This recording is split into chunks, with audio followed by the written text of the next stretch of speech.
In a pleasant wooded valley lived a huntsman tall and able.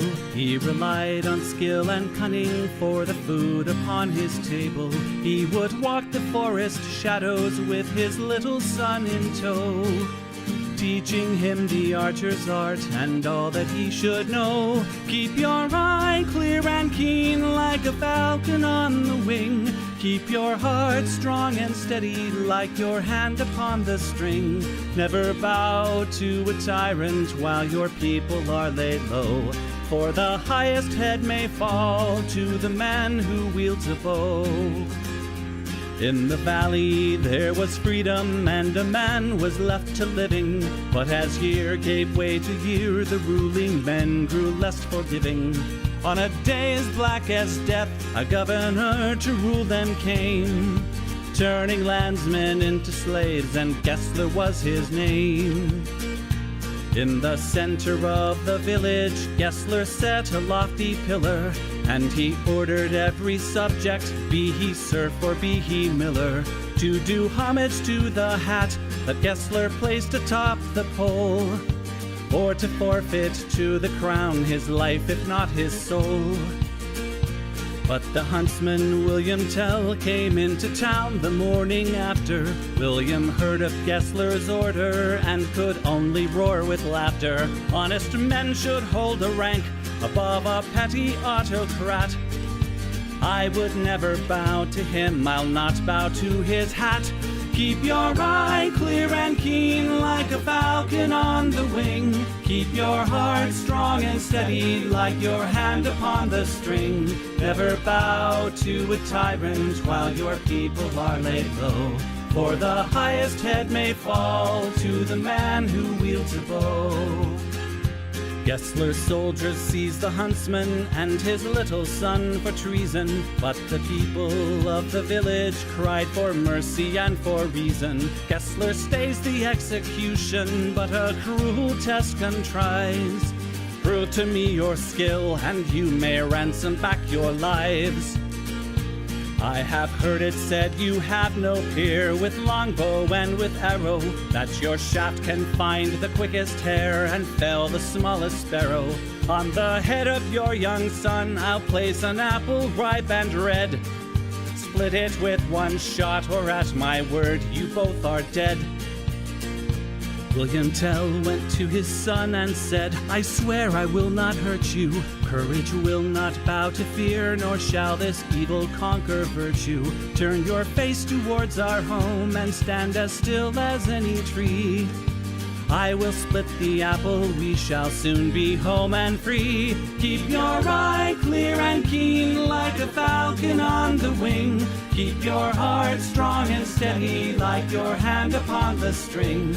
Never bow to a tyrant while your people are laid low, for the highest head may fall to the man who wields a bow. Every tongue was still and silent as the archer paced the distance. Gessler's soldiers lined the square and there was no hope of resistance. William knocked a single arrow, put his shoulders back and drew. Then the arrow sang and split the apple clean in two.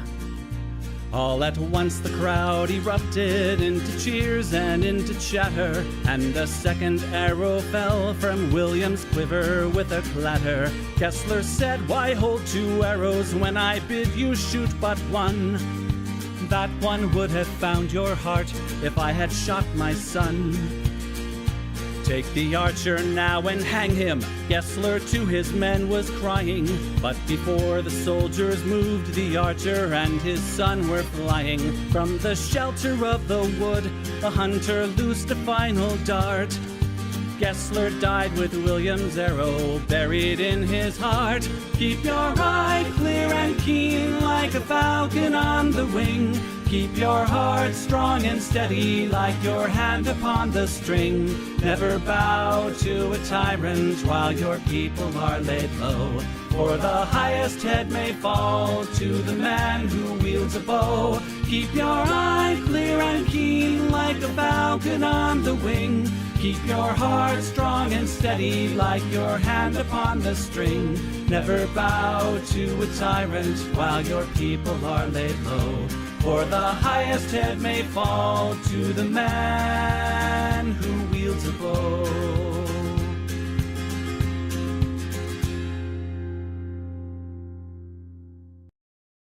Hello, hello, hello, lovelies. How we all doing, folks? Hello, Ashley J. Curtis. Hello, Trains and Bullshit. Hello, Hammock. Hello, Very Knifey Duck. Hello, Penny and T. Hello, Little Morphine Annie. What song is this? This is William Tell by Ken Theriot.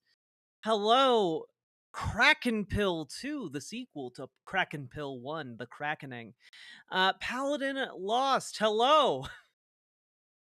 Yeah, we're in some shit, aren't we? Um Nothing has meaningfully improved between yesterday and today, but I will say, having had some time to think about it, I'm at least feeling a little bit not better, but more prepared to talk about it in a constructive way, or attempting to be constructive. Hello, Very Knifey Duck. Hello, Burning Bush Dragon. Hello, Emperor Zeno. Hello, Charles. Would you say some things are somewhat static? I would say things are somewhat remaining in that point of tension. Um, Hello, Failsafe. Hello, Gwyneth Roxanne Farrois. Hello, Ulersoth. So William Tell is going to be our song of resistance? Why not? Why not? William Tell is the story of a man who, kicked off the uniting of Switzerland. And you know what? You know what? It's a good story. It's a good story. All right.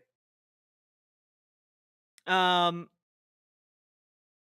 had a long chat with my dad today. Boomers are struggling, to say the least. Yeah. Well, I think they're gonna have like a very sudden and rude awakening with some of the headlines that came out today. Scary year so far. Fuck yeah, it is.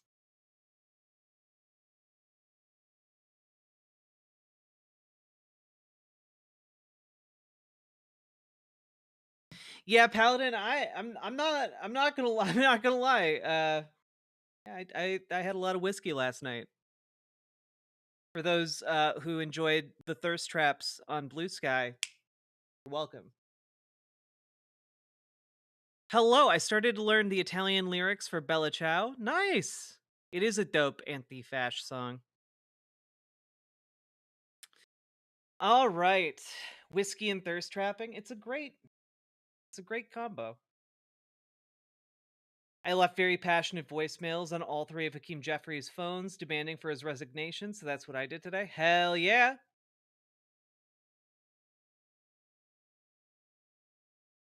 A lot of Trump voters are in the finding out stage of fuck around, find out. It's true. There's like that farmer.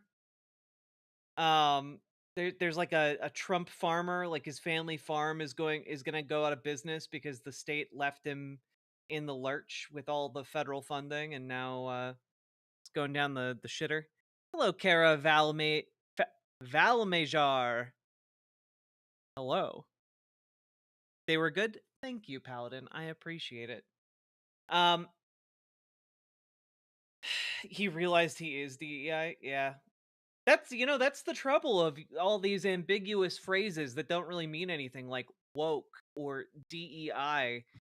Um, you can find yourself on the receiving end of the ire of people who employ that terminology to use force. Um, let's see. Hello, ACAB includes Tone Police. Hello, Michael Damon. Hello, Sunny Days. My neighbor who voted to own the libs was one of the first to lose his job. Yeah, the fuck around find out part. The fucking around, great. 10 out of 10. Finding out, 0 out of 10. Oh, I should switch YouTube chat to live chat so I can see all of your smiling faces in chat. Hello, Andrew S. Hello, Zeke, da Beast. Kyle Kalinske is a thirst trap. I don't know. I know there are online lefties who like thirst after Kyle. he's not my type. I don't get it. You know, I'm bisexual. I just don't. I don't get it. Um,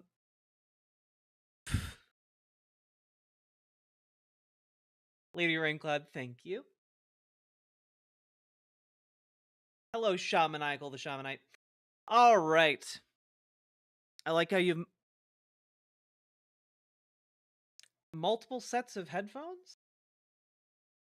I don't though. Wait, that's not true. I definitely do. Snuggle Kitten, thank you for the tier 1 sub. I appreciate that. Though I'm finding apparently the alerts are still forked. Let me fix that real quick. I think I fixed it over there. Let's fix it over here. Alert box. There we go. Fixed.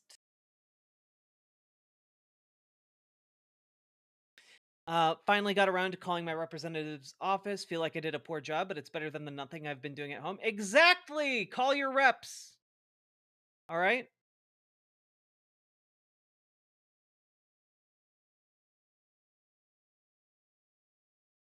Oh, we're not getting into the by VPN discourse.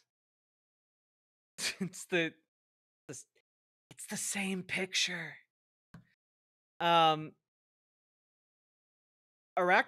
Why, boy did I hear about Dems being pissed at their constituents for calling them to tell them to do their jobs better. Boy fucking did I.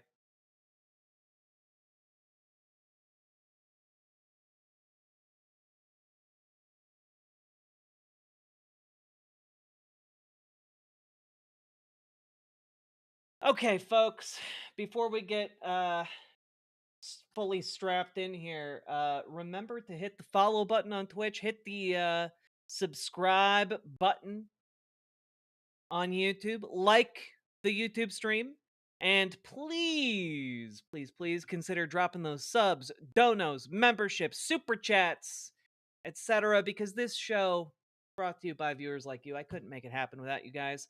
And also, to those who are saying there are too many ads for, you know, supporting the show, tough nuts. Deal with it. Ah, good text to speech is back. Booba booba booba pee pee poa poo peepo yeehaw shim shim stabby. Shim shiminy, shim shims to be. Shim shim sharu. Thank you for the $5 dono. I appreciate it. Jack is reading YouTube comments again. I've been reading them the whole damn time.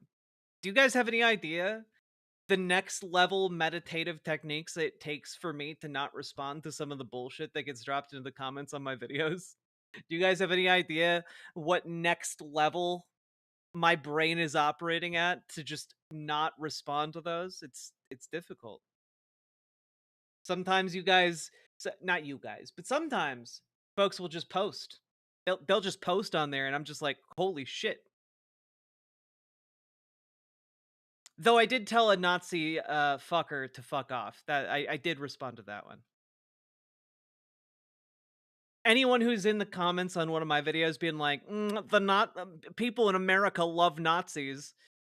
Deal with it. Cry more, lib, or whatever. Cry more, socialist. Fuck off.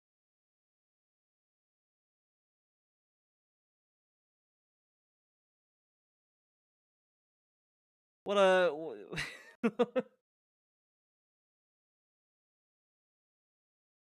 which core agencies? You're gonna have to watch the stream, Maro Cat. That's kind of the whole shebang.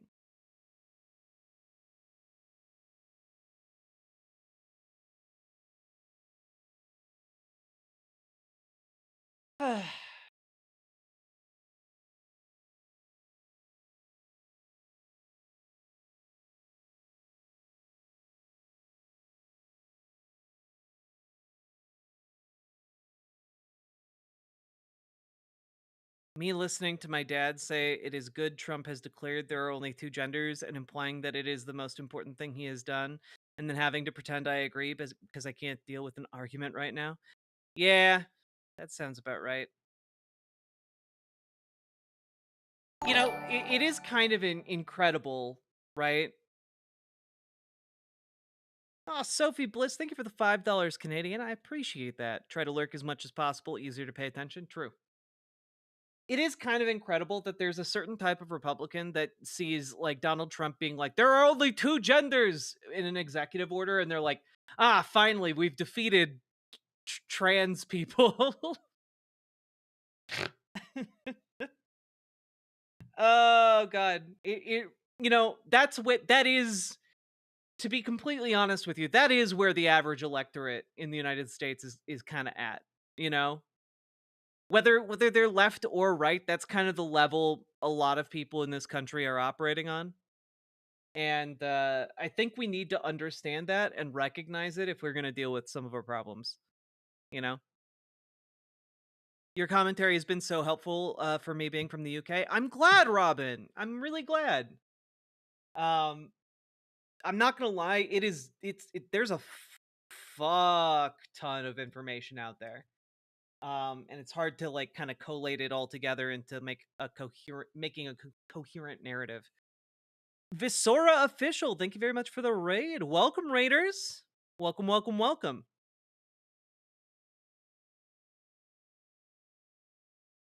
Let's see.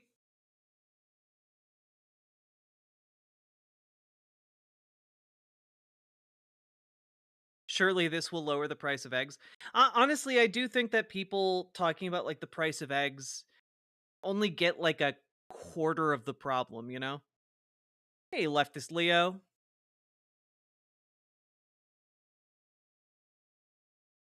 I had a man apologize and feel bad for misgendering me when I'm very androgynous.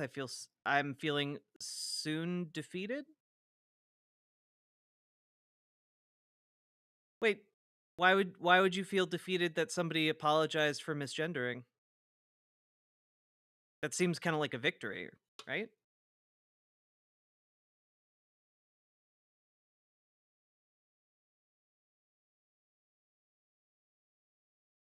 Gotcha.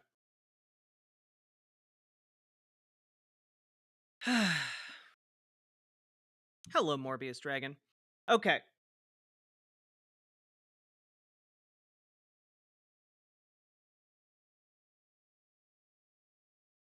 Oh, Penny and T, I'm glad to hear. I'm glad to hear the tumor's under control.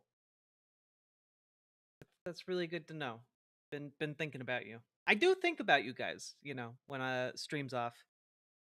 What's the damage today? Hey, we got to get into it, huh?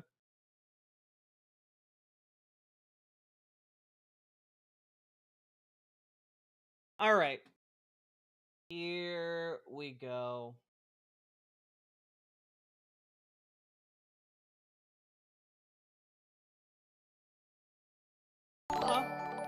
Dinesh Kolapan, thank you very much for the gifted membership over on YouTube. I appreciate it.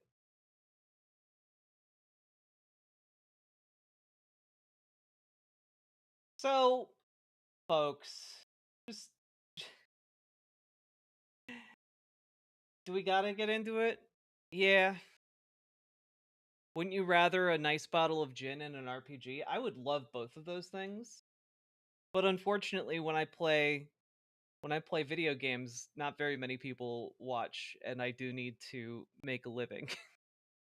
Maybe one day when the channel's a lot bigger, we can do more gaming times.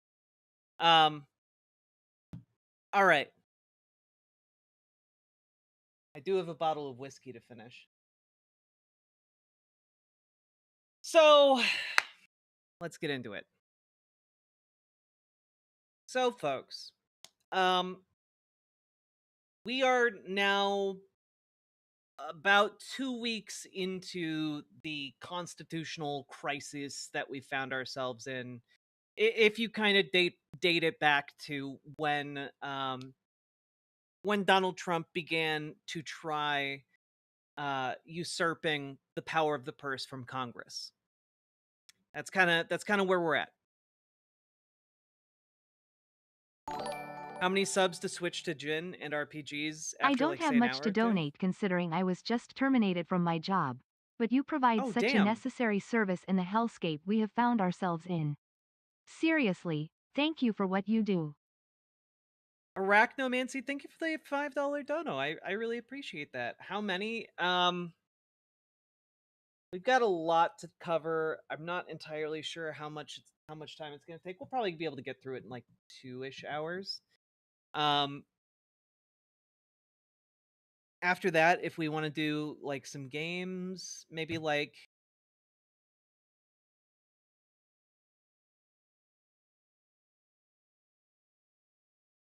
maybe like 60 subs in their dono equivalents. If we make it to games, then like we'll just do Q&A stuff while we play.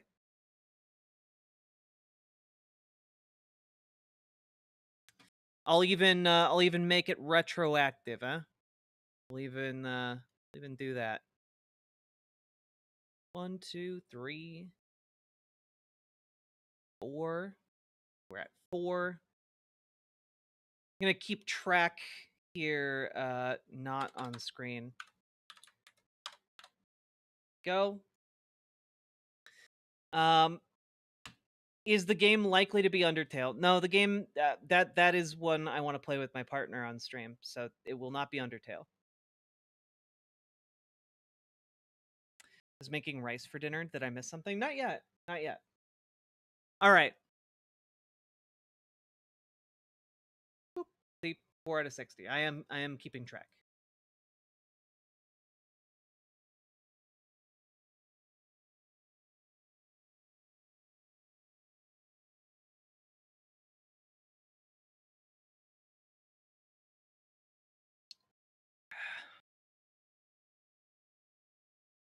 Okay. Till we hit that, until we finish all this. Here we go. Oh, Sari, you're blue. We're gonna get to that. Yeah, so many of you are like, did you see blah blah blah? And it's like, yeah, I saw all of it. My job is to pay it. I've seen everything.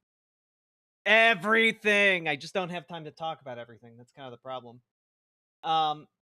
So folks, here we go. We got to get into it. No more derailing. So folks, there is a big constitutional crisis happening right now, it turns out, and everything's bad here in the United States.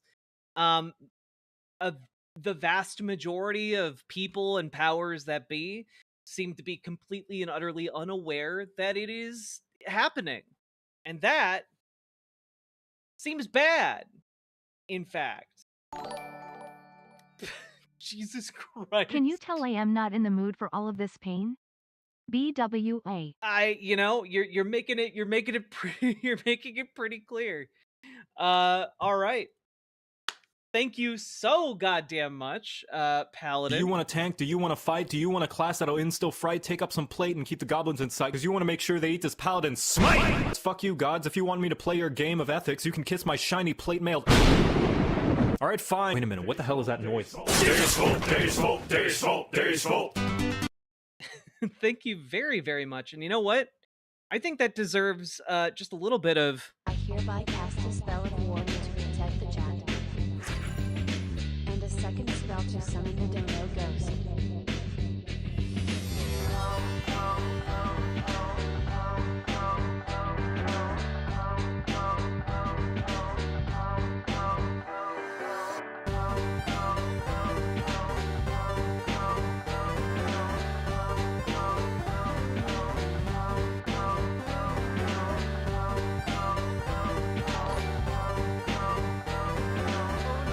Choo-choo, I'm a derailment.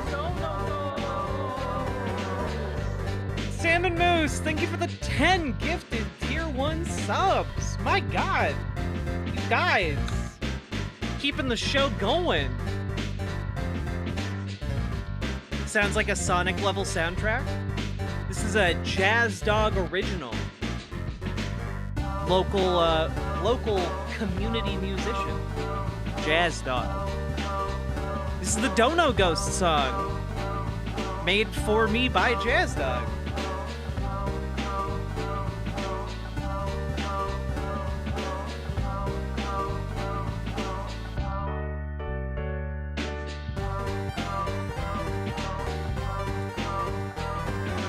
I shimmied out of my bra strap.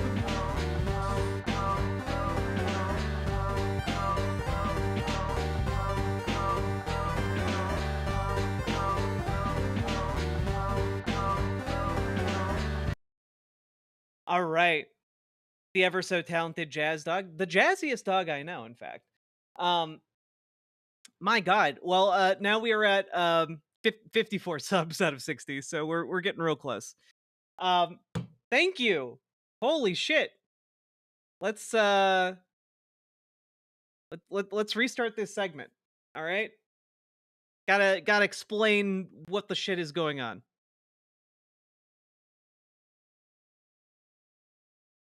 Hello, This salmon paladin in a dono sauce is very succulent. Democracy has manifested all over us this day. Fuck, guys. The timing on that one. Hey, so this awesome duck gave me some buttons earlier. I thought I should pass those on. Yo, trains and bullshit at Penny Auntie. Penny Auntie, thank you for the 10 gifted tier 1 subs. And trains and bullshit, thank you for the 5. You guys have absolutely derailed. But guys, I did say I have to cover this shit. Like, no, guys. This just means that after I finish covering this necessary stuff, we're gonna play games. But I still have to cover the necessary stuff. Okay? It's important. But I will not be covering like any kind of like hour-long treatise by Jordan Peterson or anything like that. Okay? Yeah, we're gonna be speed running this shit. All right? Andrew S, thank you for the 5 gifted memberships over on YouTube. I appreciate that. Thank you so goddamn much. All right. Hot diggity damn. But can we watch Milo and Tim Pool? If you find me the exact clip, maybe. Cuz I could try to find it, but Tim Pool does like 3-hour long shows. It's so hard. It's like trying to find a thumbtack in a haystack. That's the term, right? The Donut Ghost won't go away tonight. Only saw it on Majority Report. Needle, thank you. That's how cooked my brain is right now. God damn, folks. Thank you so much. Okay, but let's get to it, okay? So, folks, we're in the middle of a constitutional crisis. Things are bad, in fact. It's not good out there. There's a lot of danger associated with this. To kind of sum up where we're at, there are a number of courts putting pauses on different executive actions that Donald Trump is trying to take alongside Elon Musk, who is his chosen avatar or agent to run amok within our government. And they're trying to gut the entire system so that at the end of the day, they can give the richest men to ever exist trillions of dollars in tax cuts. I think to the tune of something like $4.5 trillion in total, just as a baseline, is kind of what they're aiming for. And so we've been seeing a whole lot going on, and I'm just going to try and summarize. It's not going to be everything, but some of the most important beats that have been going on. And number one, we have to start out with Nathan Tankus. Okay, Nathan Tankus over on Notes on the Crises is maybe the most required reading for any of you in order to understand exactly the depths of what is happening here. I'm going to link this piece in chat. In fact, it is that important. So to kind of summarize a lot of these findings, the court in the ongoing court case around DOGE and the U.S. Treasury payment system. Um, Basically, to give you a rundown, when Donald Trump came in, he brought Elon in as like some kind of undefined employee, and retroactively, they're trying to say that Elon was a special government employee, and they're trying to basically just redefine a bunch of illegal things that they did as legal, but in retrospect. It's very weird, and it's not particularly bright or intelligent. Um, but it remains to be seen whether or not they'll get away with it. So one of the first things to happen in this case was that a judge put a temporary injunction on the Doge Treasury payment system, and it actually took several other judges also putting their injunctions together to stop Doge from doing what it was doing to the payment system, which um, essentially included giving an employee, Marco Alez, both read access as well as writing access, meaning that he had the ability to edit parts of the payment system. And that is really bad because basically the plan that has been becoming clearer and clearer as every day goes by is that in so far as Donald Trump cannot directly control where money goes, because that's Congress's job, according to the Constitution, he decided that the Doge team would seize control of the Treasury payment system in order to effectively steal Congress's power over the purse. Meaning that instead of Congress deciding where money goes and where money gets spent, Donald Trump and Elon Musk would decide where money goes and gets spent. And that is fundamentally one of the biggest problems here. And that's setting aside one of the other biggest problems, which is if this system breaks, like the entire global economy goes with it. This is why only a handful of people are supposed to have access.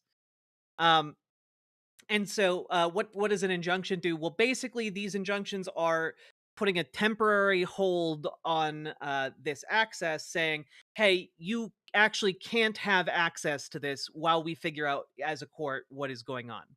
Right? And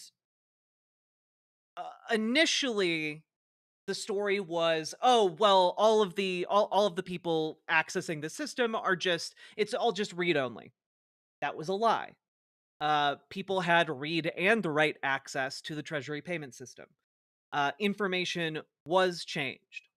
Now, in this new slew of court documents gone over by Nathan Tankis, again, highly recommend you guys read through that.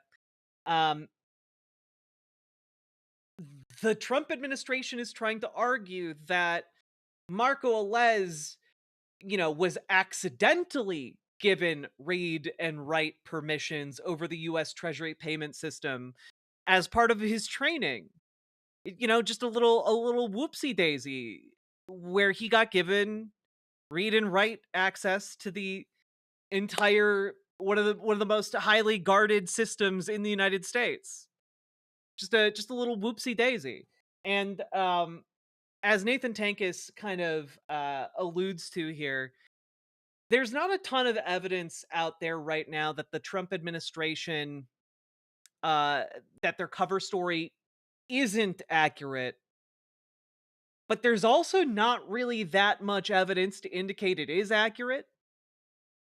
And it seems like they are shifting their story in order to meet whatever the reporting is at the time when they are required to make arguments in court, in order to make it seem like they're complying with the law.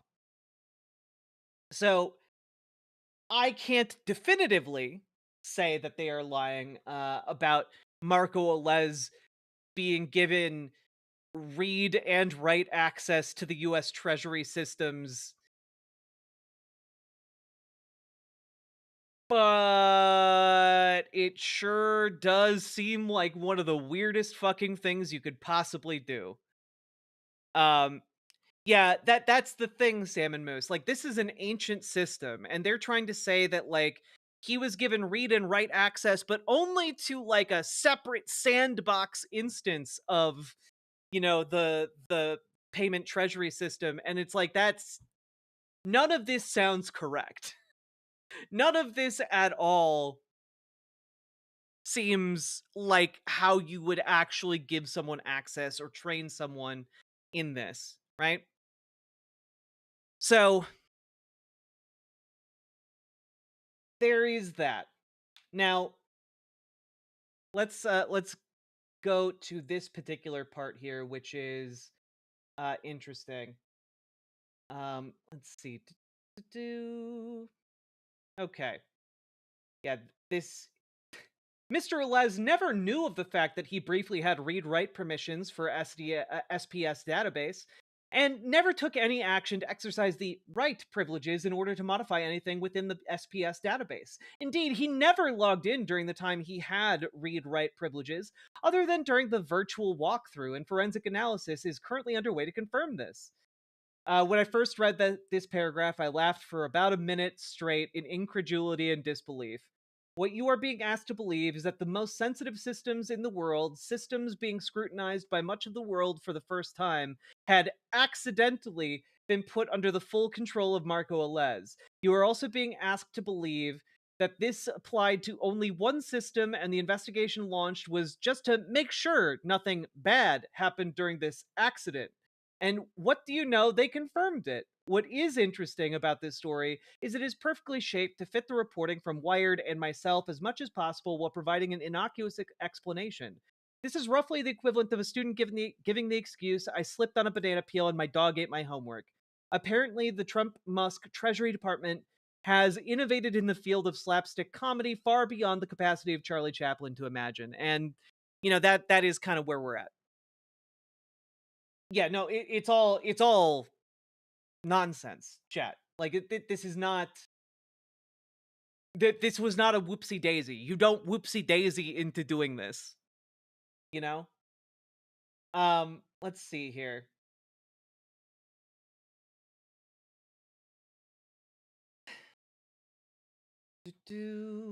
Okay. Skipping a little bit ahead here. As I've made clear, I find the convenience of these explanations preposterous, but I want to emphasize that aside from the fact that I stand by the accuracy of all my reporting, I do not have specific information at the time of writing to facilitate refuting Treasury's new stories. I want to emphasize what both Wired and I have explained in our reporting. Read-only access is still catastrophic, and it does not matter very much whether dangerous and possibly unconstitutional code is put into testing and production by a DOGE employee themselves or ordered by DOGE and implemented by career civil servants at the Bureau of Fiscal Service. Nor does modifying the payment system to implement unconstitutional directives at the operational level even necessarily require read-only access. And that's true.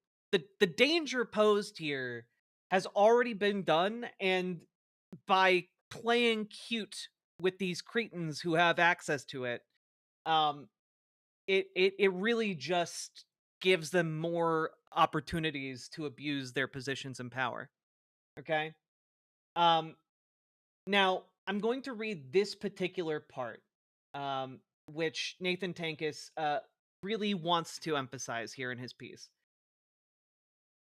There is a key phrase in his affirmation. We're talking now about Thomas Krause, the senior kind of overseeing the DOGE team in the Treasury Department. This is part of his statement. 2. Ensuring that the Treasury DOGE team was leveraging its unique technological expertise to help operationalize the president's policy priorities for the early days of the administration, including by helping identify payments that may be improper under his new executive orders. When I wrote my piece published the morning of February 3rd, I was hoping that my rhetorical question about improper payments was ghoulish overkill. And to quote Nathan Tankis from that piece, is wokeness, the Green New Deal, Marxism, and gender ideology going to be the new definition of improper payment? It turns out that I was dead on, unfortunately. To spell this out explicitly, the Krause statement is an admission, perhaps inadvertent, that they are pursuing using BFS systems to impound spending, and that they are going to rhetorically cover this by defining impounding spending as improper payments.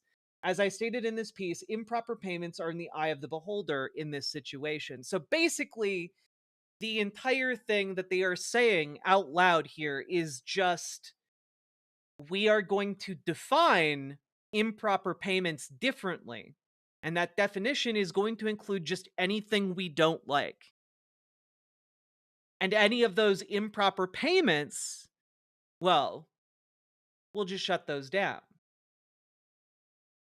You see, what we're talking about here is, despite the court orders, despite the legal attempts to wrangle these people, they are continuing in court to argue that they, in fact, have the authority to strangle entire departments and parts of government, usurping the powers of other parts of the government, other branches of government. Okay? That's what they're saying. And this is a pretty big problem, guys. This is the core of the constitutional crisis. It has not been resolved. It's merely festering here. Okay?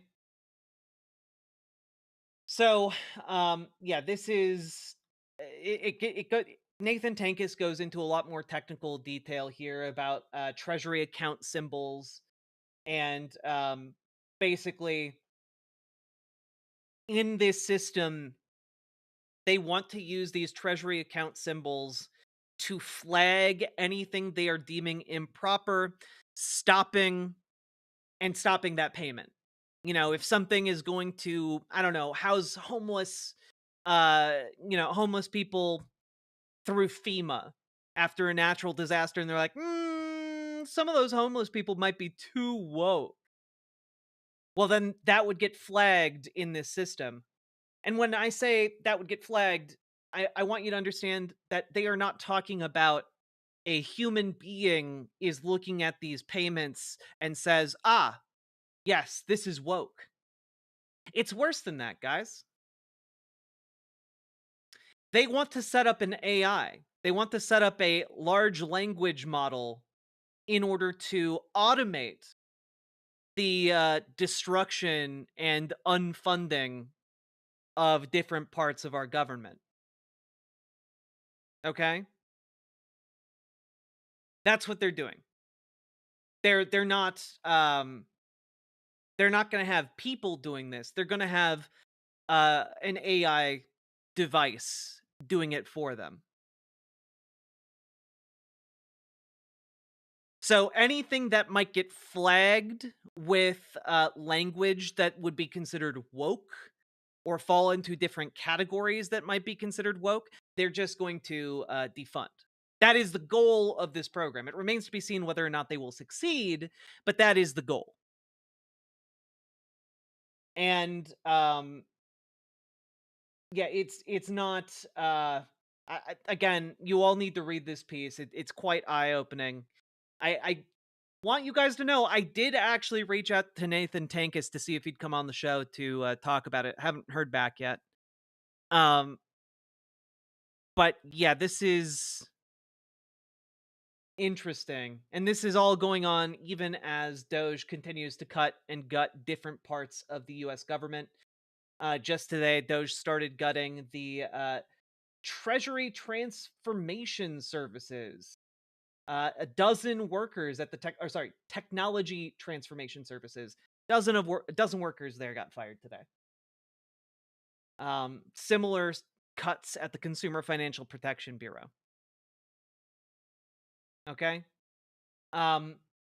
They are gutting everything and every system that might stop them. And they are trying to, basically do as much damage as possible before a judge tells them to stop. Because here's the thing, guys. Part of their goal here is destruction, right? part of their goal here is, you fire as many people as you can get away with. Ignore the fact that you're going to get sued for this illegal activity, and ultimately, what that means is, even if that lawsuit comes through and you fight that lawsuit could take years. In that time, those people are going to go get new jobs. It doesn't matter, you know. If what you're doing is illegal, if functionally you've broken the system anyway.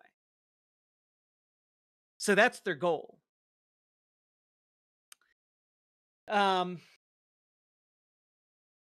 We live in some particularly silly times, to say the least.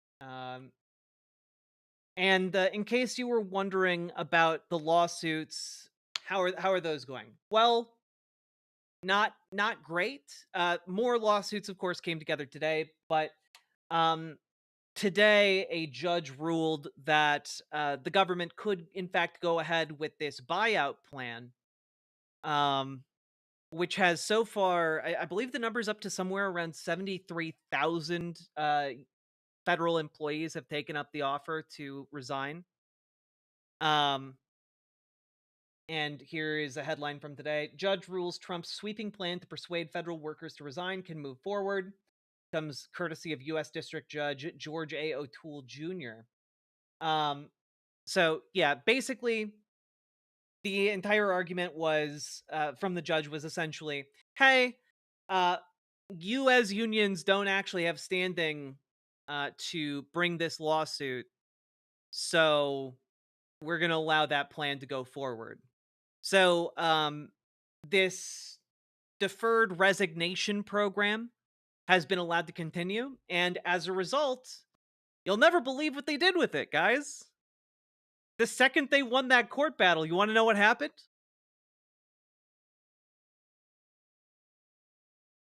They shut down the program. So there is no longer a deferred resignation program, so that's good. But it was allowed to go through. So to me that kind of indicates, oh, they don't want that to keep going. To me that says, oh, this is fishy as hell, and they want to keep this 75,000, fired without putting it at risk that maybe the government would bring them all back. So now they have a batch of resignations on file? Kind of, yeah. All of this is just power plays. They're trying to get people ready to leave. They're trying to get people, that they know want to leave, and now maybe they can fire them without honoring that resignation agreement. There's a whole lot of fuckery you can do with the information provided by this resignation program or deferred resignation program. It's not great.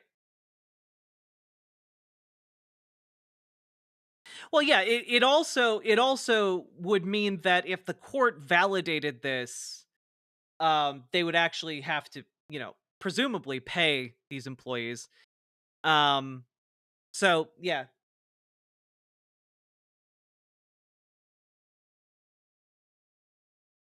No, it's actually legal. We genuinely don't know that, Adam 684. That there is no indication of that. There's a difference between something being legal and a judge dissolving a restraining order. Those are two different things, actually. So it kind of remains to be seen what's going to come of this, but it's definitely weird.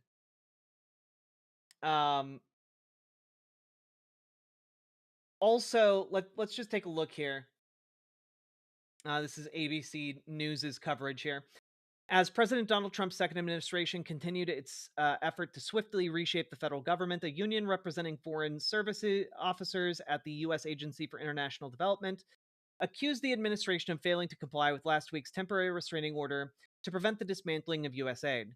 Also Tuesday, the Environmental Protection Agency reported that 11 DEI and 160 environmental justice staffers had been placed on leave as the agency tries to comply with Trump's executive orders.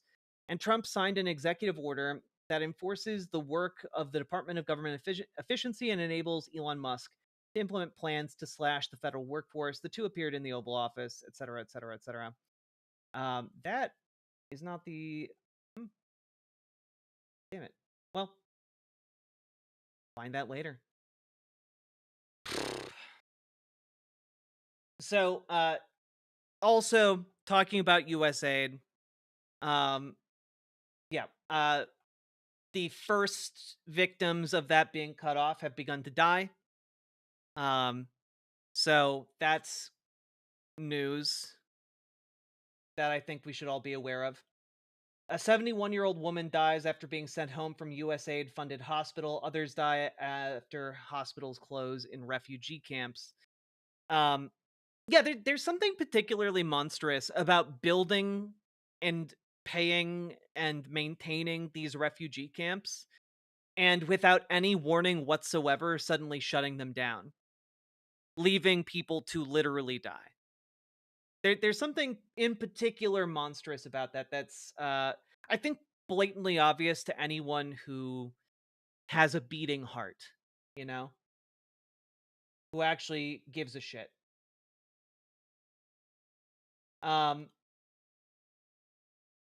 In other news, about these, about these court cases, it's also bad news. According to the judge that placed, that put the injunction on a blanket freeze of funds across the federal government, that same judge has ordered that FEMA can freeze money via its normal processes. Now, what's really interesting about this particular story is just how batshit the government's argument was about why it would be a totally normal thing to freeze the funds that were supposed to go to New York City. And so let's just take a look here. All right, take a look. All right.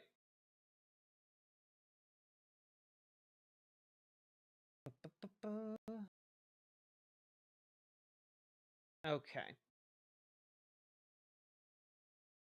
Okay, so on Tuesday, that's yesterday, Cameron Hamilton, the acting head of FEMA, asked the court for permission to freeze funding that the agency was providing to New York through the Shelter and Services Program. Under that program, which was approved by Congress, FEMA reimburses state and local governments for housing migrants who are released from federal custody. So, remember we covered this story yesterday about how 4 brave staffers at FEMA approved for payments to be made to New York, specifically for housing migrants, right? You guys remember that? Those 4 employees were fired. And on top of that, today the news came out that FEMA reached into the private bank accounts in New York and took $80 million. The funds that had been dispersed to New York for the housing of migrants as appropriated by Congress. Now, you might be like, well, that's a pretty extreme action. Why did the court allow this? According to Mr. Hamilton, New York was using a substantial portion of its funding under that program to house migrants at the Roosevelt Hotel in New York City. He said that FEMA believed, based on news reports, that a Venezuelan gang had taken over the hotel, using it as a base of operations to plan a variety of crimes, including gun and drug sales and sex trafficking. Now, he went on to say that unless we immediately pause funding for migrants in this hotel, the agency will be funding criminal activity. Now, keep in mind, he did not have to substantiate this belief in court. He didn't have to provide any evidence that the Roosevelt Hotel had been taken over by Venezuelan gangsters. You know what? Let's just see if we can find what news reports he's referring to here. Roosevelt Hotel, Venezuela, gang take over. Let's see.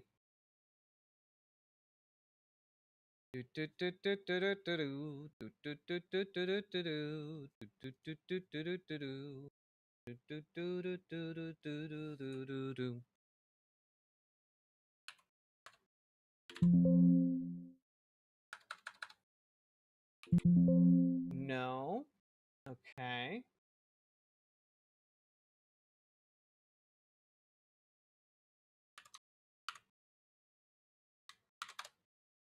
Roosevelt Hotel.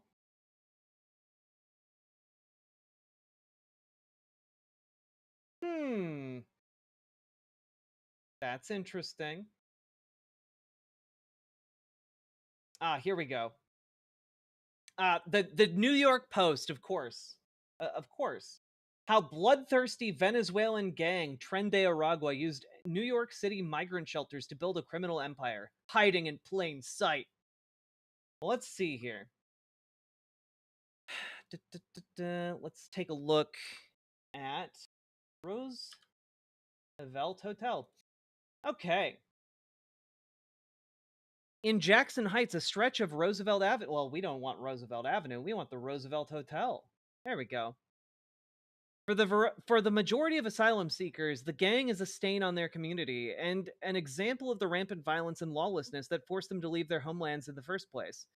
Quote, I wouldn't want the violence I grew up with to start here, one Venezuelan migrant at Manhattan's Roosevelt Hotel said Sunday. I wouldn't be here if I saw what I saw in Venezuela. I brought my kids here so they wouldn't have the experiences with criminals like how it is over there. Which is so interesting because that is the only mention of the Roosevelt Hotel in the New York Post piece.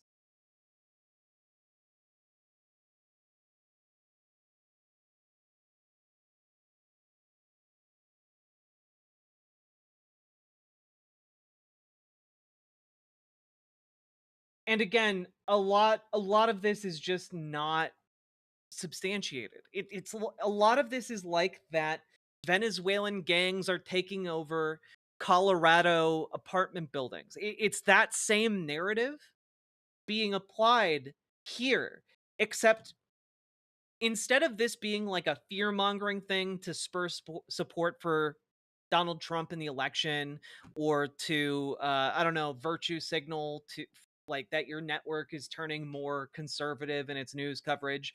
Instead, it's actually being used in court as part of the reasons that the US government should shut down funding for housing the unhoused. That's where we're at.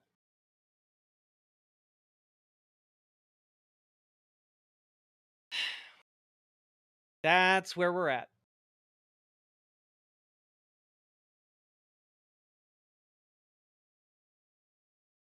So, with that being said, yeah, they argued in court. Well, all of the migrant shelters in New York are taken up by Tren de Aragua, so we can't fund them anymore. Is basically the cartoonishly buffoonish argument that FEMA made in court, and the judge basically said that nothing in his previous order prevented the defendants from continuing to use routine processes. So basically, it's just normal. It's just business as usual. It's just normal. It's just what, you guys have that power normally. So I guess you can use it, kind of thing. Sure, you might be lying, but they also like the scope of this judge's freeze is to the broader US government doing that, right? Um not to, can an agency use its existing powers to freeze funds? And like the answer to that still seems to be yes. Yep. So yeah, that's where we're at with that. Now, you might be asking yourselves, well, okay, so but they're trying to freeze, like the main purpose of this freeze is to find all the fraud, right? Like the they're going on and on about all of this fraud that is rampant in the, US government. Surely they've found some by now, right? Right? Well, here's Caroline Leavitt, White House press secretary, responding to asks about where's all the fraud? As for the actual receipts, we are happy to provide them, and I actually brought some today because all of you know I love to bring the receipts. We have contracts upon contracts that we can send and provide this information to you. Let me be very clear. We are not trying to hide anything. We have been incredibly transparent, and we will continue to be. These are screenshots of contracts that DOGE found across our government. This is a DEI contract, $36,000 for U.S. citizenship and immigration services. That is against the president's policies and his America First agenda. This is a $3.4 million contract, a Council for Inclusive Innovation at the U.S. Patent and Trademark Office, Department of Commerce, another DEI contract that DOGE identified. I can continue to go through these. Oh, I love this one, $57,000 for climate change in Sri Lanka. What is this doing to continue the interests of the American people? Absolutely. Yeah, what could, I don't know, fighting global catastrophe do for the American people? You're right. It's not like America's on planet Earth or anything. But also, like, yeah, what is a DEI contract? The thing is, all of the fraud that she's talking about here are contracts between the US government and consultants or contractors who come in and do work for the US government. That's not fraud. That's just an exchange of goods and services. Now, they call it fraud because they don't like the services being provided, but it's not fraud. It's just a gigantic joke to these people. None of this is actually real or helping anyone whatsoever. On the note of climate change, helping everybody, here's Bernie Sanders having a moment in the Senate earlier today. Mr. Chairman, just a very brief response. Absolutely. Let me just ask my friend, Senator Lee, and he's a friend. We've worked together on some issues. You used the word climate alarmism. The 10 last years are the warmest years ever recorded. We're seeing massive extreme weather disturbances all over the world, not just in the United States. Do you think that is alarmism, or is it the reality that climate change is an enormous threat? Look at him. He looks like a child who's like been caught being mean to grandpa. My God. To this planet. I think acknowledging weather conditions and temperature conditions around the world can tell us things. I don't think that throwing hundreds of billions of dollars at a problem with an eye toward ultimately spending tens of trillions of dollars on a problem, one that's going to impoverish the American people. Mr. Chairman. Yeah, he's like, oh, well, climate change is real, I guess, but it's expensive to fight. These people are so deeply unserious. The second you call them on their bullshit, they crumple like wet paper bags.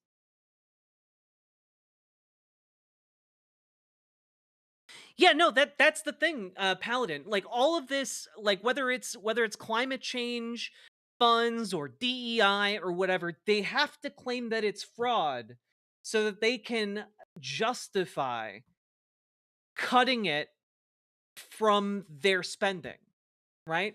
It's so that they can use those systems they've taken over at the Department of Treasury to shut off all of these fraudulent charges to the US taxpayer.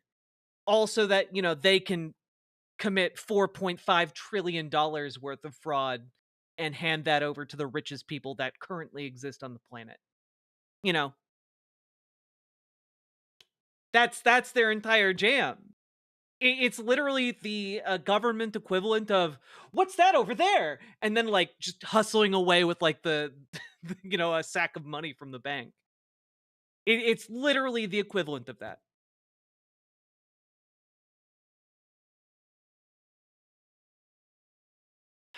Well, that's the thing.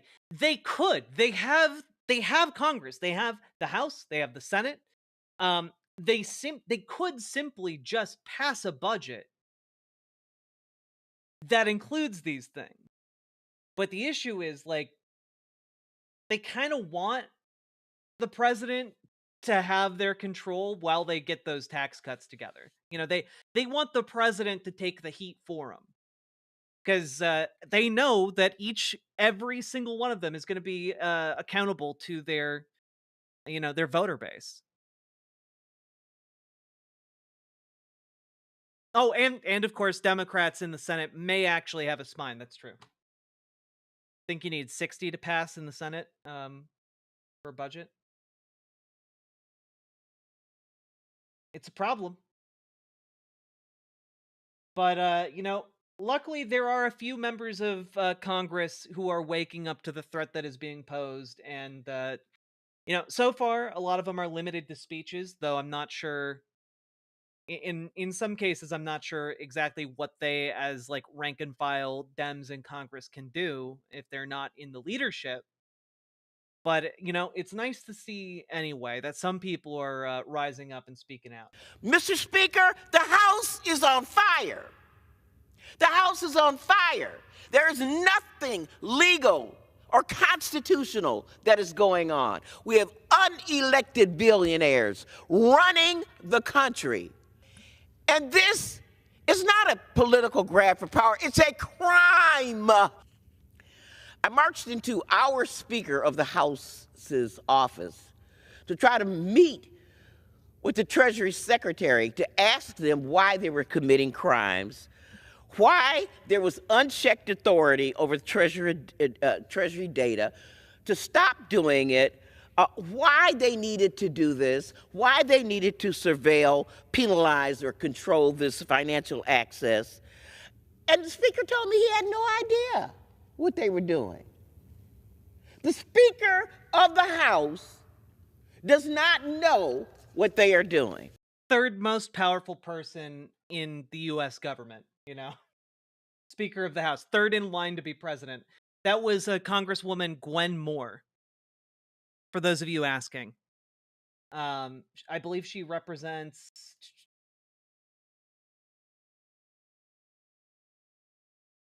Wisconsin. Wisconsin's fourth. Now, again, we've got folks like Goldman here, Mr. Goldman in Congress, also speaking up. We have the power of the purse. Maybe it's wasteful, maybe it's not. I have no idea. You have no idea. But it's a blatant violation of the law and the Constitution. And apparently my Republican colleagues are so weak and afraid of Donald Trump and Elon Musk that they're willing to undermine their own constitutional authority just to please them. You're giving away your own power in fealty to Donald Trump. So, Mr. Chairman, I ask that for our next hearing, we actually do some oversight and accountability of what this administration is doing right now, not what the Biden administration did years ago. And I yield back. We have the. So it is nice to see some Democrats standing up to this. We also have Greg Kazar here, doing a good job, holding the fort down. What I'm enjoying here is I'm seeing a widespread of rhetorical approaches here, and I think they all have their pros and cons. Talco, do you know how much money a day Mr. Musk will receive from the federal government for his contracts? No. The answer is $8 million a day. Just last year, Elon Musk was promised $3 billion from close to 100 contracts with the federal government. Ms. Royal, do you know how much the average person in this country who survives on Social Security, one of our seniors who's worked their entire life, about how much they have to survive on a day? I do not. $65 a day. We're not looking into Elon Musk's $8 million a day.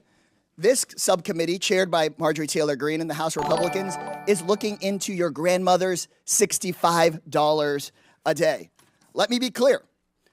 I think we would all support taxpayer savings, look into money we might needlessly send to billionaires and big corporations, find taxpayer savings, and send it back to your hardworking family. Talcove, do you know? Honestly, like more rhetorical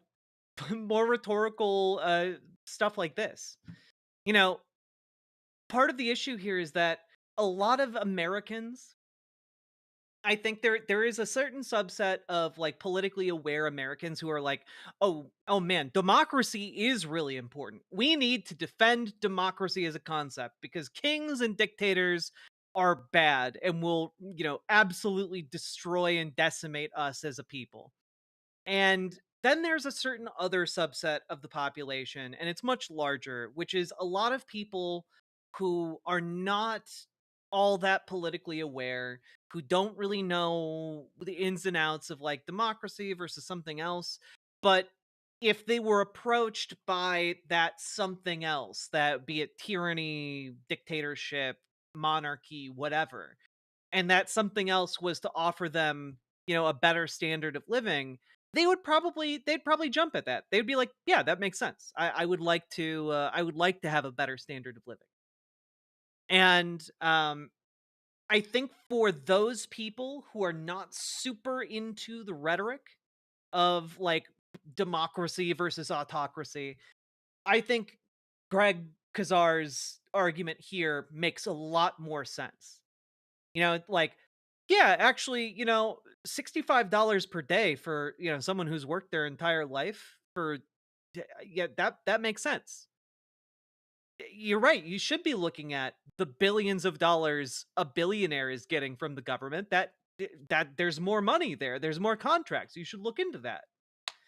Like, I think that is more effective for the vast majority of people. And while I do, if you guys watch the show, I do bang the democracy drum quite a bit. But ultimately, a lot more people are motivated by these material concerns, by these material arguments. Have I done a deep dive onto Peter Thiel's network cities? I have not, but we will. Tell you that much. Got a whole segment prepped and everything, but we got to get through the necessary stuff today. Now, also to the credit of the Democrats in the Senate, Democrats are doing what little they can with a minority in the Senate at this time. There's not that much they can do in the Senate outside of, getting hung up on different points of order and procedure. But thankfully, due in no small part to public pressure, we have Democrats here led by Ron Wyden, leading a Senate floor hold ahead of the RFK Jr. vote to try and, coalesce enough pressure on Republicans in order for them to stand down and not confirm RFK Jr.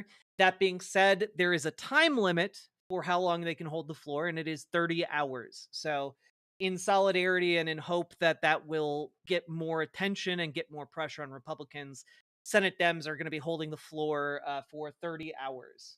So that is kind of where we're at here, and that's quite interesting. It's nice to see. Especially because maybe one of the most infuriating stories in all of this, short of the stories directly describing how these Hitlerite political figures on the right are, trying to take control of our country even as we speak. We have the Democrats in the House. And I say that with a lot of contempt because these are people who should be our allies. These are people who should be doing the most. These are people who, viewing the state of play and seeing like the history of who has opposed the Democrats and thwarted their plans time and time again. One name comes up, and it's Mitch fucking McConnell. And Mitch McConnell managed to delay and block things as like a goddamn minority party for years. For years. Meanwhile, you have these spineless jags. This is according to Axios reporting from earlier this evening. Dems pissed at liberal groups Move On and Indivisible. And if you've been paying attention to my coverage, you know that literally the only groups that seem to be taking this seriously are groups like Move On and Indivisible. And literally everyone else seems to be asleep at the wheel and seems intent on being asleep at the wheel until it is altogether far too late to do anything about this corporate administrative coup of America. Okay? Hakeem Jeffries is spineless. They're like, I cannot conceive of a situation where I have in the past ever just been like, we need to coordinate a call-in campaign to get this motherfucker to resign. Because frankly, he is worthless. Absolutely pathetic. So what are they pissed about? What are Democrats pissed about? Let's take a look here. Let's take a look at the Axios article. A closed-door meeting for House Democrats this week included a gripe fest directed at liberal grassroots organizations, sources tell Axios. Members of the Steering and Policy Committee, with House Minority Leader Hakeem Jeffries in the room, on Monday complained activist groups like Move On and Indivisible had facilitated thousands of phone calls to members' offices. People are pissed, a senior House Democrat who was at the meeting said of lawmakers' reaction to the calls. The Democrat said Jeffries himself is very frustrated at the groups who are trying to stir up a more confrontational approach to opposition to Trump. A Jeffries spokesperson disputed that characterization and noted to Axios that their office regularly engages with dozens of stakeholder groups, including Move On and Indivisible, including as recently as Monday. There are a lot of people who are like, we've got to stop the groups from doing this. People are concerned that they're saying we're not doing enough, but we're not in the majority, said one member. And oh boy,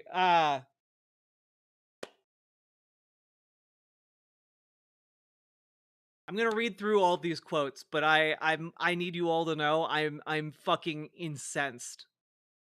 These are people who are complaining about being asked to do their jobs. They're being asked to preserve our democracy. These are people complaining that the folks they work for are checking their work.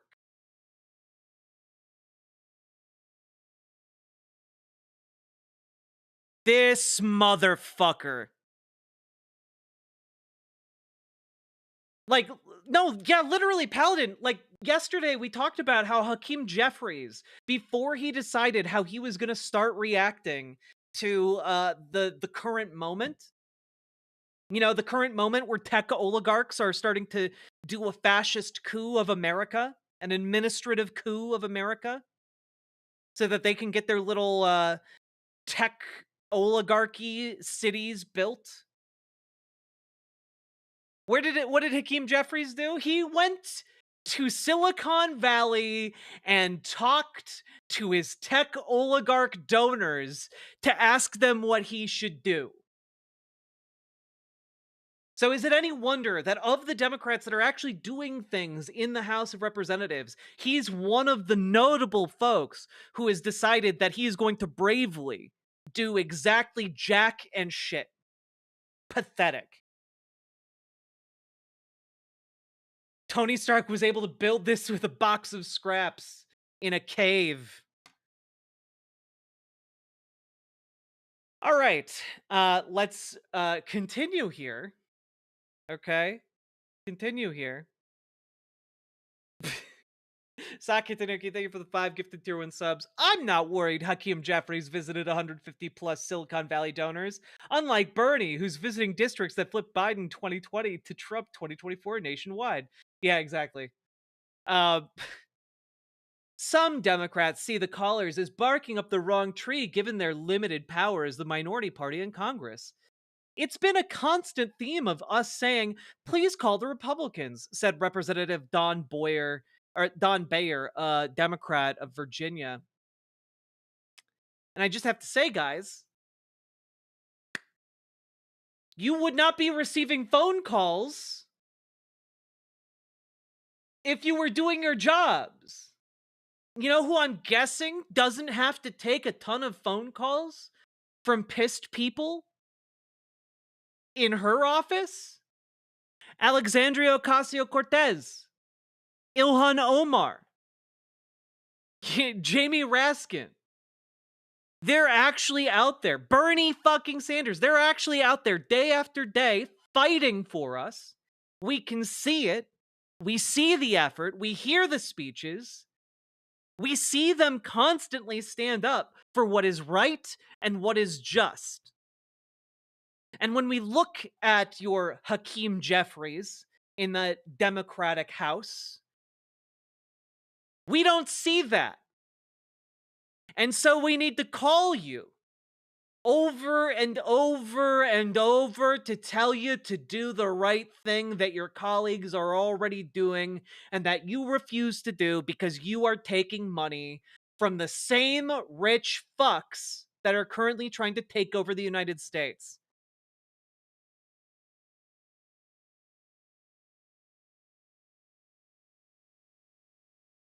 Pretty soon, these phone calls need to be asking these motherfuckers to resign. Pretty soon, these phone calls need to be saying, I until I see you doing something, I'm planning on endorsing whoever primaries you. You work for us. Don't get it turned. I reject and resent the implication that congressional Democrats are simply standing by passively, said Representative Richie Torres, Democrat of New York.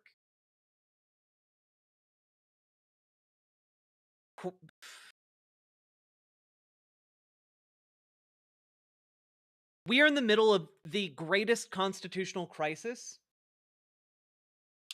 since the Civil War.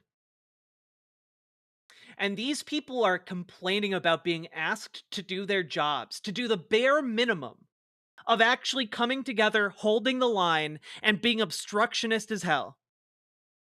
Because that is what we need right now, and they are not delivering on the very simple premise of just not doing their jobs. That's what we're asking them to do. We're asking them to shut this down.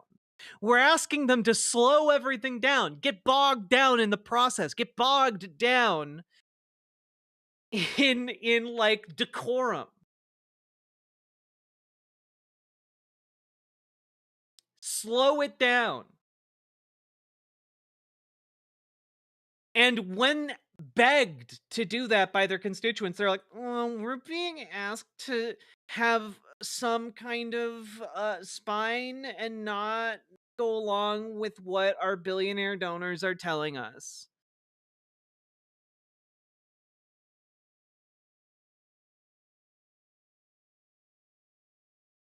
Andrew S., thank you for the $5 dono. Even more importantly, thank you for the commitment to call and annoy them every day. If we need to live in this hellscape, they do not deserve a moment of peace. True. Now, folks, remember, when you do call, try and make it about a different topic every day of the week. Call them every day. but talk about a slightly different topic that is still related to what is going on. Because that way it tallies up as 5 different calls throughout the week. Okay? If you guys need help contacting these government offices and contacting these people who are responsible, I'm about to I'm about to drop all of their names. Okay, so just pay attention to that. That being said, Axios does do the service of actually quoting some folks from Indivisible, notably co-founder Leah Greenberg. People are scared, angry, and they want to see more from their lawmakers right now than floor speeches about Elon Musk. Indivisible is urging people who are scared to call their members of Congress, whether they have a Democrat or a Republican, and make specific procedural asks. Our supporters are asking Democrats to demand specific red lines are met before they offer their vote to House Republicans on the budget, when Republicans inevitably fail to pass a bill on their own. Okay? Now, keep in mind, folks, that this is not the Steering and Policy Committee is not necessarily like all of them were not necessarily complaining about this. So there are the Senate and Steering Committee is large. There's a lot of people on it, and I'm about to read off all their names. So here is who you need to reach out to if you hear your elected representative, just to be on the safe side. You've got co-chair Representative Nanette Berrigan, Democrat of California. You've got Representative Robin Kelly, Democrat of Illinois, co-chair. You've got Representative Debbie Wasserman Schultz, Democrat of Florida, co-chair. You've got Representative Pete Aguilar, Democrat of California, and the Democratic Caucus chair. You've got Representative Ted Lieu, Democrat of California, Democratic Caucus vice chair. You've got Representative Rob Menendez, Democrat of New Jersey, freshman representative. Then you have Representative Hakeem Jeffries, Democrat of New York. You've got Representative Catherine Clark, Democrat of Massachusetts. You've got Representative Joyce Beatty, Democrat of Ohio. Representative Sanford Bishop, Democrat of Georgia. Representative Salud Carbajal, Democrat of California. Representative Troy Carter, Democrat of Louisiana. Representative Judy Chu, Democrat of California. Representative Jim Clyburn, Democrat of South Carolina. Representative Steve Cohen, Democrat of Tennessee. Representative Angie Craig, Democrat of Minnesota. Representative Henry Cuellar, Democrat of Texas. Representative Sharice Davids, Democrat of Kansas. Representative Madeline Dean, Democrat, Pennsylvania. Representative Diane DeGette, Democrat of Colorado. Representative Rosa DeLauro, Democrat of Connecticut. Representative Suzanne Delben, Democrat of Washington. Representative Debbie Dingell, Democrat of Michigan. Representative Veronica Escobar, Democrat of Texas. Representative Josh Gottheimer, Democrat of New Jersey. Representative Al Green, Democrat of Texas. Representative Raul Grijalva, Democrat of Arizona. Representative Josh Harder, Democrat of California. Representative Stephen Horsford, Democrat of Nevada. Representative Steny Hoyer, Democrat of Maryland. Representative Jared Huffman, Democrat of California. Representative Sarah Jacobs, Democrat of California. Representative Pramila Jayapal, Democrat of Washington. Representative Susie Lee, Democrat of Nevada. Representative Doris Matsui, Democrat of California. Representative Betty McCollum, Democrat of Minnesota. Representative Jim McGovern, Democrat of, oh God, what is MA? Massachusetts. Jesus. Sorry, I'm not good with the acronyms. Representative Gregory Meeks, Democrat, New York. Representative Grace Meng, Democrat, New York. Representative Richard Neal, Democrat, Massachusetts. Representative Joe Neguse, Democrat, Colorado. Representative Donald Norcross, Democrat, New Jersey. Representative Frank Pallone, Democrat, New Jersey. Representative Jimmy Panetta, Democrat, California. Representative Nancy Pelosi, Democrat, California. Representative Ayanna Pressley, Democrat, Massachusetts. Democrat Jamie Raskin, or Representative Jamie Raskin, Democrat, Maryland. Representative Linda Sanchez, Democrat, California. Representative Jan Schakowsky, Democrat, Illinois. Representative Hillary Scholten, Democrat, Michigan. Representative Terry Sewell, Democrat, Alabama. Representative Darren Soto, Democrat, Florida. Representative Mike Thompson, Democrat, California. Representative Dina Titus, Democrat, Nevada. Representative Paul Tonko, Democrat, New York. Representative Lori Trahan, Democrat, Massachusetts. Representative Lauren Underwood, Democrat, Illinois. Representative Maxine Waters, Democrat, California. Representative Nakema Williams, Democrat, Georgia. And Representative Frederica Wilson, Democrat, Florida. If you are in their districts, email them, call them, visit their offices. Every single person on this list, and I know some of them, handful of them in the House, are good eggs.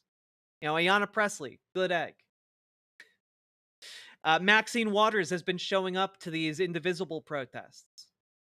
Okay? But there are a lot of people on this list who have not gone within spitting distance of any of these rallies, any of the movements. Okay? If your representative is on this list, I want you guys to commit and to call them today. That was every Democrat on the Steering and Policy Committee. Okay? If you heard their name and you know they aren't doing shit, I want you to commit to calling them, emailing them, and getting out there to knock on their door of their office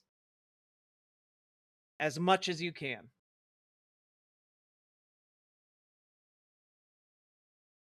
Fun fact, Debbie Dingell took over the seat vacated by her husband, John Dingell, who held the seat for 59 years. Jesus. Yeah, you can find a written list at the link that Somniostatic just shared in chat, and I'm going to share in the other chats. That is, in fact, where I got the names that I am using. So at legistorm.com, you can find all of those members. But this is so infuriating. Okay? Call them, email them, knock on their office doors. Be firm, be polite, but be persistent. Okay? And if you live in a spot where your representative is a conservative, do the same thing. But encourage them to break from the Republican Party, to oppose this fascist coup of our country that is currently ongoing. Okay?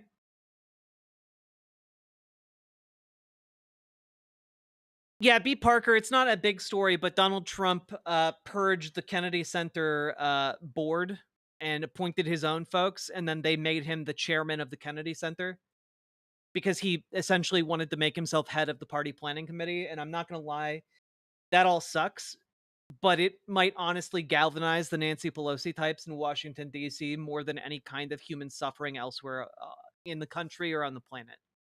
Additionally, the more time Donald Trump dedicates to throwing parties is less time he has to dedicate to destroying America. So, I only see this as a win, I guess. Okay. But we need to move on here because we do have a few more things to talk about, right?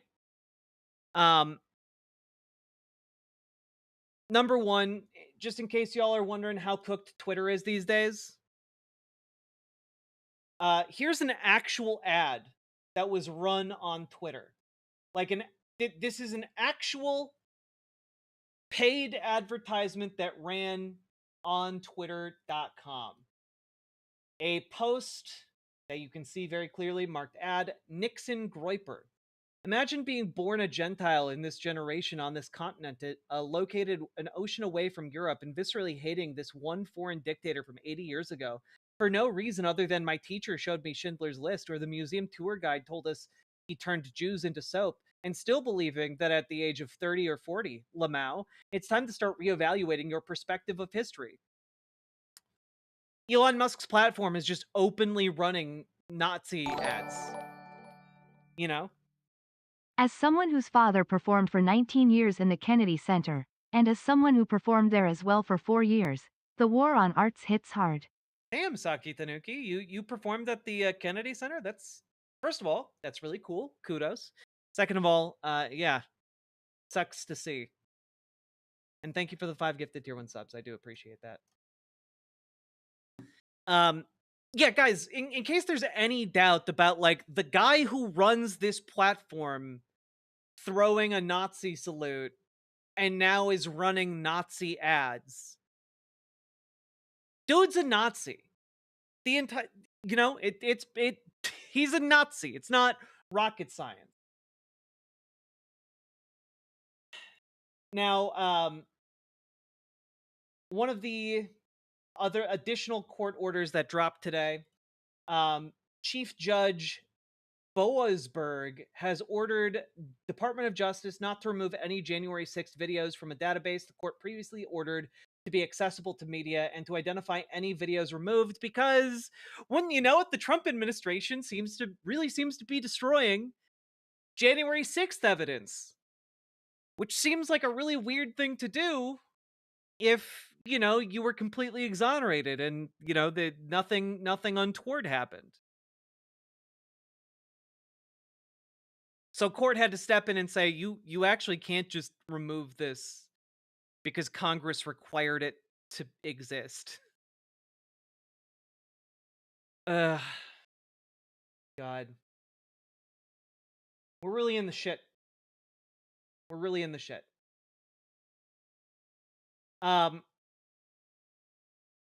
Additionally, we won't watch this entire thing, but I do think it is worth taking a look at what this is. So, for some context here,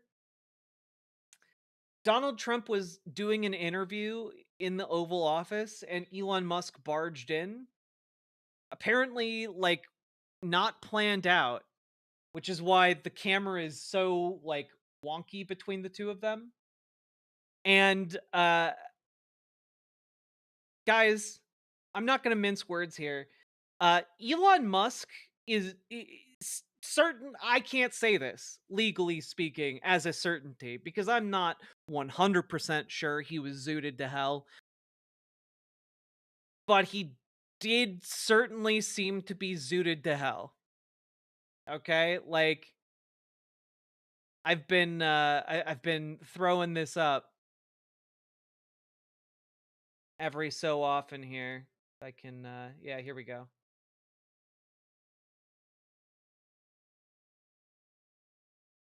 That is not the look of a man who is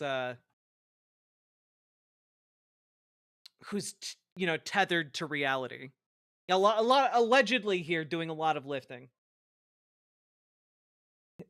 Anyway, just watch a couple minutes of this, because you can like Elon is like using his child as like a shield. It's very weird. The goal of DOGE, and I think a significant part of the presidency, is to restore democracy.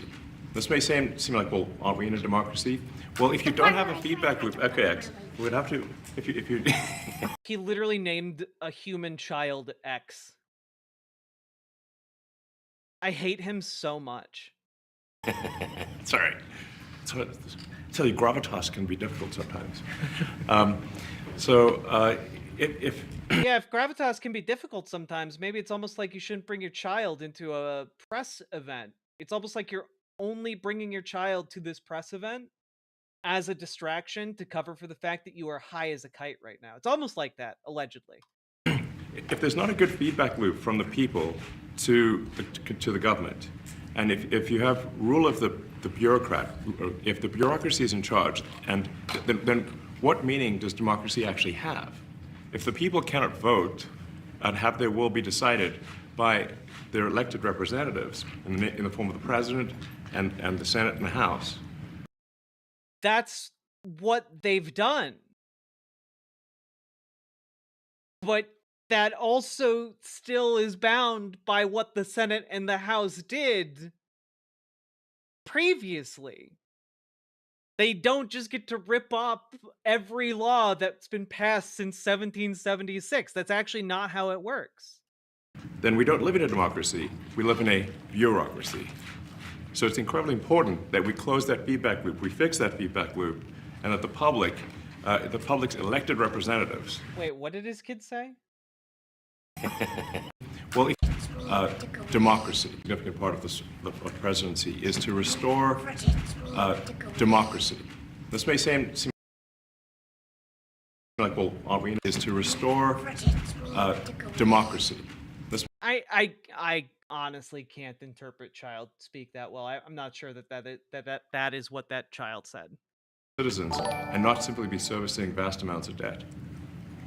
And also, could you mention some of the things that your team has found, some of the crazy numbers, including the woman that walked away with about 30 million, right, etc.? Well, we do find it sort of rather odd that there are quite a few people in the bureaucracy who have ostensibly a salary of a few $100,000, but somehow manage to accrue tens of millions of dollars in net worth while they are in that position, which is... Yeah, almost like, I don't know, they were investing or something. This is not fraud, though. Acquiring personal net worth despite being a bureaucrat is not evidence that they are stealing money from the government.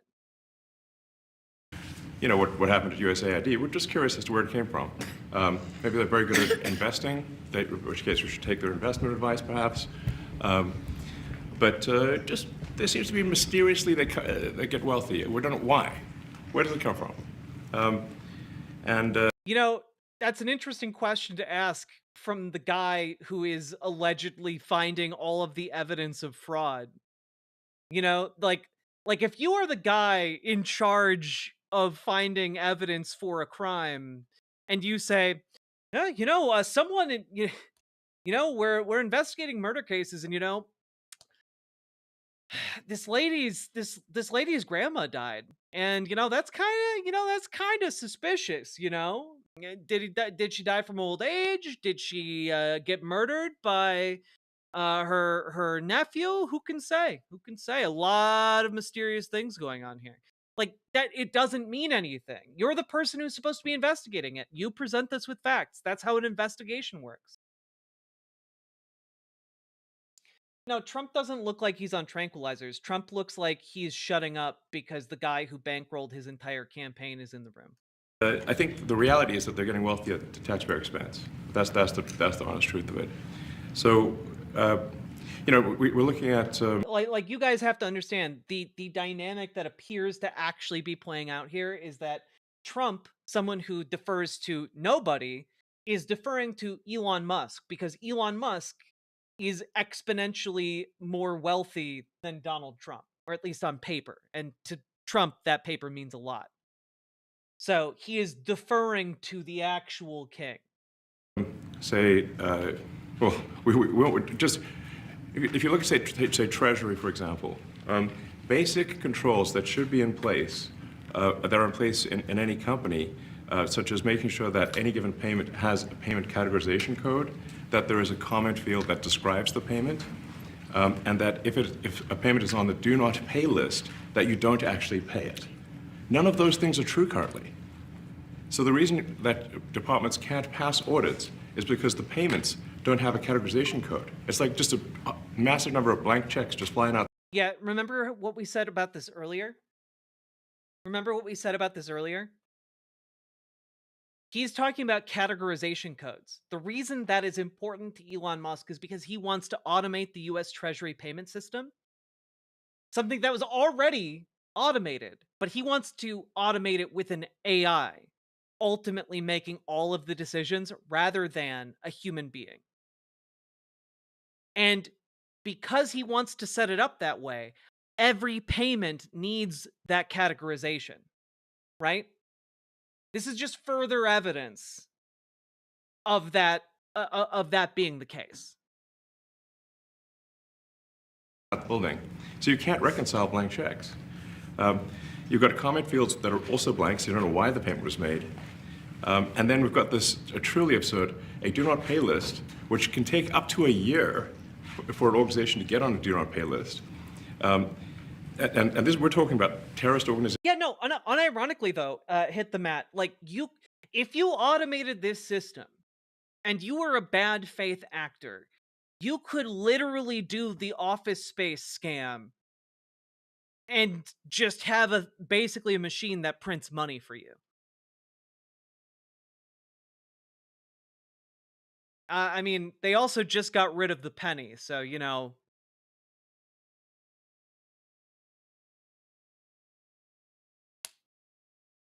What? He's just talking nonsense? This is all bullshit? It's all bullshit unless you realize what they are trying to do behind the scenes, and then it becomes very sinister bullshit. We're talking about known fraudsters, known aspects of waste, known things that do not match any congressional appropriation, can take up to a year to get on the list. They're no longer making new and even once on the list is not used. It's mind-blowing. So what we're talking about here, we're really just talking about adding common sense controls that should be present, that haven't been present. So you say, like, well, how could such a thing arise? That seems crazy. When you understand that really everything is geared towards complaint minimization. Understand that this guy is one of the dumbest motherfuckers alive, and he's basically had a team of 19-year-old to like 22-year-olds running around, mucking around in these systems that have been built to never fail. And those teenagers explained this system to him, and now he's trying to explain it to all of you to make himself seem smart. That is his entire game. So then you understand the motivations. So if people receive money, they don't complain, obviously. But if people don't receive money, they do complain. And like what? Genuinely, yeah. You know, when people receive the paycheck that they worked for, they don't complain.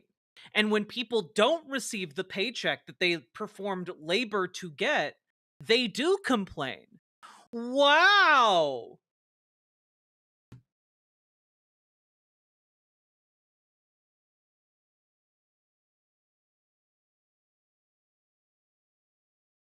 Elon posted on Twitter, only arslers think the government uses SQL. He's really fucking stupid, guys. the fraudsters complain the loudest and the fastest. So then when you understand that, then it makes sense. Oh, that's why everything just, they approve all the payments at Treasury. Because if you approve all the payments, you don't get complaints. Because it's a payment system. Its job is to facilitate transferring funds from point A to point B. That's it. It is not designed to be a mechanism to shut off payments. That is supposed to be handled by people on either end of that transfer, not the system itself. If the system isn't transferring a payment, that's because the system has failed. And that's a catastrophic problem. But now we're saying that, no, actually, we are going to complain. If money is spent... This is called fire alarm testing. It's a method of tech readiness testing, but this is fucking stupid to run from the government. I can do an explainer if you want. I would appreciate one. Thank you. Badly, if your taxpayer dollars are not spent in a sensible and frugal manner, then that's not okay. Your tax dollars need to be spent wisely on things that matter to the people. Yeah, something that Congress is supposed to do.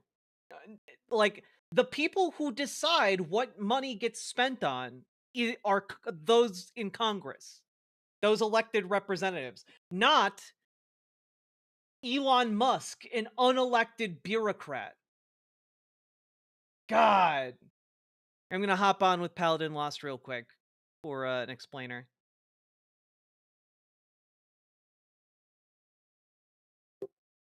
Howdy, howdy. Hey, can you hear me? I can hear you great.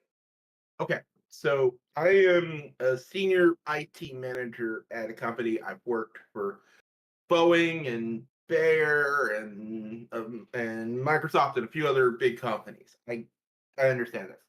So what happens when you have a really large company is you have a sprawling IT pile, like because everybody has their own computers and there's all these projects, right? And people spin up computers and requisition computers, and what happens is a lot of times projects will get canceled in midway or they'll die, and whoever was supposed to decom them won't decom them correctly. So a lot of companies will have computers that are in the system and on and active and using power and don't do anything. But they don't do anything. No one logs into them. No one does anything. So when you do a fire alarm test, what you do is you intentionally break as many things as possible. You intentionally fuck the system up. And the reason being is that if once you fuck everything up, then what you do is you use your help desk as a method of restoring the things that matter. That's what he's talking about when he said the people that really matter will call in, and then eventually we'll fix it. And that's great in an IT setting because, so the idea is if things are broken, they stay broken and they're gone. And if we get complaints, then we're good. Then we know those are valuable and we turn them back on. But in an IT setting, that only costs you money, time, and productivity. But the problem is that when we talk about the federal payment system, we're talking about people and places and other companies. And these companies have already started projects and already are in progress. For example, I live in St. Louis, Missouri, right? There's a school district named Rittner that's a very big school district in St. Louis. And they got a grant under Biden to replace all their buses with nice new electric buses. Oh, yeah. And they decommissioned their fleet and they started buying the buses. And they bought 8 of them. And the company that was doing them was not builds them. They don't build them all at once. So they bought 8, and then they were going to get another 24 or something like that, right? The problem is that when Elon Musk got involved, it fucked up all their money, and so now that school district doesn't actually have any school buses. They're literally cutting routes because they don't have school buses. Yeah, because people rely on the payments. People rely on all of these things on a day-to-day basis, and if you shut them off for a handful of hours, let alone multiple days, things get bad really fast. And what's going to happen is what Elon Musk wants, which is kind of similar to a fire alarm testing in the sense that these companies that are on the other side, these small businesses, they already have commitments and they already have people they've hired and contractual money that they bought for, they bought things because they expected to get paid. And these companies are going to fold or people are going to quit and go to the private sector. It's going to fuck shit up. And then when people come back and they lose these lawsuits and they inevitably have to go back and try to fix it, the people on the other side aren't going to exist. So they're just going to go, oopsie doopsie. Exactly. Yes, we did a boo-boo. It is to them, breaking all of this is a good thing because there's no way to fix it with the legal remedies that could take years.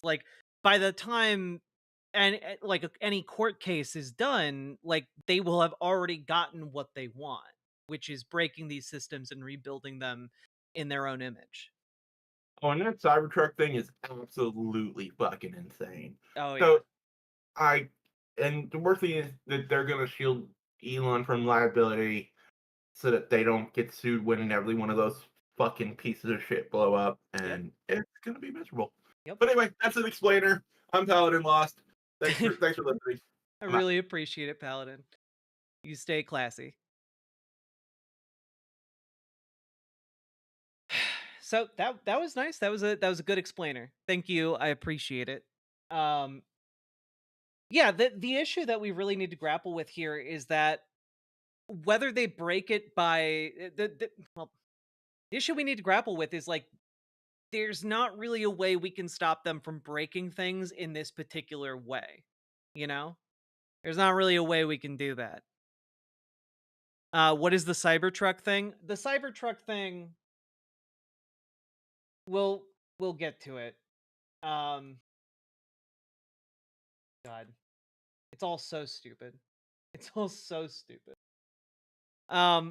This is the Cybertruck thing. Ryan Grimm reporting for Drop Site here. Yeah, armored Tesla forecast to win $400 million State Department contract after Trump's election. Government document shows. Yeah, so basically, Elon Musk is going to be paid $400 million, almost $500 million, in order to make armored Tesla Cybertrucks for the U.S. government. And keep in mind, folks, those armored Tesla Cybertrucks are, well, normal Cybertrucks are deadlier than the Ford Pinto. They're 17 times more likely to burn you to death in a fire than the previous car that was infamous, I suppose, would be better of saying it, for catching on fire and blowing up with people inside. So, yeah. So these are definitely going to kill soldiers, but not like enemy soldiers. They're going to kill our soldiers. Our soldiers are going to be deployed in these things, and they're going to blow up and kill people. But again, our people, not other people. Entrama, but Jack, this is just a distraction from the real issue of transgender theater plays in Guatemala. It's true. They're transing the kids in Guatemala. That's why we need the armored Cybertrucks. Oh, God. But yeah, I mean, basically, this is a 30-minute long press conference with Elon Musk just not understanding the shit he's saying. At a high level, you say, well, what are the two ingredients that are really necessary in order to cut the budget deficit in half from 2 trillion to 1 trillion? And it's really two things: competence and caring. And if you add competence and caring, you'll cut the budget deficit in half. Dude's eyes are just one gigantic pupil at this point. And I fully expect to be scrutinized and get a daily proctology exam, basically. Might as well just camp out there. So it's not like I think I can get away with something. I'll be scrutinized nonstop. But with the support of the president, we can cut the budget deficit in half from 2 trillion to 1. Keep in mind, they're trying to talk about, oh, we're cutting the budget deficit. We're cutting the budget deficit. Meanwhile, their budget plan is designed to spend $4.5 trillion on tax cuts for the wealthiest people to ever exist. Okay? Keep in mind, like, while they're talking about, oh yeah, we're going to lower the deficit. No, they're not. They're going to blow a crater through it. They're gonna like bombard that shit from orbit. Like they aren't going to lower the deficit. They're just robbing us blind in order to pay billionaires more money.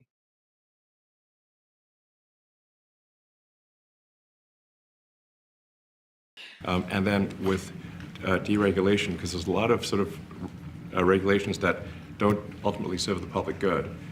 We need to free the bull. Which ones? You know, anytime someone says something very general like this, I want which ones? Which ones are you talking about? of America to build. And if we do that, that means I think you get the economic growth to be maybe 3-4%, maybe 5%. And that means if you can get $1 trillion of economic growth and you cut the budget deficit by $1 trillion, between now and next year, there is no inflation. There's no. This is like a spiritual guru trying to explain to you that if you merely focus enough, if you merely hone your chakras, you'll be able to take care of that cancer, no problem. Reform. Booger will replace the dough when they shut it down. Booger will make sure everyone stays stupid. I like Booger. I like the Department of Booger. I honestly never thought these two would speedrun the world economic crash.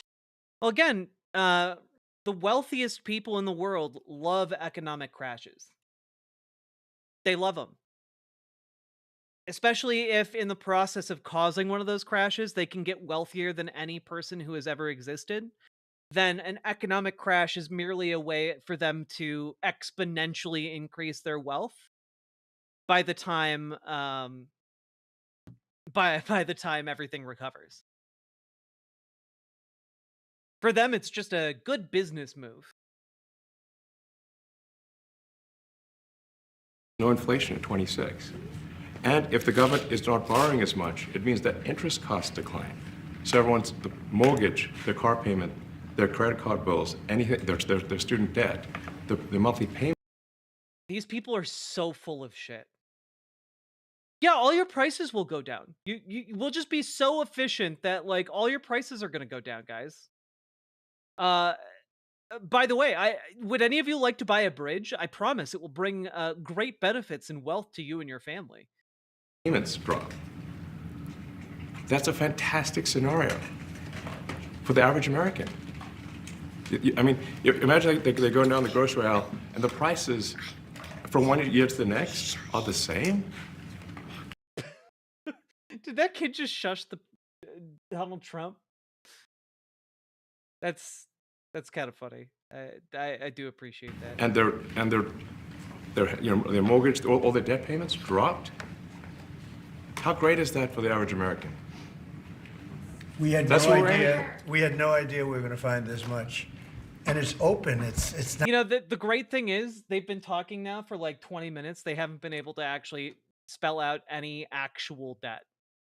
They are not that. They haven't actually been able to spell out any actual like fraud, like what they're talking about.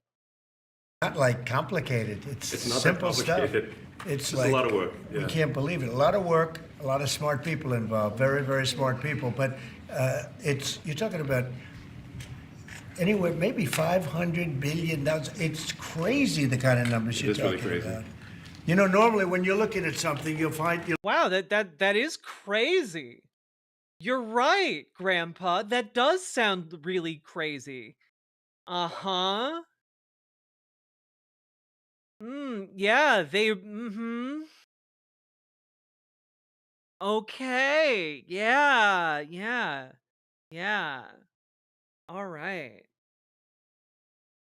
This sounds like every nurse in a nursing home who is just humoring like a senile patient. You know, like I feel like that's kind of how you have to treat both of these people. You're looking for 1 out of 100. You're almost reversing it. You look for one that's good. Yeah. And you can look at the title and you say, why are we doing this? Why are we doing that? And the public gets it. You know, the public gets it. You've seen the polls. The public is saying, why are we paying all this money? This for years, this has gone on. President Trump, Yeah, go ahead. Wait, go ahead. Senator Rand Paul today said that DOGE cuts will ultimately need Congress. Do you agree with that? Is that the plan? I really don't know. Next, I know this. Elon Musk will tell Donald Trump to sign an executive order forcing us to pay for a new project demanding Gary, Indiana start a marching band. We're finding tremendous fraud and tremendous abuse. If I need a vote of Congress to find fraud and abuse, it's fine with me. I think we'll get the vote, although there'll be some people that wouldn't vote. And how could a judge want to hold us back from finding all of this fraud? See, this is exactly it. This is exactly the core of it. This is why they want to label those payments inside the Treasury processing systems as like fraudulent. They want to flag them, right? This is exactly it, guys. This is the overarching part of their plan. What judge is gonna fault me for finding fraud in the system?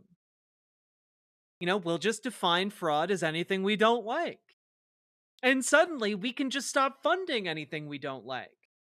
We did like this program, but then we found it was being used for fraud, so we have to shut it all down.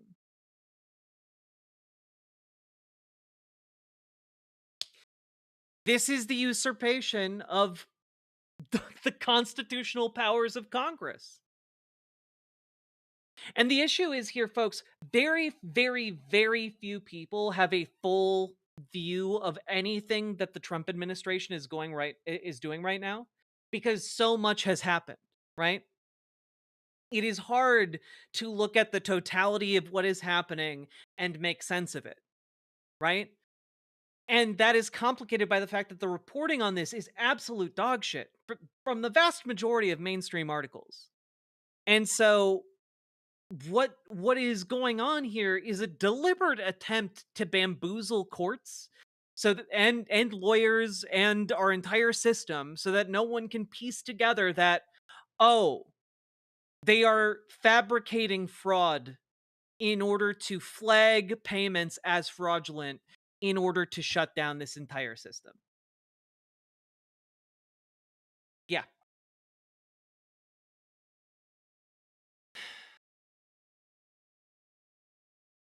Thistles for Eyes, thank you for the $5 dono.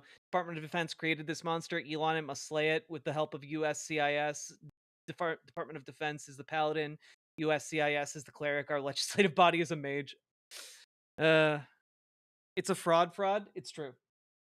We aren't going to watch the whole thing here. But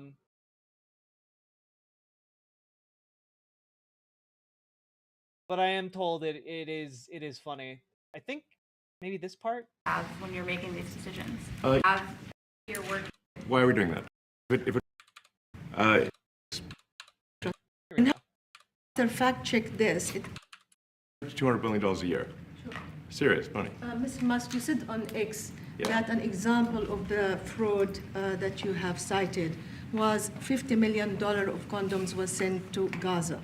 But after fact check this, it apparently Gaza in Mozambique, and the program was to protect them against HIV. So can you correct the statements? It wasn't sent to Hamas, actually. It was sent to Mozambique, which makes sense why condoms was sent there. Yeah. And how can we make sure that all the statements that you said were correct, so we can trust what you say? Well, first of all, some of the things that I say will be incorrect and should be corrected. So.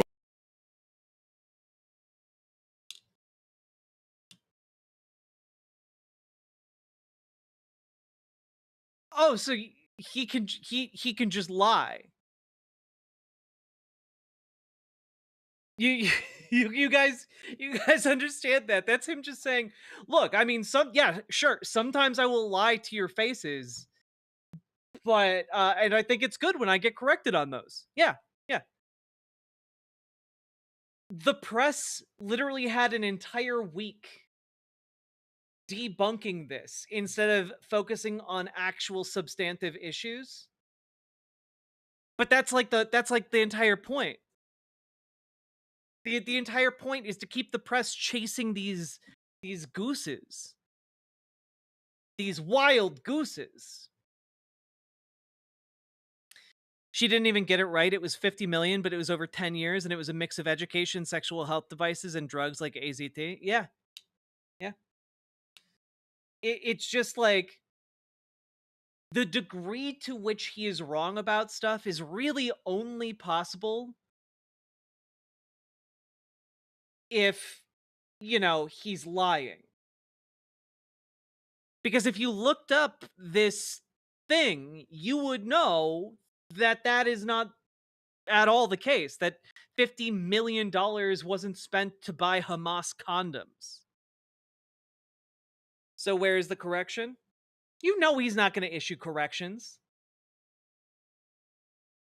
So nobody's going to bat 1,000. I mean, we will make mistakes, but we'll act quickly to correct any mistakes. If I'm not sure we should be sending $50 million worth of condoms to anywhere, frankly. I'm not sure that's something Americans would be really excited about. And that is really an enormous. Yeah. In the Republican mind, fraud is when government does stuff, or the government functions at all. It's true, Malin Miller. But also, yeah, why would Americans want to prevent things like sexually transmitted diseases being transmitted in other countries? I mean, after all, things that happen in other countries never impact people in the United States, right? Right? I mean, it's not like we just had like some kind of gigantic global pandemic that killed over 1 million Americans that happened and started in another country. Why on earth would we want to prevent diseases and like the spreading of disease in other countries? Who can say? How would that benefit Americans? I don't know. What's that? Would it have been nice if 1 million Americans hadn't died? Yeah, it would have been really nice if 1 million Americans hadn't died. It'd be nice if, like some of our loved ones were still around. But too bad there's no way to prevent that from happening ever again in the future. Too bad we can't make that happen, huh? Easiest doom I have ever seen. Can't even take time to come up with a decent lie. Dude can't. No, like guys, one thing to understand about Elon Musk, and it makes a whole lot of sense, is that his entire life he's been surrounded by sycophants. His entire life he's been surrounded by a group of guys who will just laugh at whatever attempt at a joke he makes, regardless of whether it's funny or not. His entire life he's been surrounded by people who are like, oh yeah, bro, that's so deep. That's so deep. That's such a good idea. Because no one's ever told him no. There's never been anyone in his life to tell him no. And so he just does whatever dumb ass idea pops into his head. Whatever lie he comes up with will be, no matter how flimsy, will be enough for the sycophantic empowerers who, hover around him at all times. Okay? Yeah, the one time he was told no was when he wanted to rename PayPal X. And then they booted him off the board, and then he went and just did the same thing at Tesla and just like ripped off that company and tried to say that he had made it.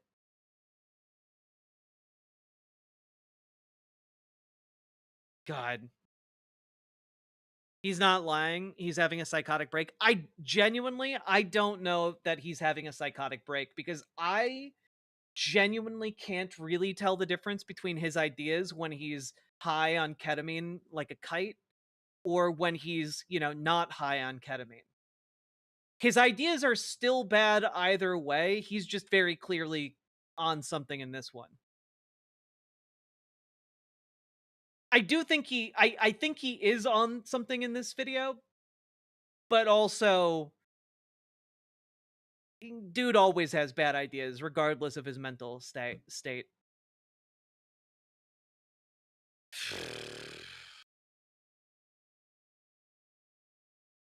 Now, we have to talk about maybe one of the more important aspects of all of this. Excuse me.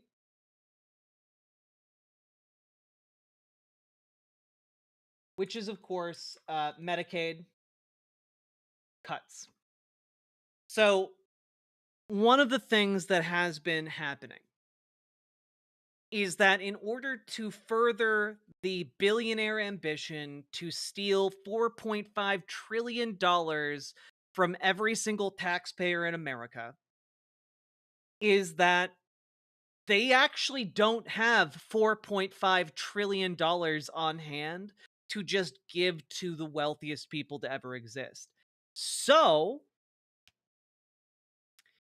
they have to find it, which means they have to cut trillions of dollars out of the spending of the US government, right?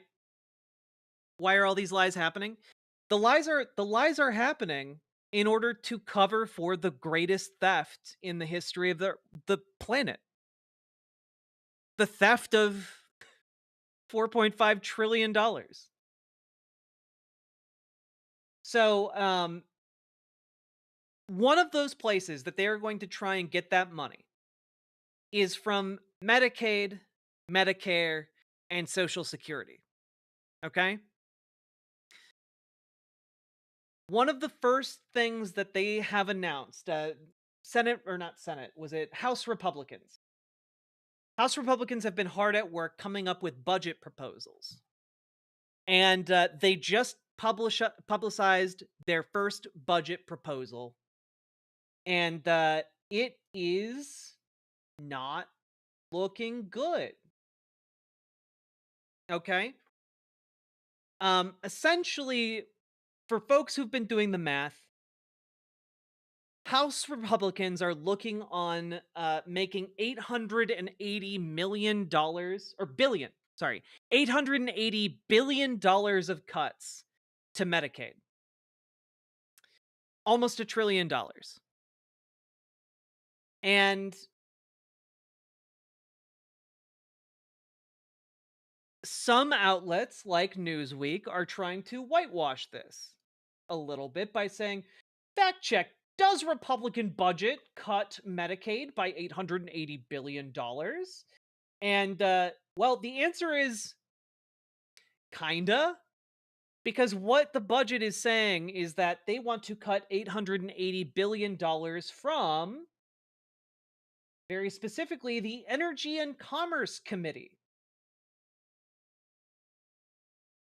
Why the Energy and Commerce Committee? Well, because the majority of the funds that the Energy and Commerce Committee oversees is in fact Medicaid. That is the vast majority of what it oversees. But it also oversees things like climate change, things like a number of other aspects, like the children's health insurance program. They cover a lot of ground there. Food and drug safety, etc. So what they're trying to do is to kind of like soften the blow of announcing a massive cut to Medicaid. Is they're trying to say, we're not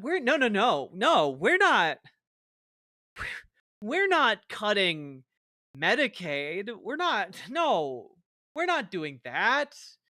We're just cutting the budget of the, we're cutting the budget of the Energy and Commerce Committee. And it's just that they mostly oversee Medicaid with a few other additional things.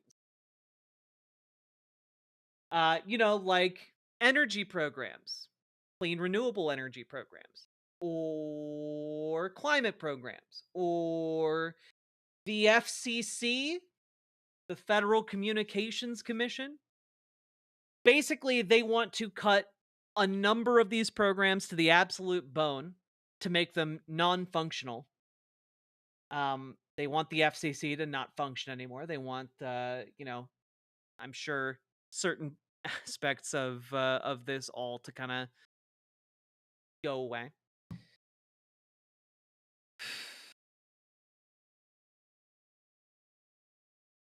Is everyone who currently relies on government assistance or is just getting by now fucked? Not yet. Not until this passes,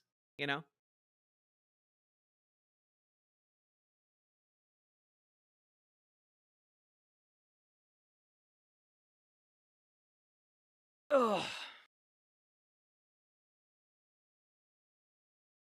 Adam S 684, why you acting like you got a tiny dick? Why you acting like you got the tiniest dick at the party, at the rodeo? Stop it. Seek to embrace big dick energy, okay? At the very least, you can like kind of project that out into the world, and once you project that out into the world, people might be tricked into thinking you have a big dick. Now, yeah, grow your spiritual dick. Exactly. You somniostatic. You get it. You get it. So, yeah, this is merely an initial proposal. largely trying to they're largely trying to see if they can get away with people not realizing that they're proposing a cut to Medicaid.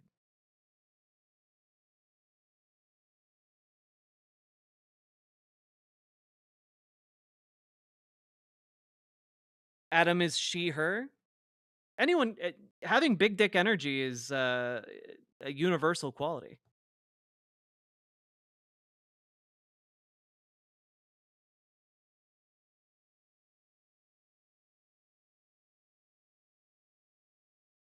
You know what? Let's you can try again in a few minutes, Adams.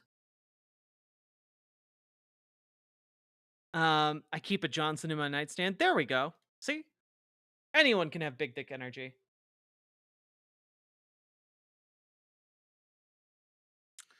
Now, anyway, moving right along here. Alongside these Medicaid cuts, they are also cutting SNAP by about 20%.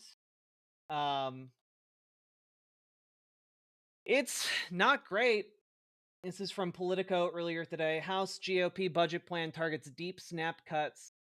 The higher level of spending cuts in the newly released House Republican budget blueprint means some current food aid benefits for low-income Americans will likely be reduced, according to two GOP lawmakers.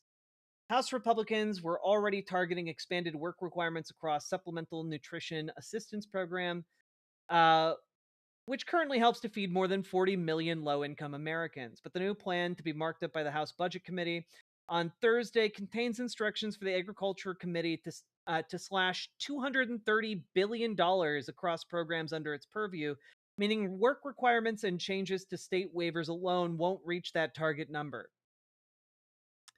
So, yep, that is what they are proposing in their at least their initial budget. Which is why we need to kick up some noise. We need to kick up the pressure. The pressure needs to increase on our elected officials, both Democrats and Republicans, not just for some vague concept of democracy, but for the very livelihoods of the people we care about in our lives, whether they are our friends, our families, our neighbors, or in our online communities, as the case may be. So, folks, if you can, again, I'm calling on you guys to call your elected representatives. There's a really great service called 5calls.org. I'm going to link it in chat here. There you go. There you go. There you go. Where you will be able to call your elected representatives on the things you care about right now. Call to talk to them about the proposed cuts to SNAP. Call to talk to them about the current ongoing attempt to subvert our Constitution. Call. Choose a different topic each day you call in any given week, because that will make your calls matter that much more to those offices. And make sure you also email, and if you can, consider going there once a week to knock on their door and say, hey, I'm paying attention. This matters to me. If you do not do something, I will die.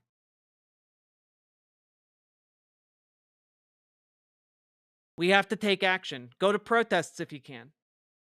Indivisible has a great tool here. Okay?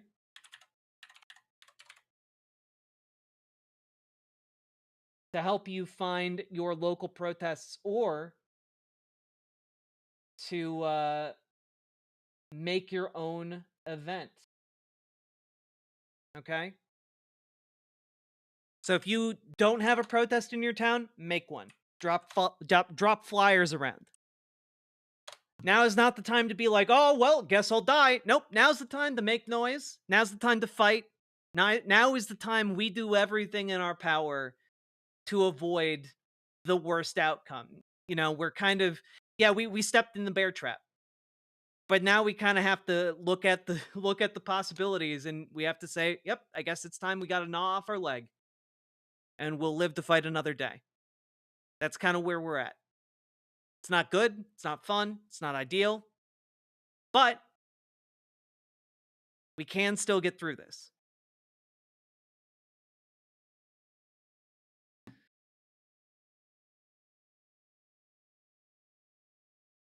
Now, there is some light and some some evidence that we can in fact change things.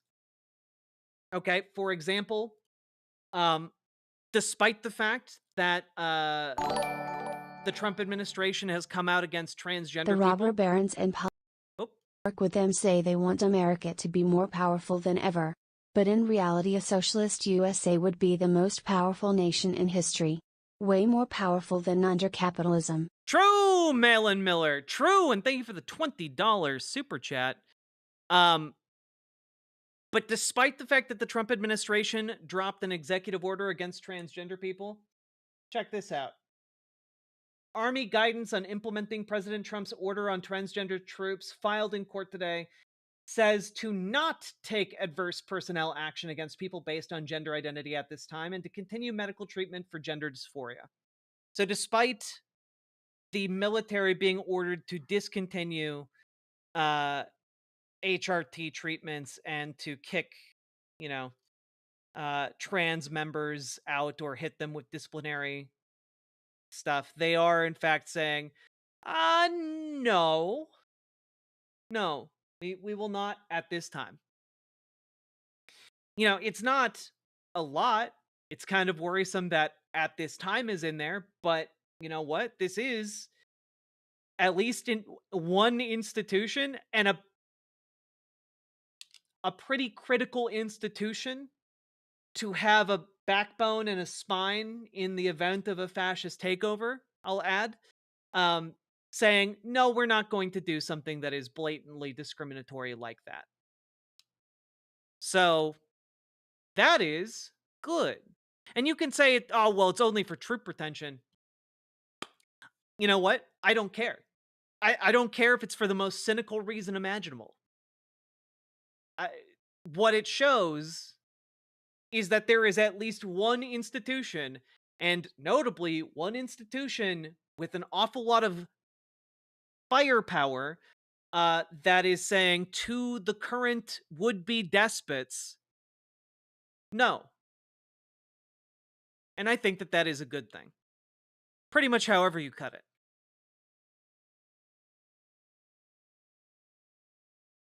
So that's good. And I'm going to share with you one additional thing that I do think that this is good. And this is kind of a mixed bag on its surface, but this is one thing that I do kind of hope comes to pass. So, we have a news story breaking today from local Miami press. Because there's been a lot of questions surrounding who's going to try to replace Matt Gaetz via special election. And these special elections that are coming up are going to be really important for the spread of, where the House is, right? Notably, we've been thinking of Elise Stefanik's seat in New York as being particularly vulnerable to perhaps a Democrat winning that seat.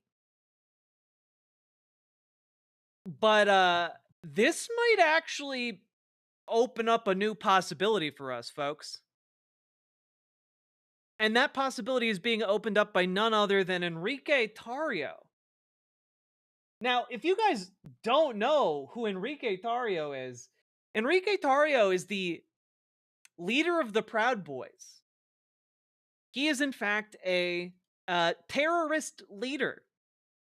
Because, sorry.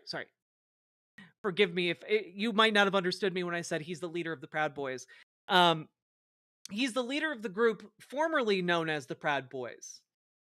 Because just this past week, a judge ruled that a historically black church now has the right to the name Proud Boys.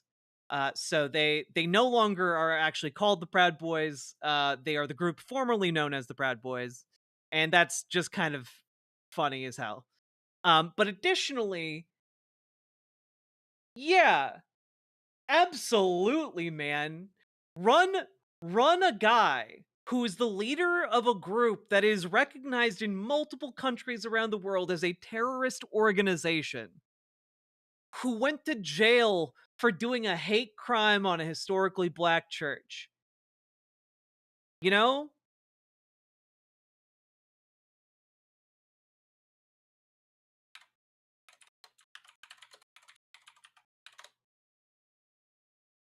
I'm just saying that's interesting. That's an interesting move. I hope it comes to be, because if so, that opens up a very unique opportunity in Florida for folks to campaign for the Democrat in the special election. Because look, I know Matt Gaetz was getting elected in this district, and it's kind of a long shot, but understand, like,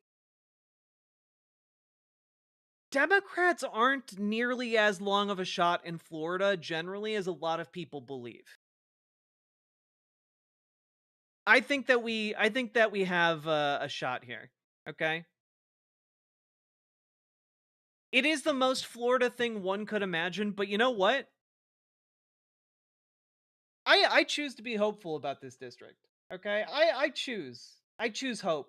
You know, as far as like who would have the worst shot possible at winning, this guy might be like the worst Republican choice you could make for that special district.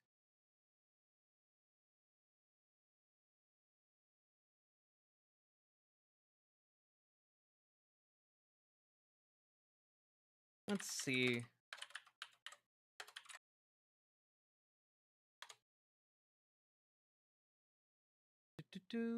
Florida's first. Let's see.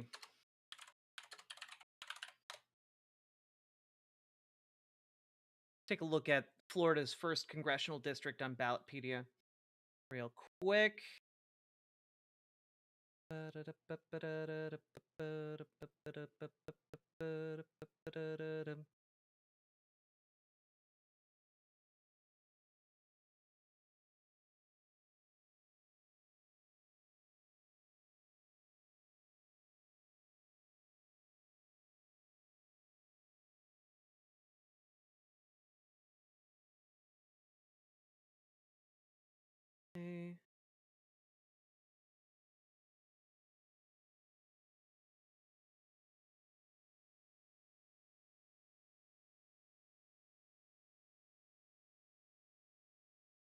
Yeah, it would still be a long shot, just looking at the history of Florida's first congressional district. But honestly, in my mind, this is kind of on par with that time. Which was the who was running for Congress? Who he was like a sheriff, but he had a history of hanging out at malls, trying to hit on little girls. You guys, I think he lost to Raphael Warnock. You guys remember who I'm talking about?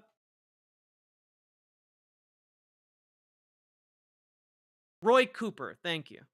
He lost to Doug Jones. Thank you. Oh, no. Roy Moore. That was it.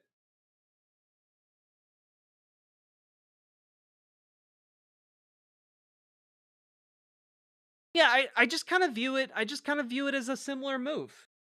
You know, if I were to pick a Republican for someone to run against, he's up there, you know? We'll see. One of the things I'm kind of hoping is that by the time these special elections roll around, Donald Trump and Elon Musk will have done so much damage to like the idea of like, you know, January Sixers being like patriots or whatever, that maybe being a former January 6th incarceree would probably be not a plus in the eye of the Republican electorate. I don't know. We're in a time where a lot of things can happen very quickly. Guess we'll see.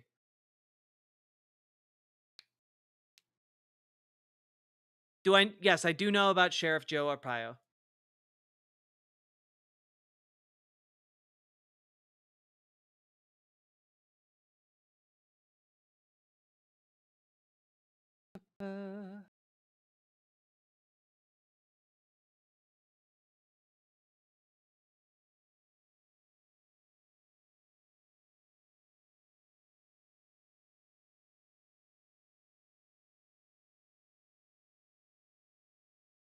All right. And finally, we need to cover this, okay? We have one additional good piece of information, good piece of news. Are we still in the cool zone? Oh, absolutely, PC Schwartz. The current situation that we're existing in is not tenable. You know? We are in a point of tension between the executive branch and the judicial. And like it's existential in nature. The cool zone is just kind of vibrating with tension right now, and we're not really sure which way it's going to go. But we do have one promising piece of information that dropped today, okay? And that is specifically from Judd Legum here. On Monday, Popular Information broke the news that the NIH had frozen virtually all grant funding in violation of 2 federal court orders. On Wednesday, NIH leadership distributed a memo acknowledging that its funding freeze was illegal and directing staff to resume issuing grants. Okay? So this is a good capitulation to see. This is a really good capitulation to see. It remains to be seen if more court orders will follow through like this. But like if like this holds, this is one at least subtle sign that at the very least judicial power is somewhat holding and Trump world is backing down slightly. It remains to be seen if other parts of the Trump administration are going to comply. It remains to be seen if, like, for example, like what damage was done with the US Treasury payment system. That is still the kind of ground zero for this constitutional crisis. But at the moment, I'll fucking take it. I will take this being frozen and us being in a much better spot than we were yesterday or the day before.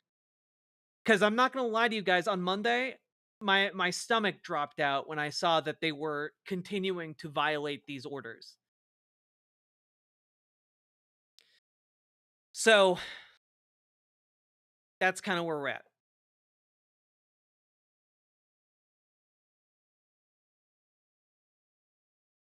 So, we're still very much in a situation where, like, a piece like this from Lawfare, are the courts up to the situation?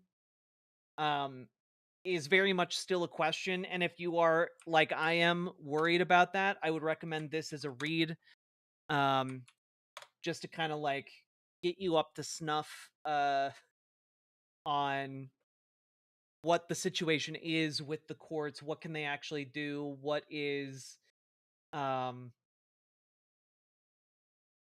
where are we at? And I do think that, while things are really, really bad, some of these shifts have been positive for the idea that perhaps the Trump administration is backing down in a number of small ways. So, we'll see. Hexeth was also protested by military personnel yesterday in Germany. Yep.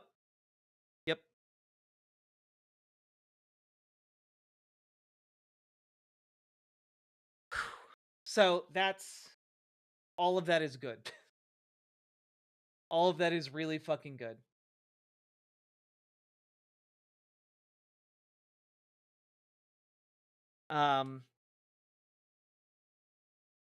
So that's kind of the state of play where a lot of the major things we've been worried about the last few days have kind of landed. There's obviously a lot of other things going on that I haven't gotten to, but that's kind of it. But I will say my major takeaways from today is that while a lot of this tension has yet to be resolved, moves by, for example, the U.S. military and moves by the NIH have made me feel a bit more hopeful that we're not going to see like the worst case scenario here. Okay. And just how huge the quality of life increase would be for them. Yeah. If I was a politician, I'd want to hammer on about how the facts of how much more money American citizens would have at their disposal under socialist economic policy. I mean, true. I do usually talk about that on my stream. I would love to get back to brass tacks about socialist policy positions that I believe in. And I do think we have good, solid, and compelling arguments for a lot of socialist positioning. Well, yes, Alan Smith, the incompetence of our enemies could absolutely save us. Yes. Malin Miller, thank you for that $20 super chat. I very, very much appreciate that. Appreciate it.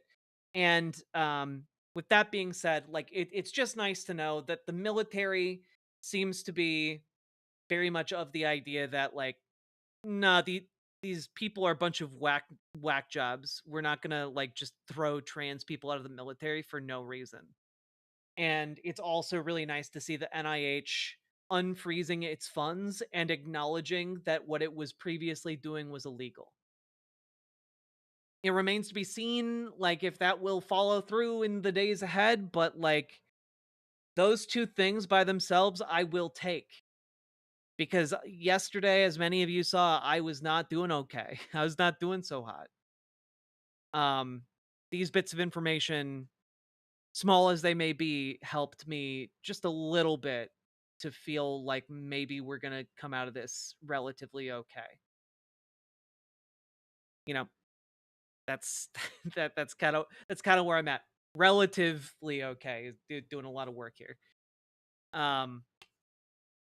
Fascism succeeds when the military goes along with it. Yes, that is precisely one of my main worries. But I do not think they have the military, and that is good.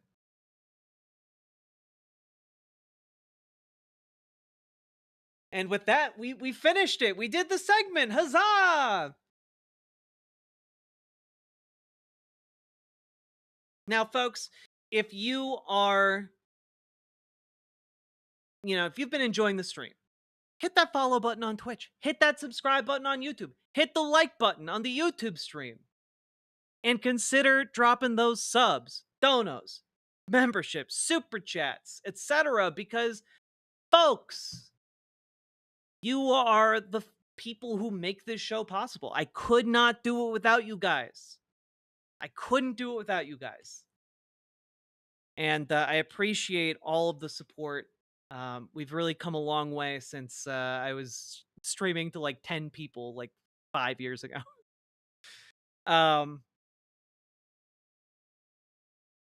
Whew. Yeah, we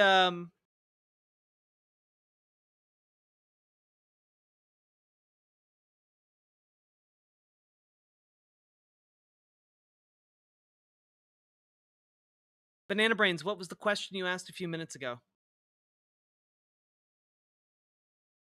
Also, folks, we have like 380 some people watching and only 168 likes.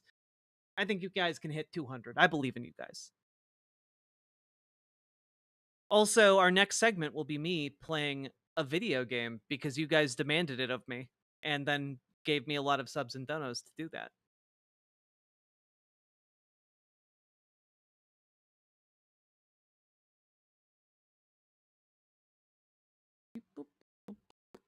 I can't copy text. Oh, okay. I'll scroll up and see if I can find it. Ah, here we go. If Elon does it, the highlight color on the YouTube chat is the same color that Malin Miller's super chat was, so I just did not see it.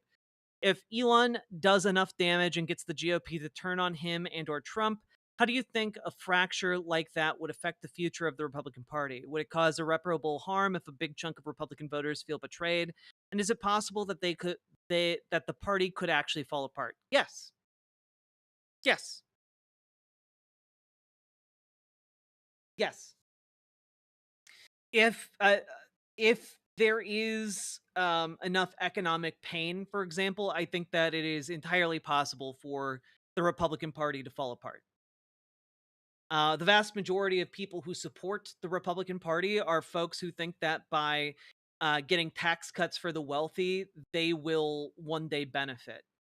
They think it's just common sense, fiscal conservatism that has made the country wealthy. And under enough economic pressure, they do realize that that is not true. The class consciousness overrides their, the class consciousness and material conditions override like their faulty analyses of the situation that they're in.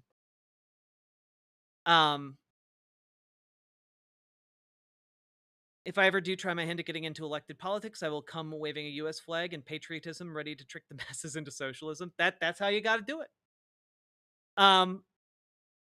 But also, I don't think we got to trick the masses into socialism. I just think, to an extent, you don't say like, I'm a socialist, everyone, but you present it as like, hey, I like it when jobs that we like, when we push for jobs in our district, we should be pushing for jobs that are going to stay here for generations. Not for jobs that are going to build up a company and then move it overseas in 20 years, kill the town. No, we want jobs that'll stay here, stay local. And one of the things I've noticed in my business antics is that I've noticed that Democratic worker co-ops, they stay local. They pay their taxes. They're honest and they're crewed by honest folks. And you know what? I like that. I like people who are going to act in their community for the benefit of others in their workplace. I like people who are willing to sandbag for the local food shelves. When the storms come through, I like folks who will do their darndest to get out there and make sure that people aren't getting ripped off. And I think that there's like a way you can do that and like present democratic worker co-ops as like your thing, and once you have enough political power, sure, you can be like, I've always considered myself something of a socialist, 20 years into your political career, but you don't gotta announce yourself as like you don't gotta use terminology that is immediately going to torpedo your popularity among folks in your community. Yeah, just embrace common sense working class solutions, I'm not a socialist. I just embrace common working sense working class solutions. That's my jam. I'm just your average Democrat, you see. I like solutions that help the working class to prosperity. Hello, my name is John Water.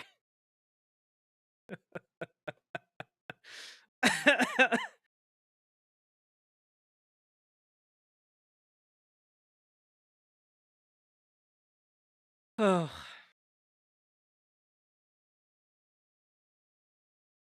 I can 100% picture the suit while you do that. Thank you. I'm glad my humble country lawyer gesture translated.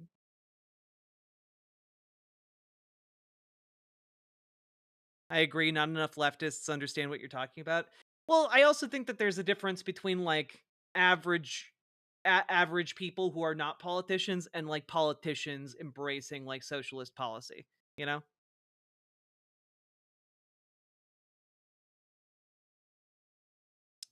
Let's turn text to speech back on here. Success, especially since I am from Iowa. Yeah, exactly. So you get it. Like I'm from Minnesota, Iowa, very similar. There are a lot of people here who would absolutely support like socialist policies, but not if you call them socialism.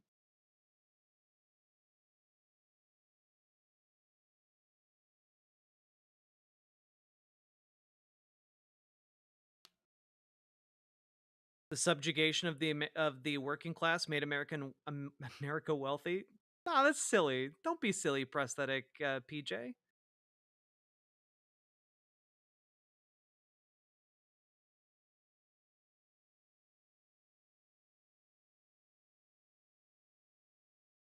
Gonna take a break. Not doing okay.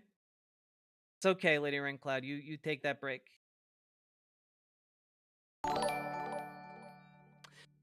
That is good. Our That, message yes. can also be widely accepted by emulating Sean Fain. Yeah, Sean Fain. That's a guy. That's a guy who breaks through to most folks in this country. Absolutely. Boop, boop, boop, boop.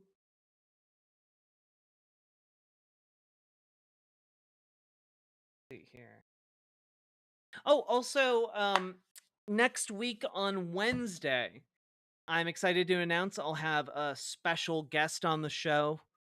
We're gonna be talking with Nathan Grayson. I believe one of the co-founders of Aftermath. Let me just check that. Yes, co-founder of Aftermath.site. We'll be talking with Nathan. He's got a new book coming out this weekend that apparently I'm quoted in. So that's cool. But we'll be talking about his book, and I know I've known him for a while. He's been working on that for a long time. And I remember sitting in a bar like 5 years ago talking with him about it. And we used to play D&D together, so that's fun. Is that Richard Grayson's son? No idea who that is, so don't know how to answer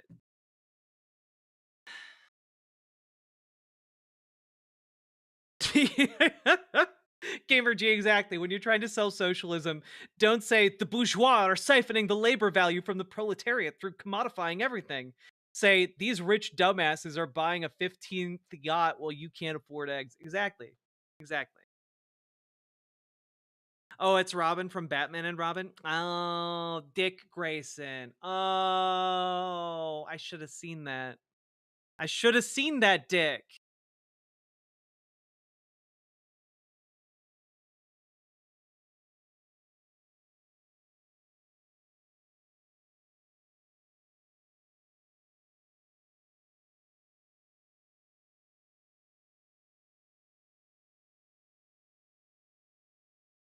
Thank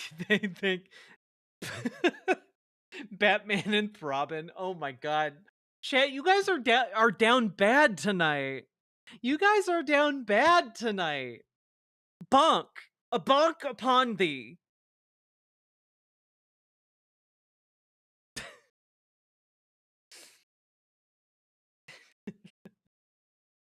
You silly billies. Hey, let's figure out a game.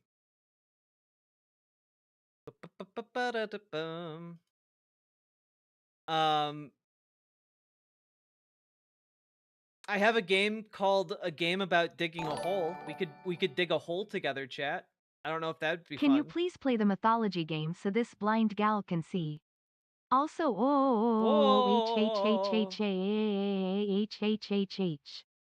Well, which mythology game?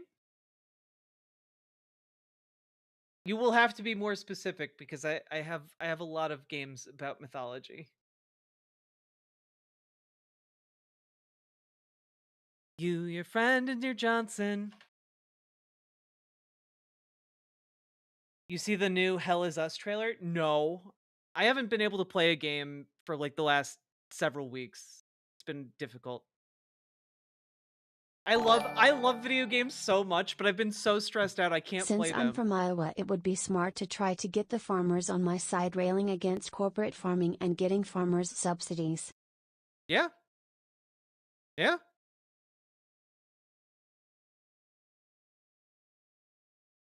Oh, yes, yes, we could play more Forgotten City. I do want to know what's going on with all those gold people. Yeah, we could play that. You, your friend, and your Johnson. Good night, Ashley. Get good sleep. I should probably. I don't think I hit the the segment end button, so there we go. I am gonna go pee, and when I get back, we'll play the Forgotten City. Excited to find out what's going on. You, your friend, and your Johnson.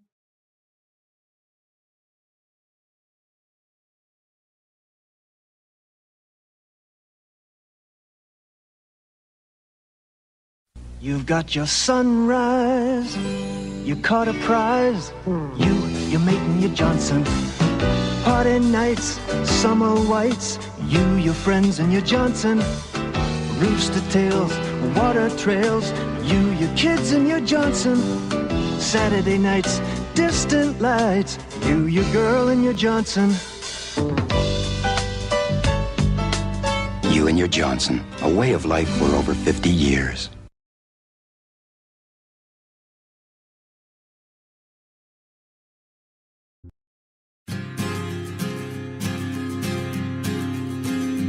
In a pleasant wooded valley lived a huntsman tall and able.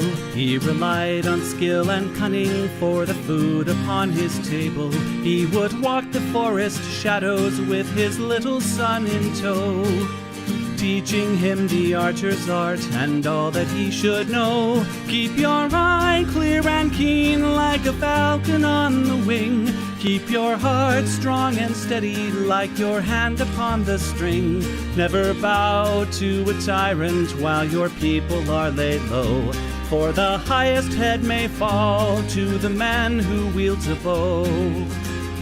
In the valley there was freedom and a man was left to living, but as year gave way to year the ruling men grew less forgiving. On a day as black as death a governor to rule them came, turning landsmen into slaves, and Gessler was his name. In the center of the village Gessler set a lofty pillar, and he ordered every subject, be he serf or be he miller, to do homage to the hat that Gessler placed atop the pole, or to forfeit to the crown his life if not his soul. But the huntsman William Tell came into town the morning after. William heard of Gessler's order and could only roar with laughter. Honest men should hold a rank above a petty autocrat. I would never bow to him, I'll not bow to his hat. Keep your eye clear and keen like a falcon on the wing. Keep your heart strong and steady like your hand upon the string. Never bow to a tyrant while your people are laid low, for the highest head may fall to the man who wields a bow. Gessler's soldiers seized the huntsman and his little son for treason, but the people of the village cried for mercy and for reason. Gessler stays the execution, but a cruel test contrives. Prove to me your skill, and you may ransom back your lives.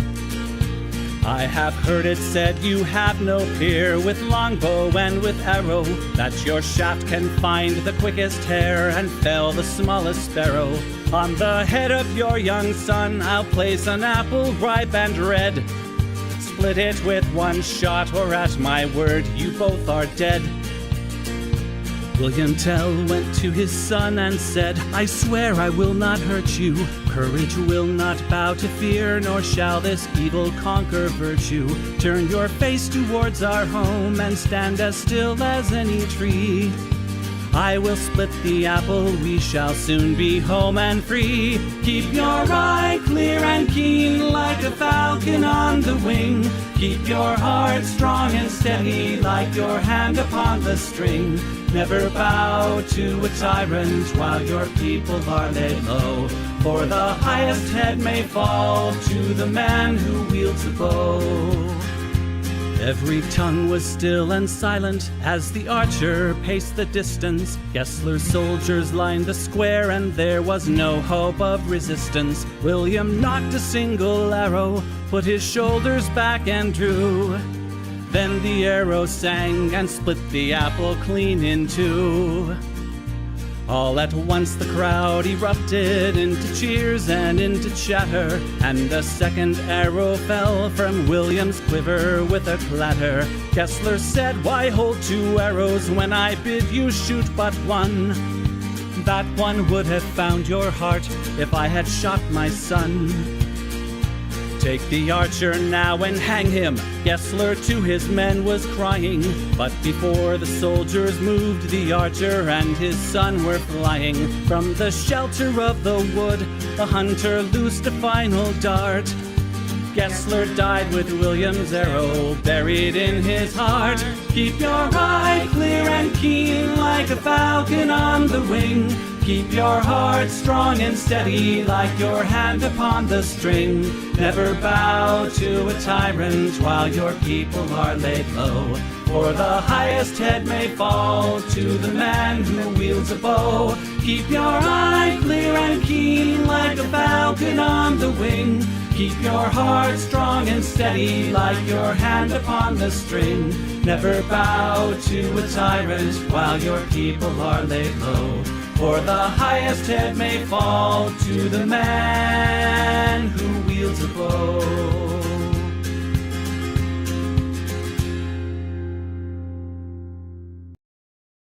That was Ken Theriot, or Ken the Riot. I'm not entirely sure how you're supposed to pronounce the last part of the musician's name. Performing William Tell. I've been kind of obsessed with William Tell lately. You know, there's just something about an absurd tyrant rolling into town, making increasingly absurd demands, and someone laughing in his fucking face, only to be met with more absurd demands, and at which point said tyrant is overthrown. Therio? Could be. Therio?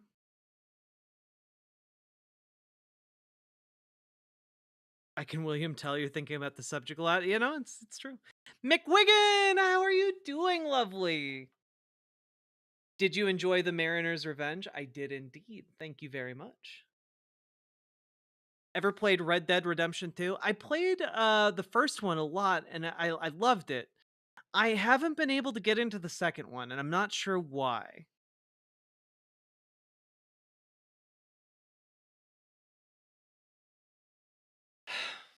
Let's play some Forgotten City, huh? Let's remember a little bit, shall we? Ah, yes, William Tell, the Luigi Mangione of his time. Indeed.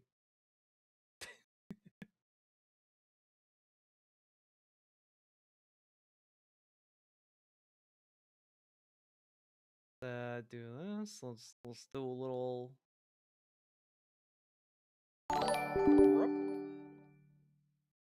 Been meaning to say for a while that your volume is always a bit lower than average YouTube. I guess maybe check over y'all levels? IDK, maybe everyone is maxing it and you don't want to join in on that. Yeah, Twizzy, I know that my volume is a bit lower. Part of it is I am right under a vent that just periodically will go off. And so I try to limit the amount of hiss in the background.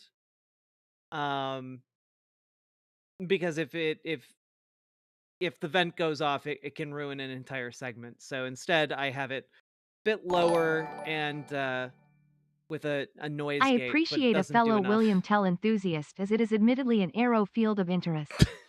BWA. So it's kind of one of those things where it's like, I gotta pick my poison. But I am going to be having I'm going to be moving in the near future, somewhat near future, and I'm building a studio where I can have a little bit more control over that. So my situation will improve. I'm real excited for it.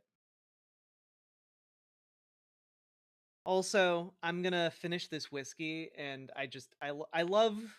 Look, shout out to my Minneapolis spirit producers, okay? Because Crooked Water is literally my favorite whiskey, and they have this Old Hell Roaring double-barreled straight bourbon that I quite like. And on the I just noticed on the cork, it says "Let our spirits raise yours," and that's just nice. I like that. Little touches. Also, just the bottle art is gorgeous. Look at that bear. Yeah, bear. Is this studio sponsored by Polymarket?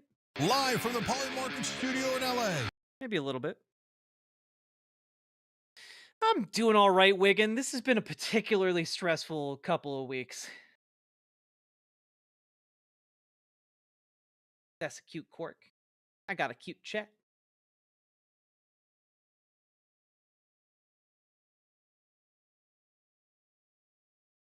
Okay. And put this up there. Oh god. Oh god.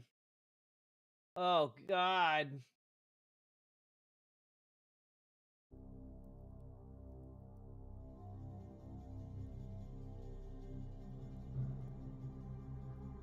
Okay, there we go. Oh, it does not like when I X out here. It does not care for this. Oh boy.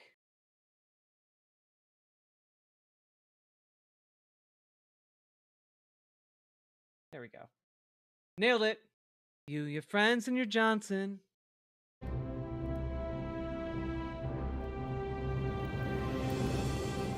Continue as river. Oh, I need my controller.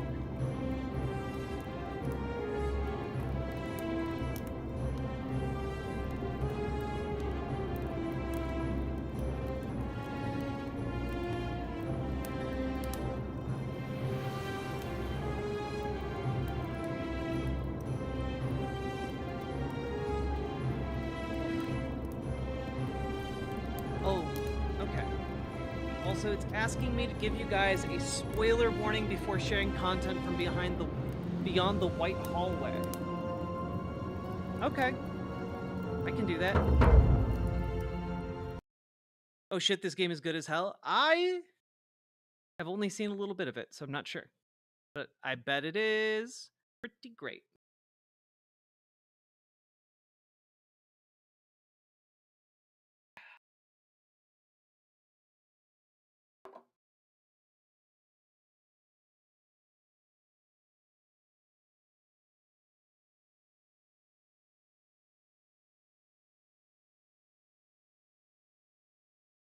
What game is this again? This is the Forgotten City.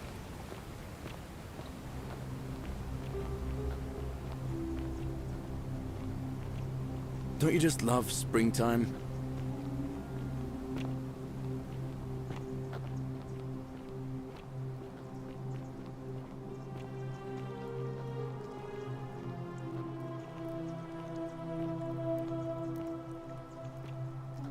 Why is my controller like this? 1 second.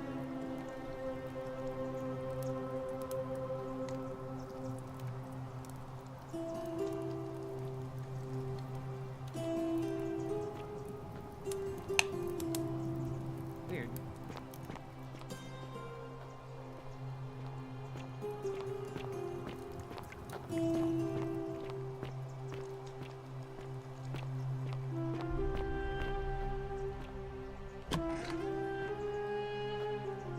Oh, there's a skeleton in there. Let me in.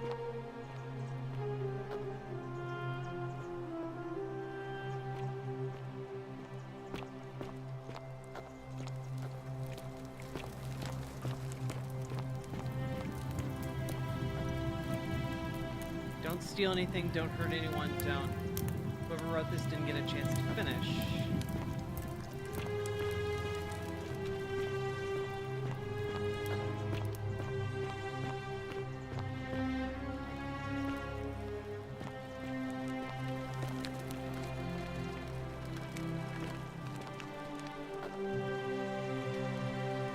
The Myth of the Golden Rule by Dorotas the Younger. As per our custom, I shall begin by paying my respects to the god responsible for this city.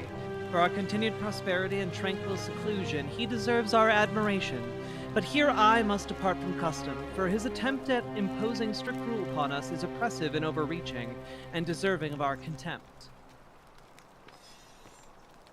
Interesting.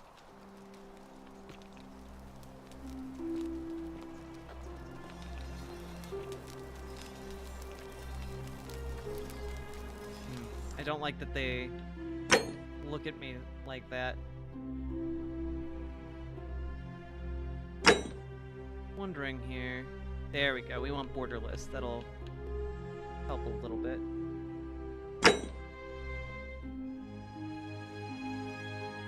There we go.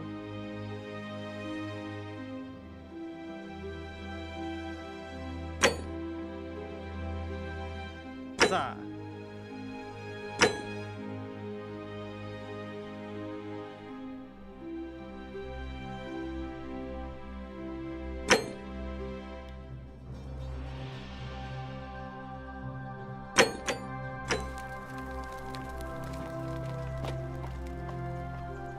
So I'm not, I know I'm supposed to be sussing out who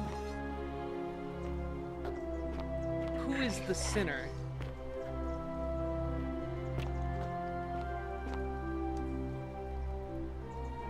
Ulpius loves Scintilla, corrected to Ulpius killed Scintilla. Oh. Drama. I guess we have to figure out what happened to Scintilla, right? She went missing. So for those of you who, missed the opening of this, we are someone who washed up on a shore, and then like a lady was like, "You gotta help me. My friend went into these ruins and hasn't come back." And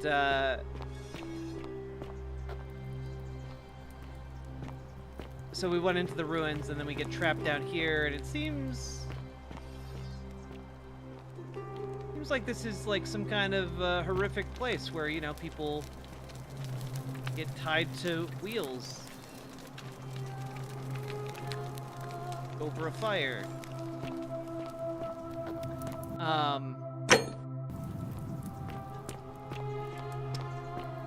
And also there's apparently a god that turns everyone into gold and then rewinds time, stuff like that. Kinda been going on.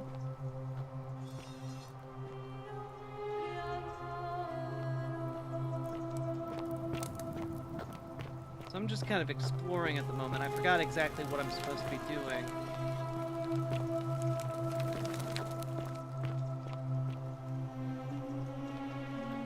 Some kind of hobble situation. Hello.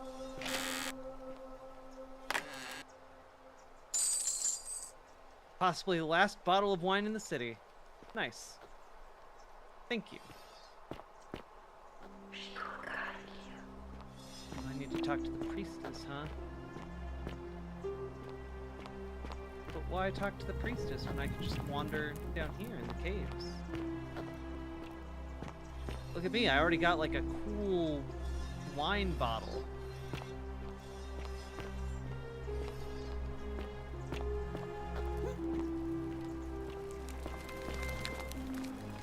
Might be climbable if only they could support my weight. Damn it! I'm chonky.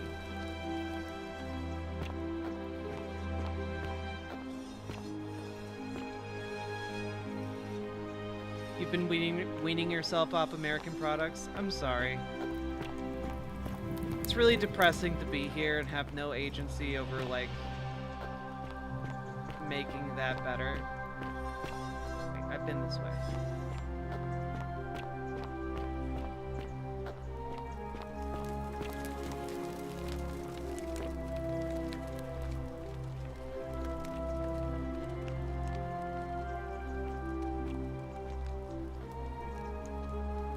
Bloodless shadows wander without flesh or bone. What does that mean? This place is called Accursed. Here, Titios offers up his innards to be torn, stretched out over 9 fields. You, Tantalus, cannot catch the drops of water and the tree you grasp at. Sorry, I was distracted. What did Doritos the Younger have to say? Something about eat fresh. You, Sisyphus, attack or pursue the stone that always returns. Ixion turns and follows after himself and flees, and the 49 belides who dared to plot the destruction of their cousins, their husbands, fetch again with incessant labor the water they have lost. Huh. Okay. Livia's not doing so good. Writing shit on her walls.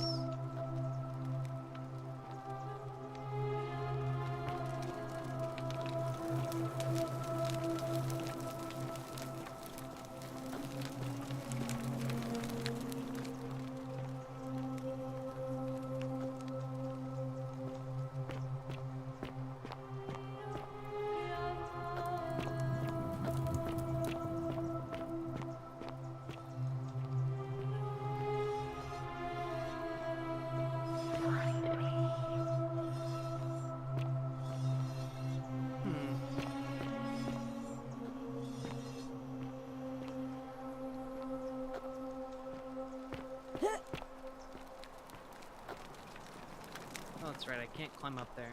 Damn it. Alright.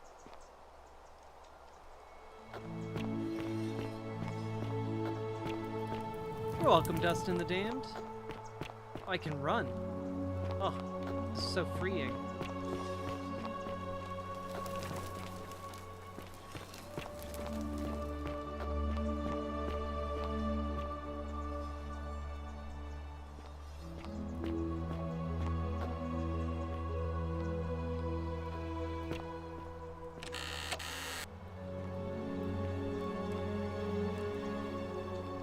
Metal dice tower designed to stop people from cheating when rolling dice. Clearly cheating must be a problem among Romans. Midas Simulator 2025 looks different than what I expected. Sake Tanuki, thank you for the 5 gifted tier 1 subs.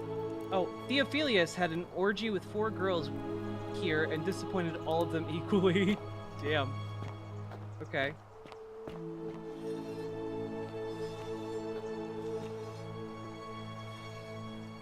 Oh, I suppose they built a bunch of these dice towers to prevent anyone from cheating, just to make sure no one kills them all. I love your clothes. So exotic. Thank you. Oh, you're here. I'm so glad you decided to visit. I'm Aurelia, and I hope I'm not being too forward, but the moment I laid eyes on you, I was intrigued. Yeah. There's a light in your eyes I've never seen before. A certain learning and sophistication.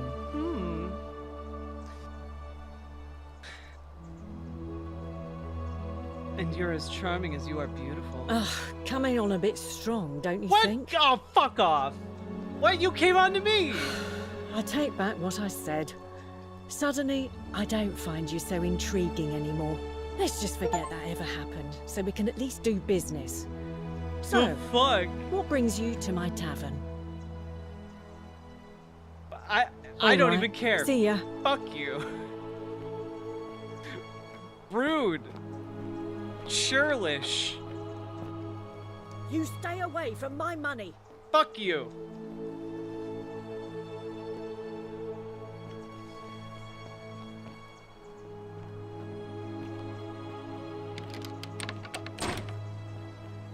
Oh, it's locked. That's interesting.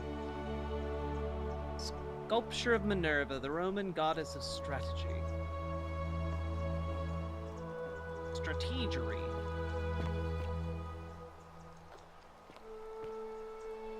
The brass has been polished into a rudimentary mirror, which has been used for applying makeup.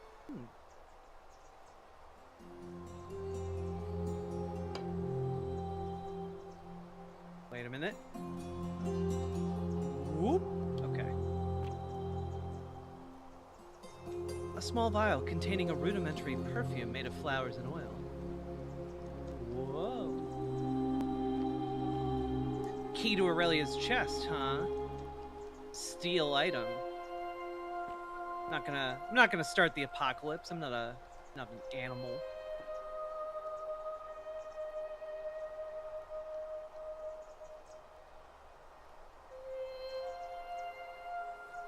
Cosmetic jar. Why does it let me examine all of these things? There's something special about one of them?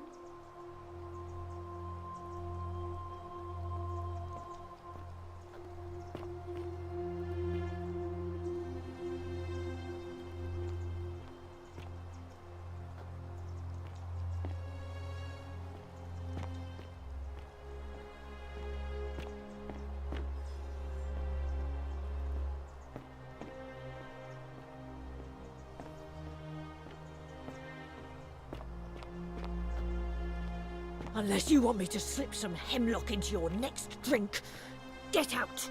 Wow, okay, fuck you. Cerberus lifts his triple head and lets out his threefold graying. Livia, would you stop muttering like Medea over a cauldron? You'll scare away my customers. They follow their trades, imitating their previous lives, but they are ignorant. This again. You're in a world of your own, aren't you?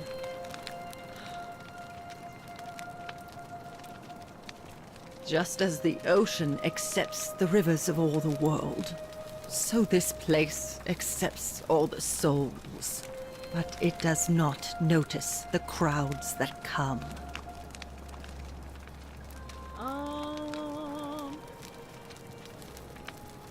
What's your story? The bloodless shadows wander without flesh or bone. Some crowd the forum, some the house of the ruler of the depths.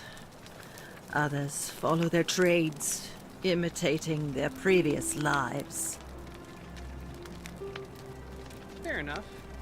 I think I know what she means. Hey Jack, if I wanted to get a chick's number during the Roman era, what would I say? You wouldn't say anything. Because they didn't have phone numbers.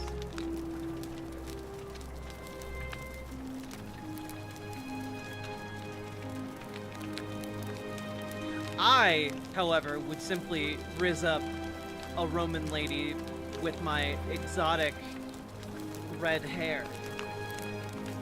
They would simply be like, oh my, I haven't seen that before. I'll be like, I'm from the north, baby. And they'll be like, ooh, my stars and whatever hasn't been invented yet to hold up my thigh-high stockings. Can I have your numerals?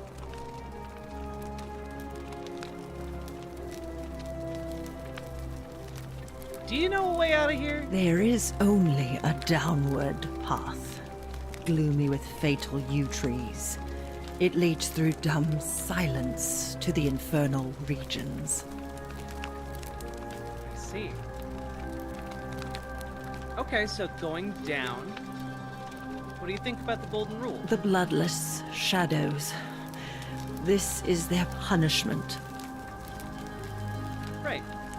Can you tell me about the pattern you saw? You think you wish to know, but you do not. It is better for you if you remain ignorant. Pandora's box must stay closed. I'll say no more. I'll be going The now. newly arrived are ignorant of the road before them. Maybe she's aware of like all of the different like time loops.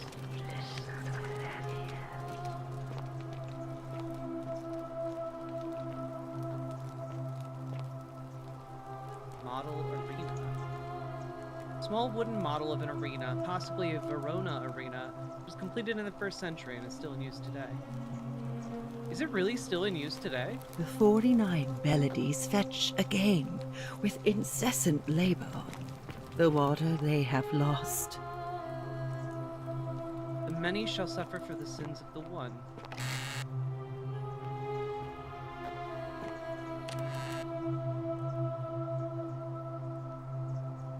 Garum, a fermented fish sauce used as a condiment. It gives off a faint, salty aroma.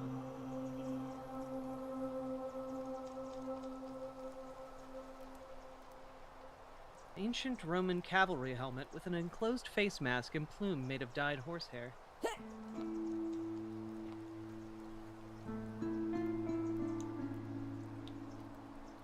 What? A legionary's banner from the first Italica must belong to Horatius.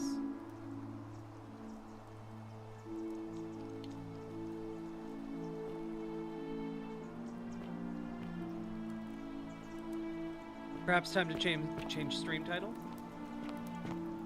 Mayhap, but I'm not gonna do that. That's work.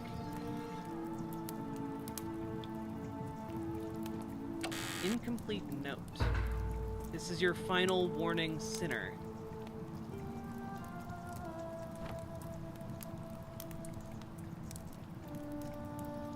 Persuade. Ah, Rufius. Rufius is being a dick. A phallic charm thought by the Romans to have divine protective properties. Dicks?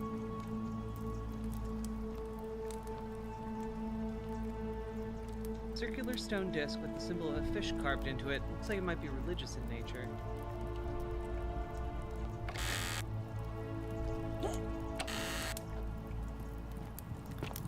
Rufius. Kavash to Kavash. I told Lucretia about the dreams I've been having. She said it might help her divine their meaning if I wrote them down. It happened again last night. The man by the river was there as always, his face shrouded in shadow from that peculiar ram headdress. Once again he introduced himself as Curti, and told me he dragged me from the river. He seemed to smirk as he said his name, as if it meant something I could not understand. Indeed, the name rings a bell, but I cannot for the life of me remember where I heard it. I do not think I will sleep soundly again until I know. Who is Curti?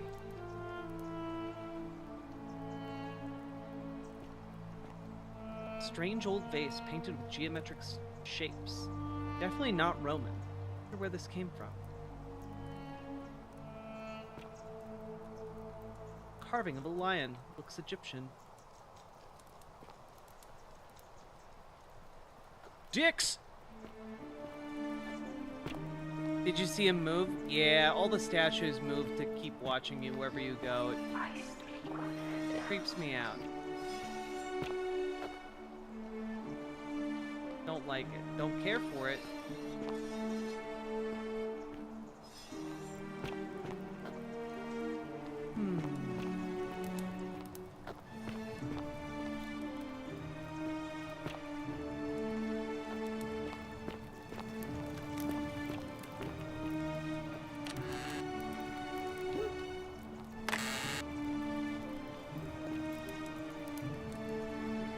My life has been torturous as the 7 labors of Hercules, orphaned, defeated, and enslaved, yet I would suffer it all again gladly, because each loss, wound, and tragedy brought me to you. Radiant as Rome's sacred flame, your bright warmth nourishes my soul. I know I can never touch you any more than hold Vesta's flame, but to watch and love you from afar, bathing in your glow, is enough.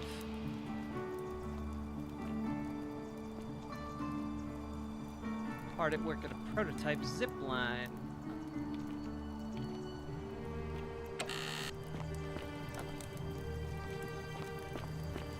You, Sisyphus, attack or pursue the stone that always returns.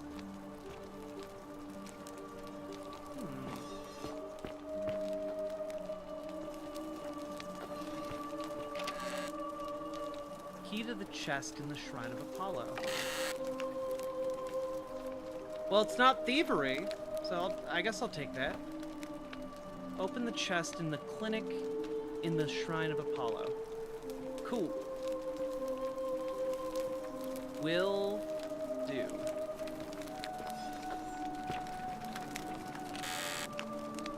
Olivia. I don't need to steal denaries.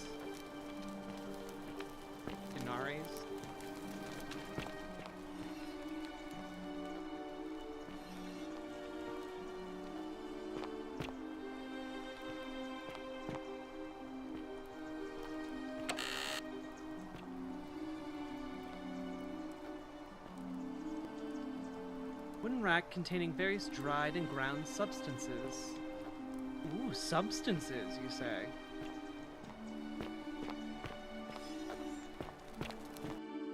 I think I need to muck about with the field of view. I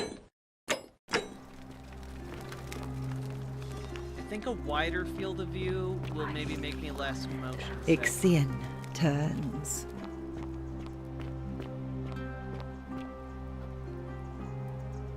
It's either a wider or a narrower field of view that helps. What game is this? This is The Forgotten City.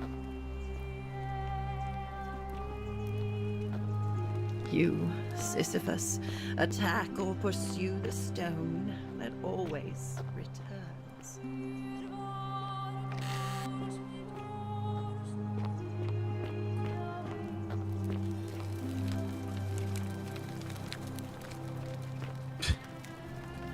You receive a hastily scrawled papyrus of the following. Livia, 8, 6, 7, 5, 3, 0, 9.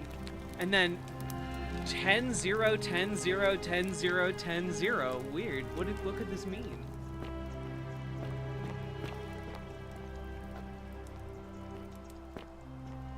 I was just up here.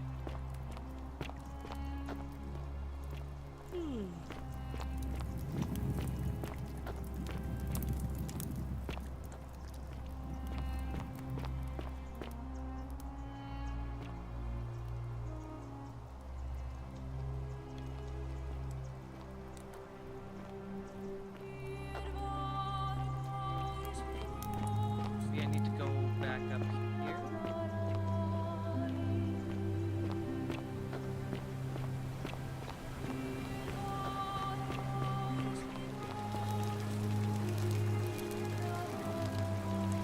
Relief depicting a great circular portal in Proserpina, the Roman goddess of the cycle of life and renewal. Her story is a grim one. It said she was abducted by Pluto and forced into marriage against her will.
Okay, I can't swim.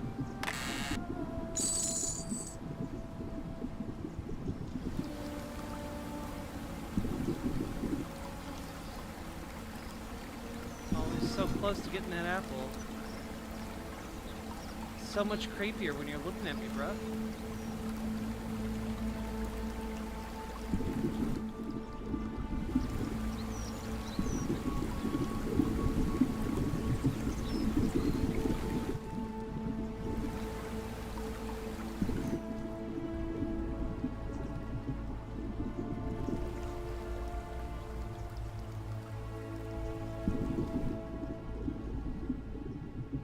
What's this?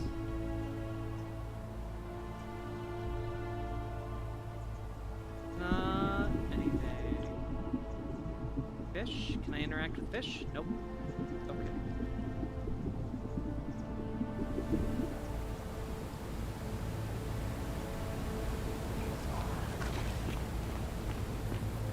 Romans didn't have zeros? Okay. These aren't Romans. Well, I guess they're kind of Romans. Oh, am I trapped on this ledge?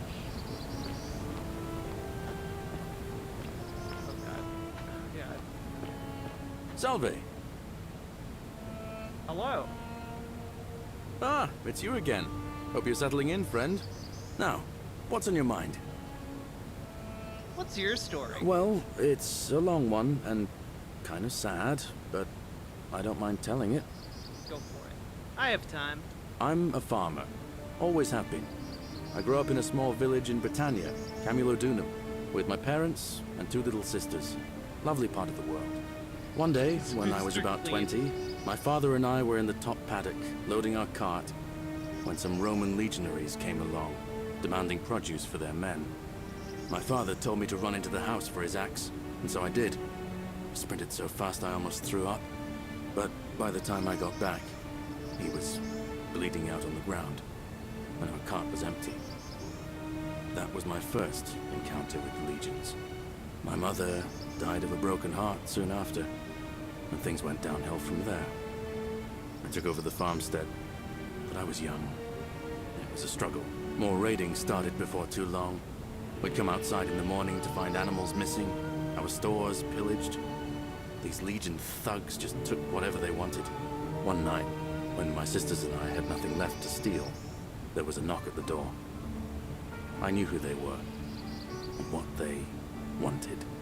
I got my father's old axe, pulled the door open real quick, and before that soldier knew it, split his face right down the middle.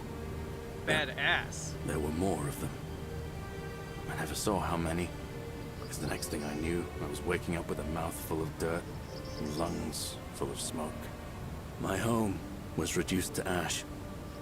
My sisters, dead. And they left me alive to see what they'd done. Still burns whenever I think about it.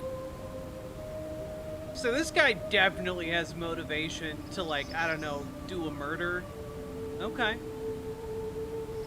I'm sorry to hear that. Yeah, well, I wasn't the only one this happened to. It wasn't long before Boudica led thousands of Britons in a rebellion against the Romans. Unfortunately, there were just too many of them. And those of us who survived, they enslaved. So, then I found myself being transported all the way to Rome to be sold to the highest bidder. I spent a few years working for my new master, learning the Romans' ways, Romanized my name and everything. Tried to escape a couple of times, but they always found me, and I'd just end up right back where I was. I'd probably still be there too, if it wasn't for the stampedes breaking out. You see, about 7 months ago, an enormous fire broke out in Rome. Everybody was running down toward the river, screaming and shouting. I'd never seen anything like it. Human beings acting like cattle. I got swept up with them somehow, and the rest is a blur. The next thing I knew, some stranger was dragging me out of a river. Stumbled across this place and started my life over again. I'm glad things worked out in the end. That's what I thought too, for a while. But it seems the gods aren't done tormenting me yet. See, I finally had my own farm again, safe from the grasping hands of the Romans. Or so I thought. Until Sentius the Decurion demanded I hand over all my produce. It's for the good of us all, he says. Only he takes the best bits for himself, of course. He even told me if I refuse his demands, I'll break the golden rule. I'm not sure I believe him, but then, what if he's right? So, it turns out our dear old magistrate is no better than the Legion thugs who took everything from me. I'm right back where I began. But don't you worry, Nemesis is waiting. And he'll get his, one day. He'll get his. Forget I said that last part, will you? I get carried away Tell me sometimes. more. Sure. Thanks, friend. I knew I liked you. Anyway, that's enough of me rambling. Was there something else you wanted to talk about? You know a way out of here. Well, as much as I'd love to get out of here, the harvest's always more fruitful in another man's field, isn't it? But Scintilla, Sentius' daughter, went missing a few weeks back. Could be she found a way out. If anyone knows for sure, it'll be her sister, Sentia. But she'd never tell the likes of me. What do you think about the whole I don't give it much thought these days. I mean, everybody here's got their own view about what we need to do to survive. But I say, let's spend less time arguing about what it means to be good and just get on with it, you know? Why are they all building bunkers? Because they're rich assholes, and they know eventually rich assholes tend to breed large mobs who hate their guts. I can't see how I could vote for either candidate. I don't like Sentius much, but Malleolus is almost as bad. Even I could do a better job. Me, a farmer. And I've never given a speech or put on a toga in my life. All right, Can see we you make around. him the new leader? That'd be cool. I'd like that.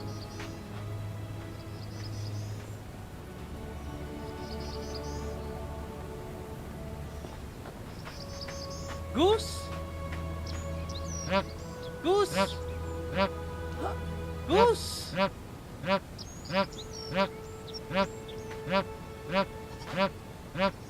Goose, goose. Goose, goose, goose, goose.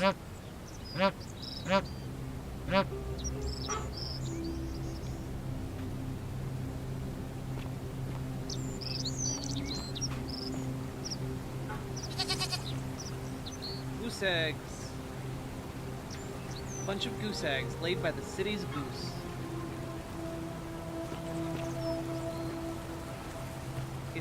It's the city's goose? You're the goose of the town? A goose about town?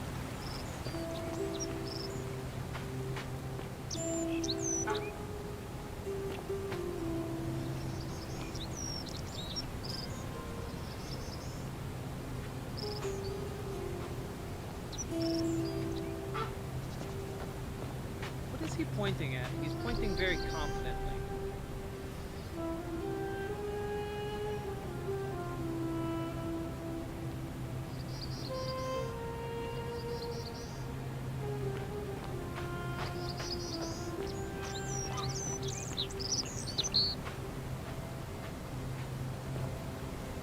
Message, what are you trying to send me?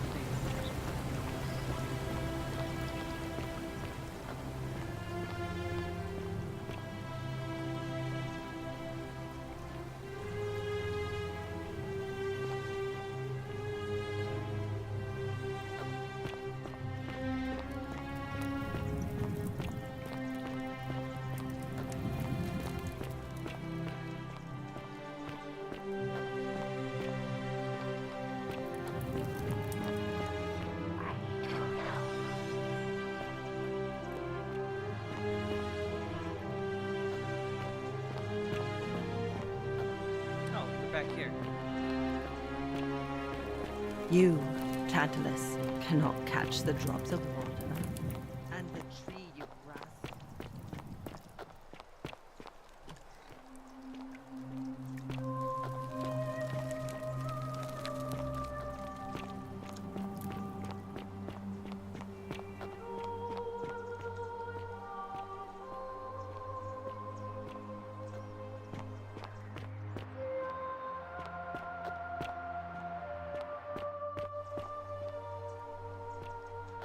All good, Polaire. Yeah, it'll come up. Name's Rufius. Better watch your step. What's your story? Can't talk long. Got to stay sharp, but... family's from Seleucia and Tigris. Babylon province. But I've been roaming a long time now. Even joined the legions. The 6th. The one they call Ironclads.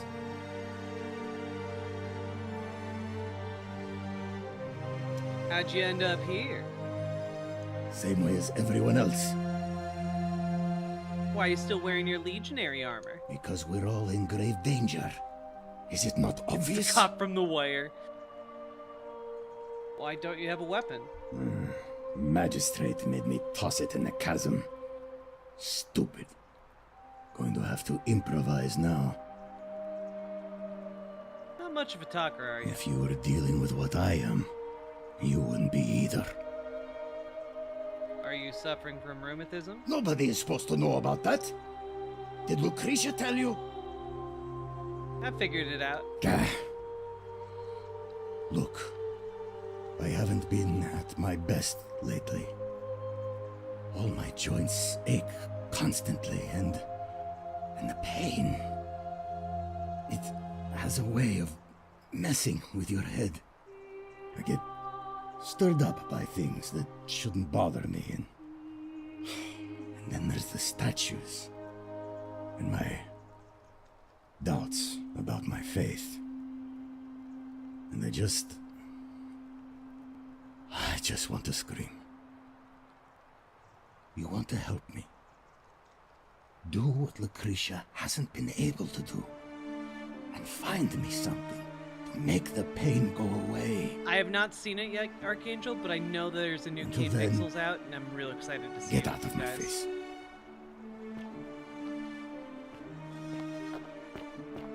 Don't worry, bud. I'll find you something to ease the pain.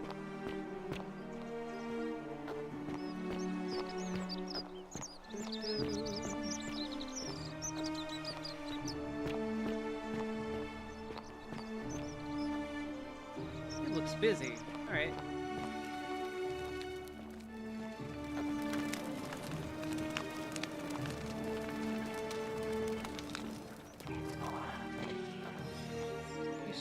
Hey, Virgil, how much would you want to make me a bow? Shopping list. But why? You know why.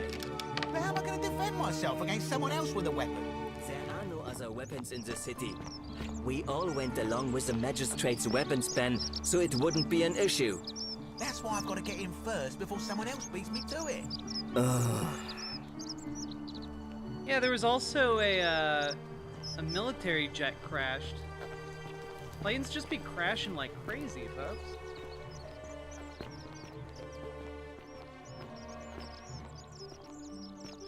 Hello. Ah, a new face. Salve, and welcome to a little community. My name's impossible to pronounce for most people, so you can just call me Virgil. What's your story? Well, I'm an architect.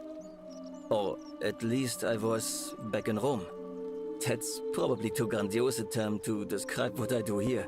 Help out with repairs and try to stop old buildings from collapsing on people, that kind of thing.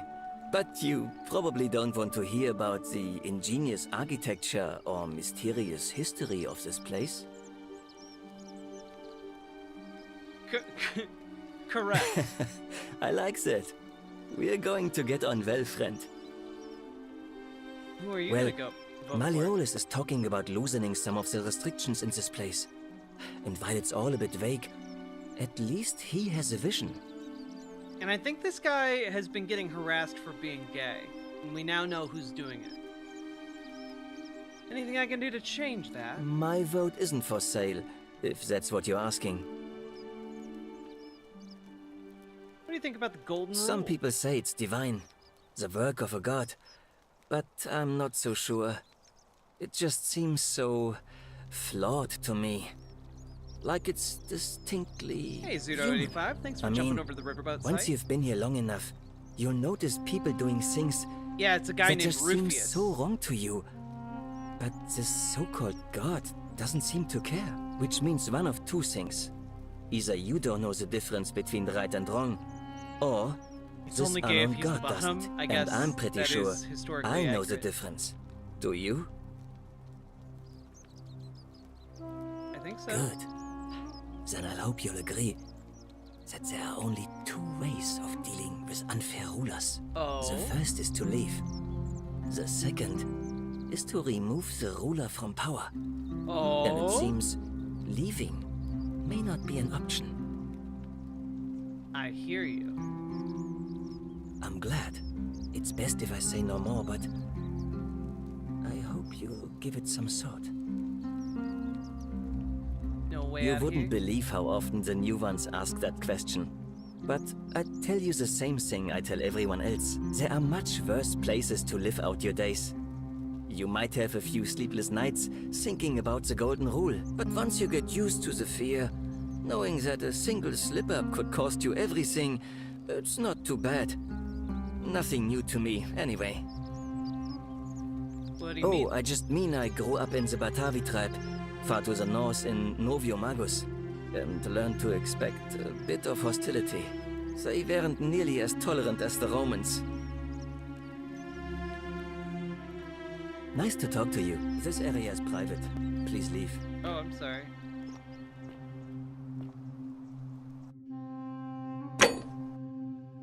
Okay.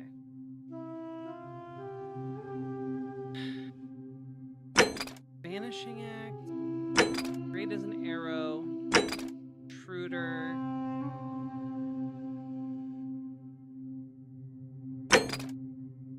Thorn in the paw.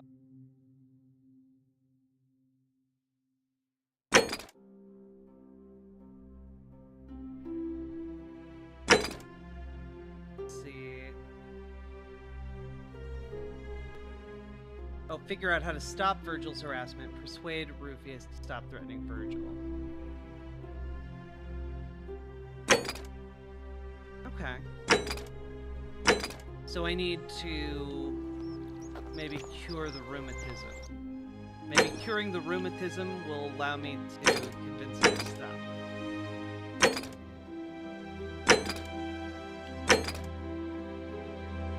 Reach Nevia in the palace.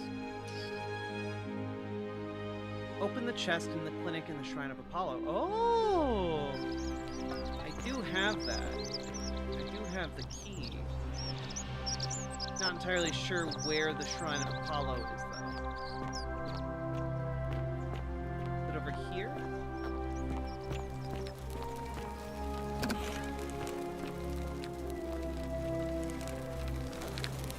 Ah, yes. Dicks!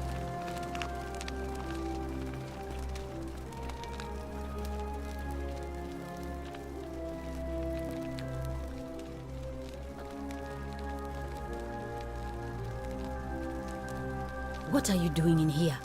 Can't you see this woman is dying? She's been poisoned. She needs the resin of a plant called silphium, but that Culus cubulatus decius won't give it to me.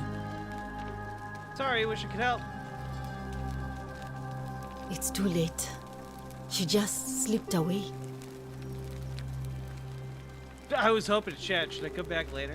No, now's fine. I can't afford to wallow here. And I need the distraction. What's on your mind? Forgotten City. I'll be Well, going now. come back if you get sick or injured. Day or night, I'll do what I can.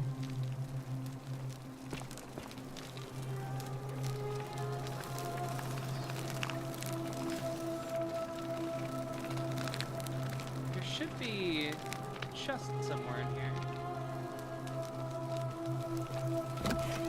Maybe it's on the other side?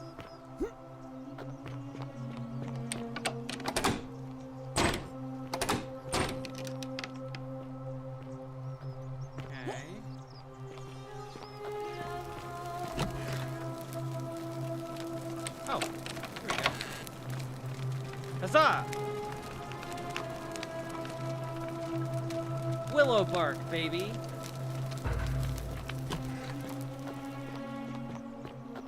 All right. You there. Dicks. Dicks. You again.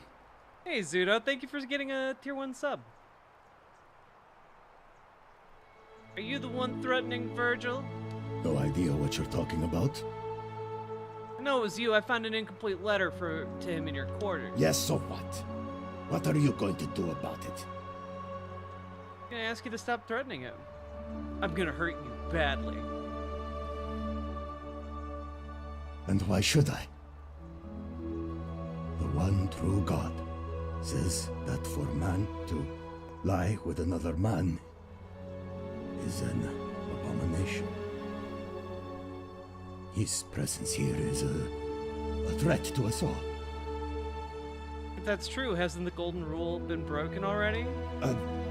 Well, I don't know. Rufius is not the Maybe brightest God hasn't noticed yet. But when he does, we're going to have a problem.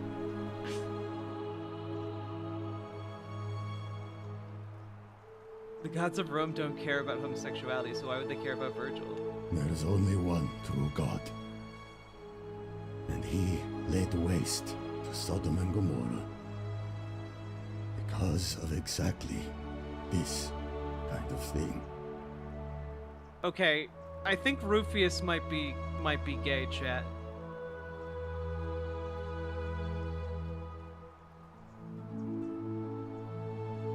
Who was it that said do unto others as you'd have them do unto you? I am doing that. If I was about to get everyone else killed, I would want someone to stop me.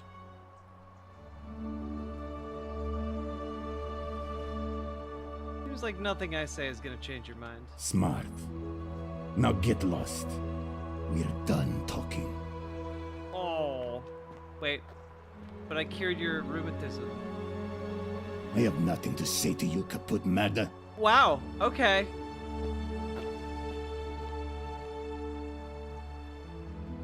I have nothing to say to you, Kaput Mada.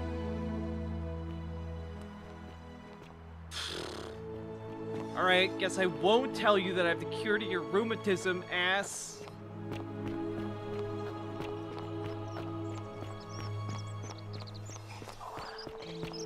You're right, it is all up to me. Help! You have to do something! A man arrived in the baths. A real nasty sort, with his face all covered up. And he's got a weapon. You have to do something, or he's gonna break the golden rule. I don't got any stabbing tools. I'll get right on it. He's still in there, somewhere. I have to hide. Find me in this empty shrine when it's over. Do not go in there. Why? I have a bad feeling about it. All right, fine. Come and find me in my bakery instead. Please be careful.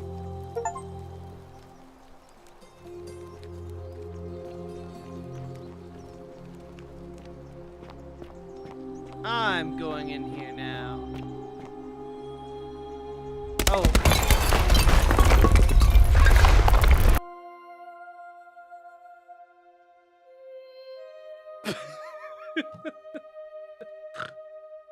Oh, god damn it.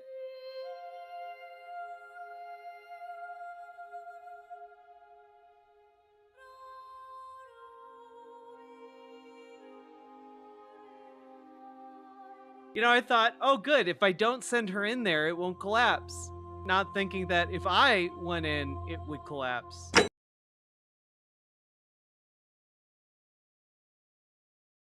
I did not realize I am also people. Oh, did it? Oh, it saved right before I went in. That's nice. Thanks, video game.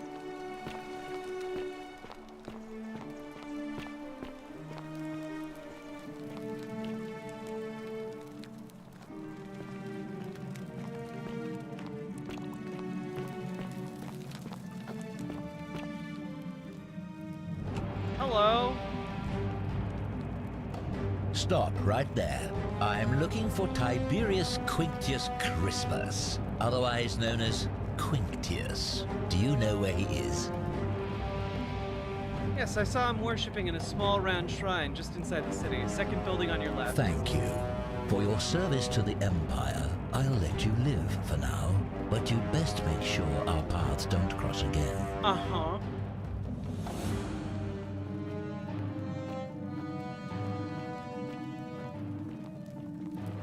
Follow at a safe distance here.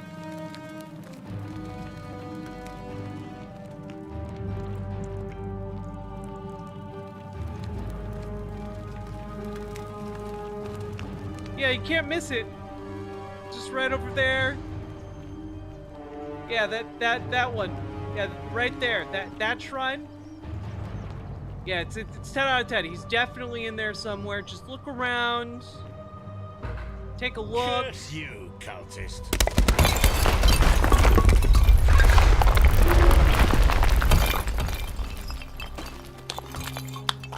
There we go. Gonna take your bow. Bounty notice. Emperor Nero has ordered the execution of a cultist named Quinctius with different colored eyes. By order of Emperor Nero, all loyal sons of Rome are ordered to hunt and execute the arsonist and murderer Tiberius Quincticus Crispus, a citizen from the Avellino district of Rome. He's about 40 to 50 years old. He has average height, average build, has dark hair, has one eye green and one blue eye. He is typically clean-shaven. He is a known associate of cultists and suffers from delusions of grandeur. Take the fletched arrows and take his money. Ave, Hello. a new face. Ave, and may Vesta watch over you. I'm Equitia. To what do I owe the pleasure of this visit? Been asking people how they wound up here, trying to find a pattern. Interesting. I'm not sure why you're telling me, but you've come to the right person. Did you find a pattern then?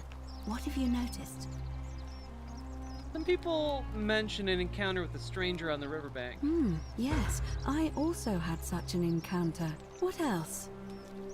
That's all I noticed. There are definitely some common threads there. But I think we'll need at least a few to ensure we're not just seeing coincidences. Keep asking people how they wound up here. I don't want us to rush to any conclusions yet. Livia's fate weighs heavily on my mind and dictates we should be sure. Yes, you should ask the others first. I'll be going now. Come back to me once you've acquainted yourself with the rest of our neighbors. Oh, hello. You there? I'm sorry to trouble you, but I couldn't help but notice that fine bow you're carrying. No idea how you managed to get your hands on it, especially in the light of our dear old magistrate's ban, but I'm impressed. And before you ask, no, I wouldn't dream of trying to buy it from you. I have no use for a wooden bow myself. But I would like to propose a joint business venture of sorts.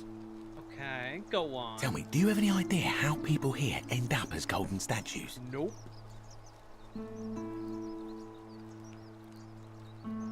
Well, between you and me, I found an old scroll from years ago, hastily written, in which the author claimed something extraordinary and terrifying.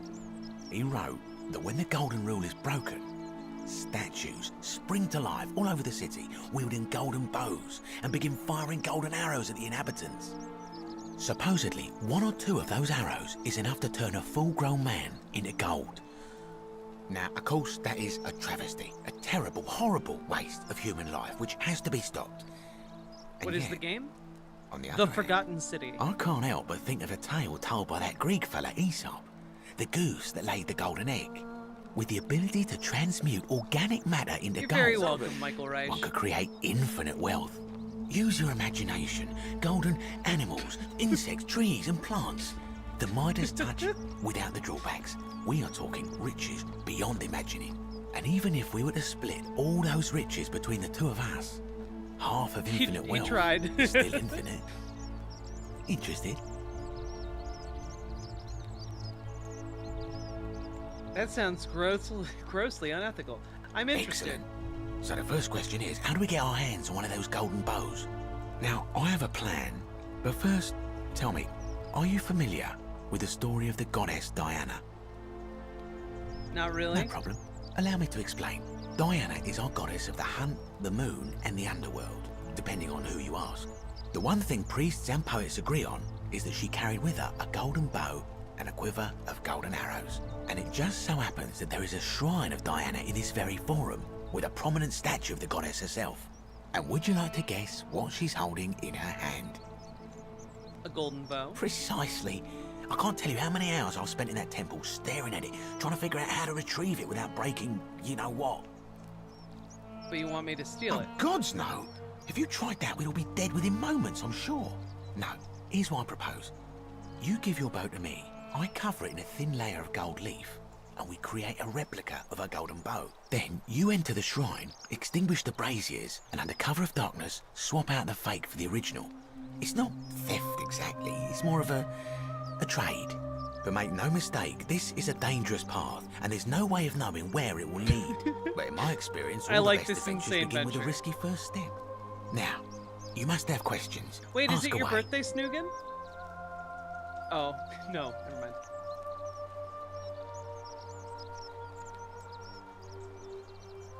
I don't got any questions. This all makes sense to me. So, are you in, partner? I'll do it, but don't you ever call me partner.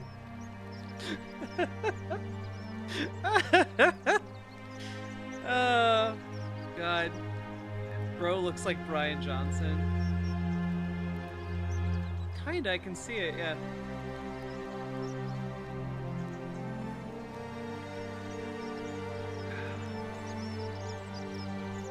Woo!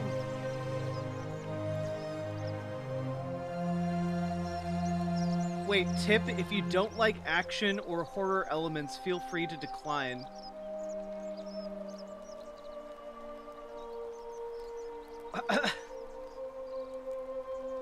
Alright, I'll do it. Wonderful.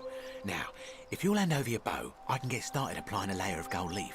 This is a quality weapon. Now, bear with me for a moment. And here we are, a gold leaf bow. I would argue that capitalism inherently lacks a moral compass and humanity. Patrick Lucas, thank you for the gifted membership. I appreciate that. A composite bow covered in gold leaf. Now, I've gone and unlocked the Shrine of Diana for you, so as quick as you can, head on inside. Deal! It's just at the end of the street on the left. May the gods not watch over you. Hey, Galerius, how's it going? Ah, it's you again. Hope you're settling in, friend. Now, what's on your mind? I killed a guy. All right. See you around. His body's right over here. I feel like more people would be into that and kind of worried about it. This concept. But... Thanks.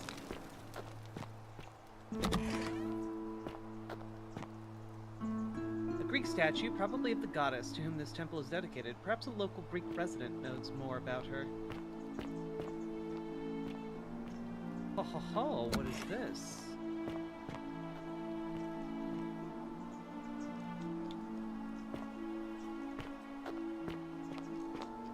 Secret tunnel.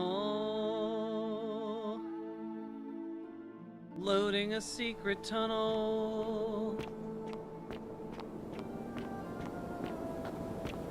Going down, down, down into the ring of fire. Crumbling Greek sculpture of a woman. Clearly this has been here a long time. A lot of Greek statues. Maybe they had to hide all the Greek statues from the Romans. Maybe there's like a secret society of Greeks under here.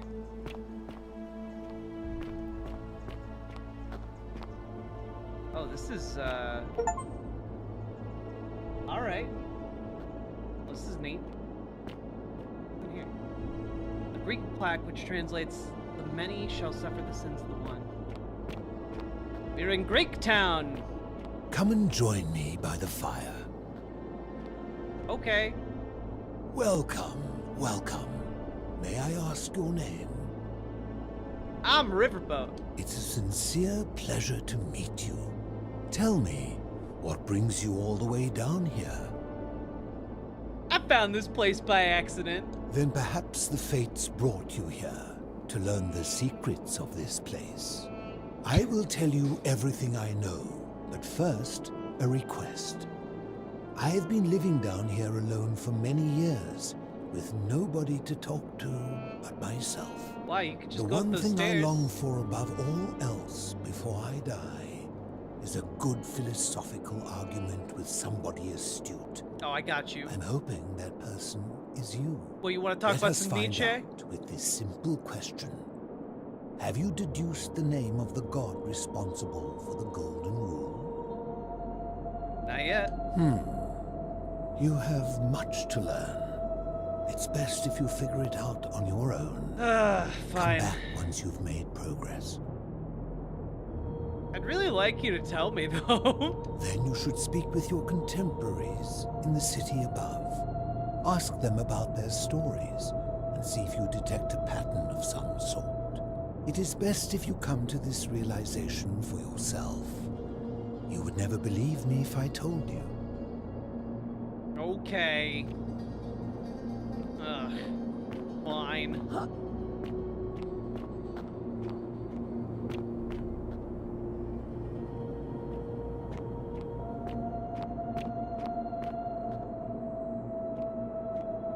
But I'm still gonna explore your little area down here.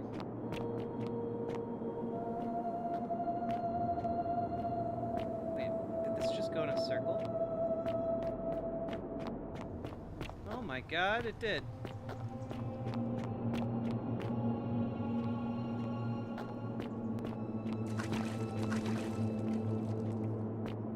Oh, he sleeps in a bathtub.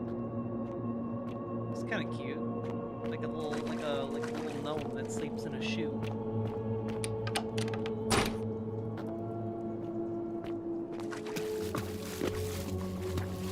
Okay, so this is not deep water.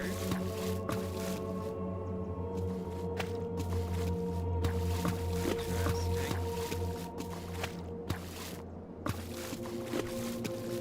I do have to explore this little waterfall area. It's my duty in a video game.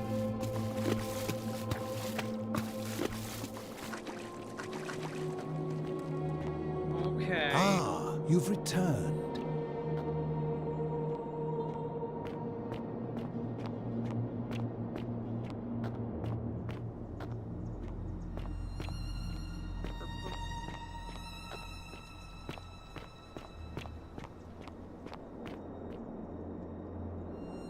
Trapped in Greektown with octogenarian Mr. Clean. Hey, he has a name and it's Octogenarius. Alright?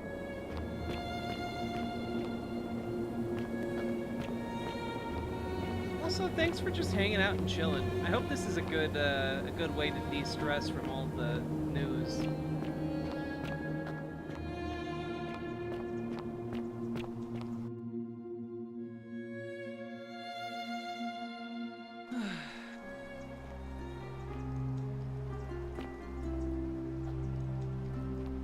We just want to support Americans who are fighting to protect the Constitution. Welcome aboard the Riverboat. What we're all about.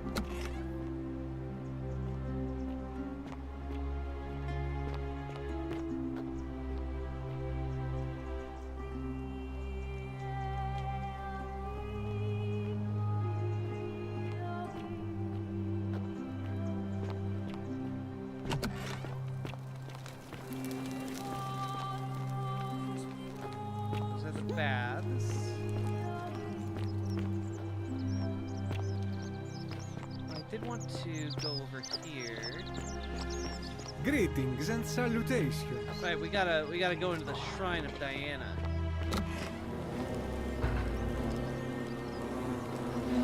What is that a fucking hornet's nest? Why? How do I shoot?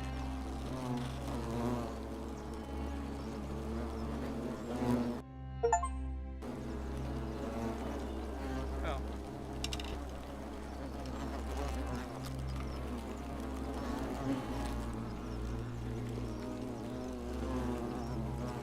Oh, you can have like different Oh, it locked me in. Somebody locked me in Certainly here. a great way to decompress. Thank you, Jack. Cool face. Patrick Lucas, thank you for being a member. Look at all these cool ways you can like make things look. That's neat. Alright. Alright. I've got a bow, I've got an arrow. Alright. I thought this would do something.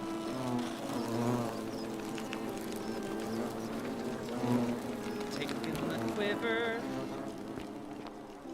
Gonna get absolutely obliterated.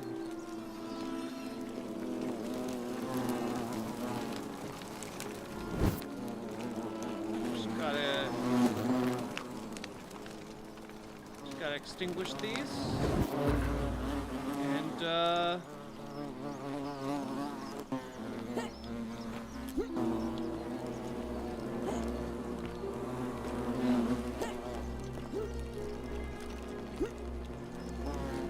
get up there?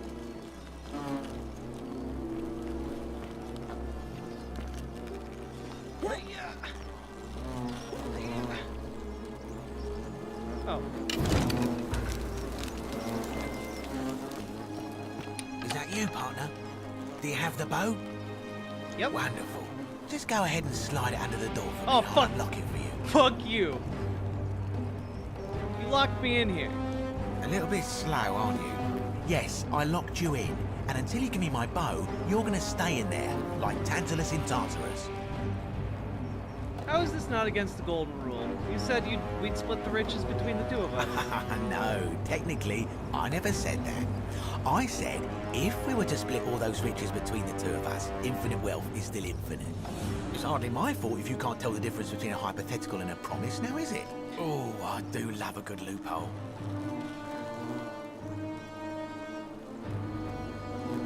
How can I trust you after you double-crossed me like this? You're just gonna have to take your chances, I'm afraid. The bow, now. And don't even think about giving me the fake one. I'll recognize my own handiwork. There's no way I'm giving you this bow. I'll find another way out. Wait. You just leave me here. Forget it. I would reconsider my position quickly if I were you. I'm not sure if you noticed, but you're stuck in there with a hornet's nest, and they can be rather aggressive toward intruders. You know, some say it takes 27 hornet stings to kill a man, but I always wondered how anyone could have known that. Let's find out how many it takes to kill a woman, shall we?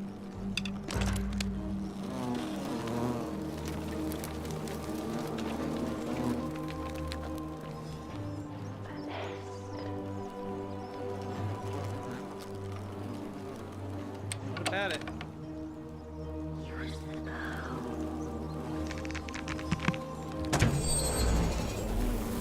Ah, I turned it to gold.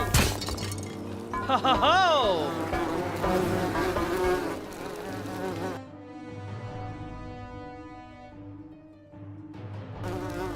All right, I have a bow that turns people to gold. All right, this fucking rules. What's this? All mysterious.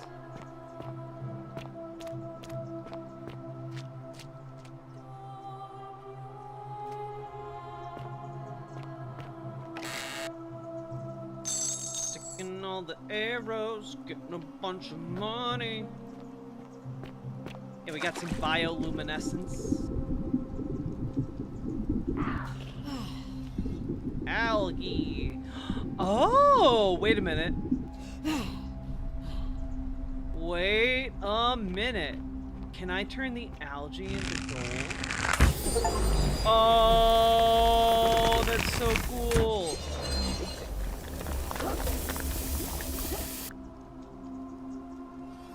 That's cool as shit.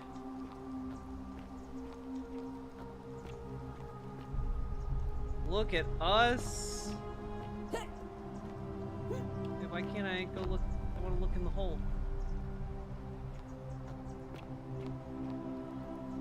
Nevia's Journal, Volume 1. My beloved Galatea, I write this so that one day, when we're finally together, you will understand what I've done and why I had to do it.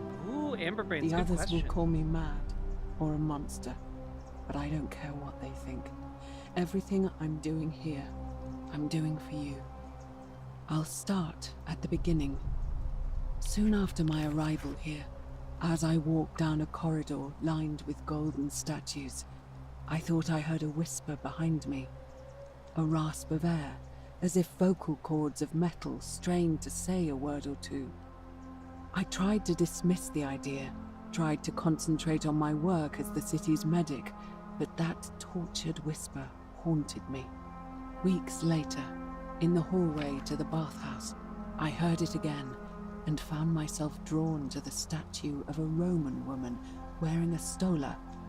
Her face was contorted with anguish and fear, and disturbingly, it was as if she was looking right at me.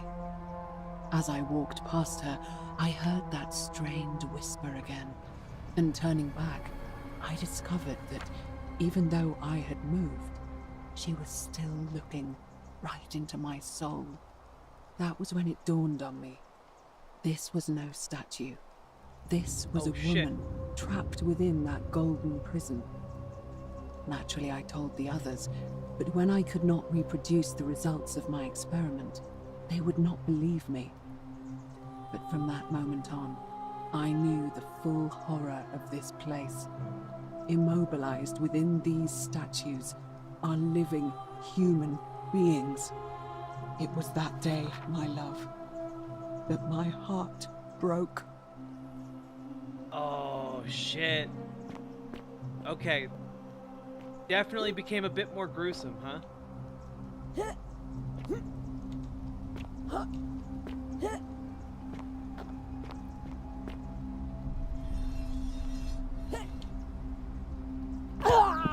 Oh, God. Oh, God. Okay. All right.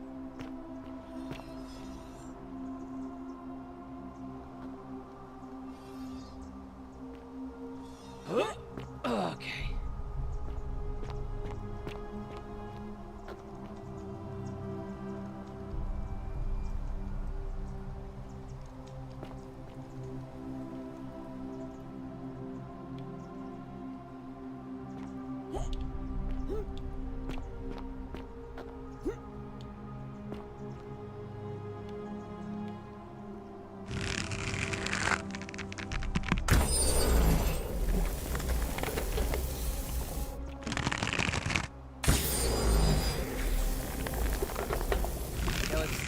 Does this unturn them to stone?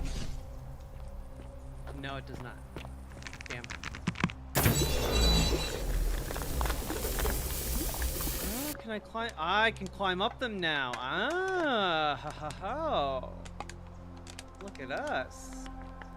Thought, not me.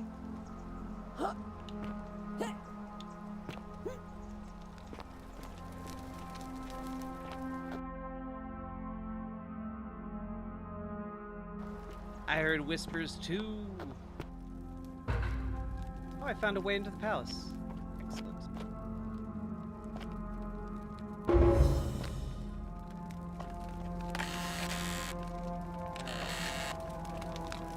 Taking all the arrows. Wish I could unlock these doors, but it's a little too heavy.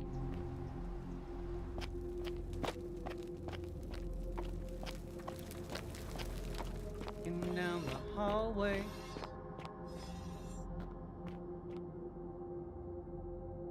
Got like a skeleton. Gonna shoot it with this arrow.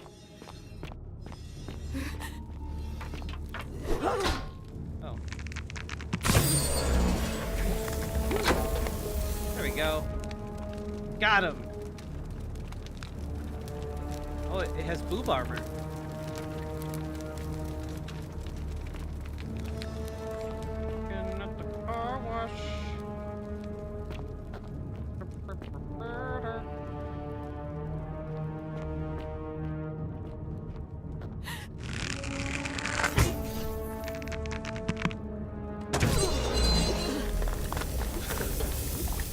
Oh, the peeled statue. You. Oh.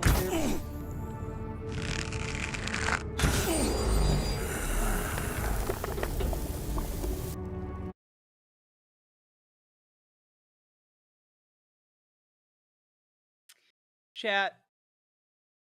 They're peeled statues. Which means that they are, statues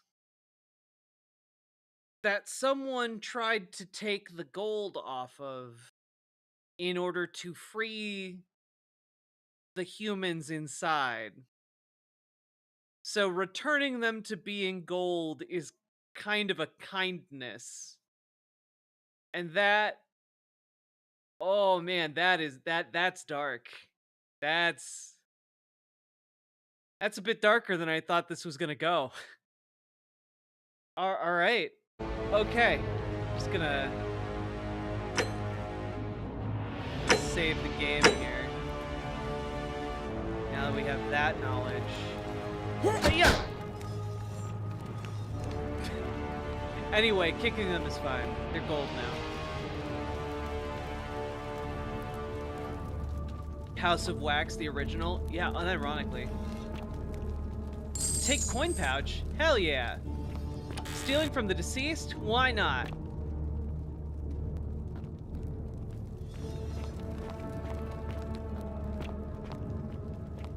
You're too slow.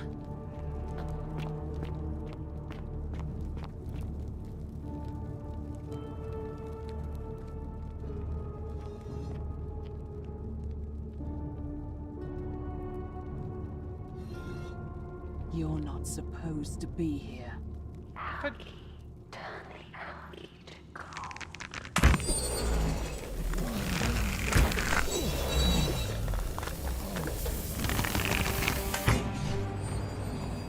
Got him!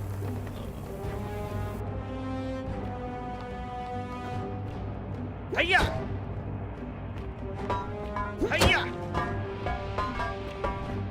Hiya!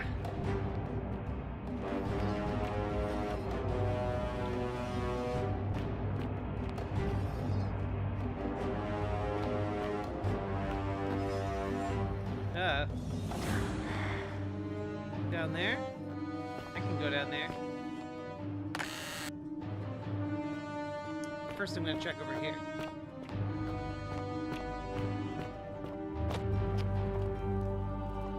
Okay, can't open that door.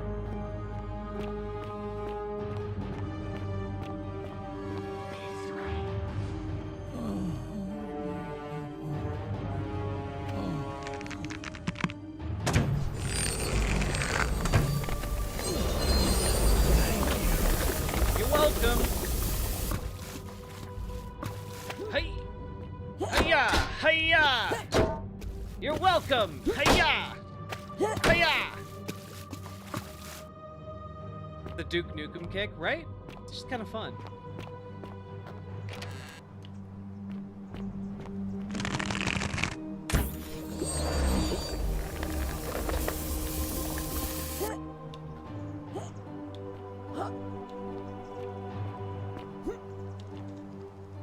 Hey. Oh god.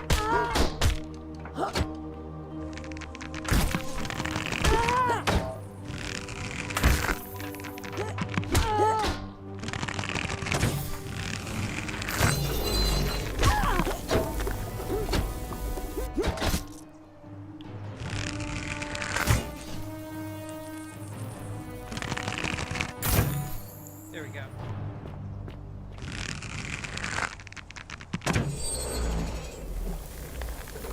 Creepy, right?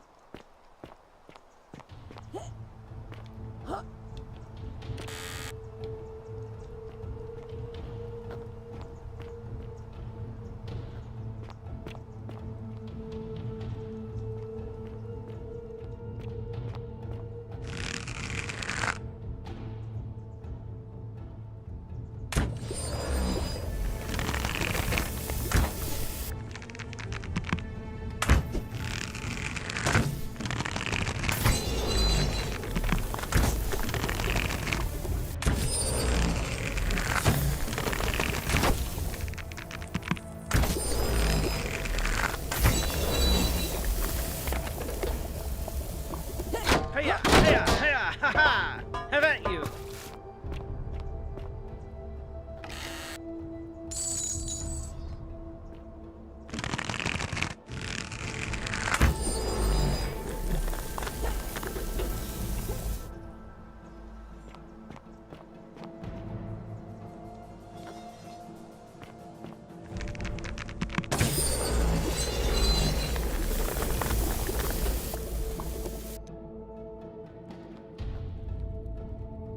Man, it's a good thing I stole this golden bow.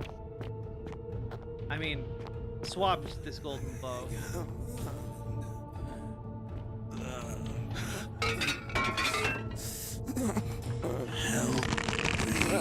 Okay. You're welcome.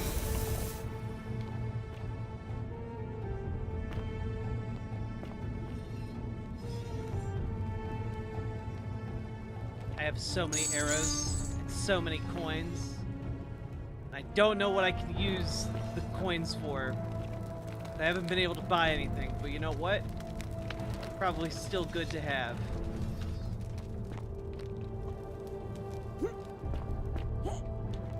Oh. Coin pouch.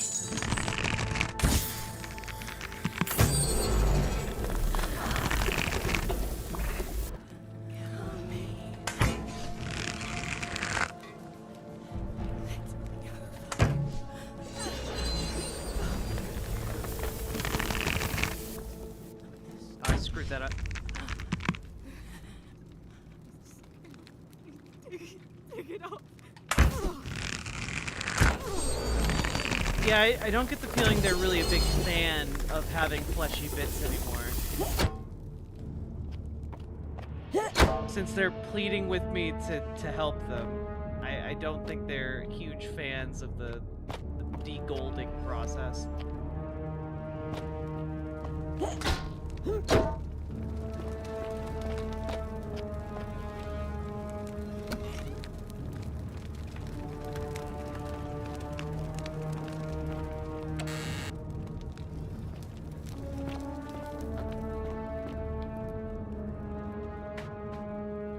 Hey there.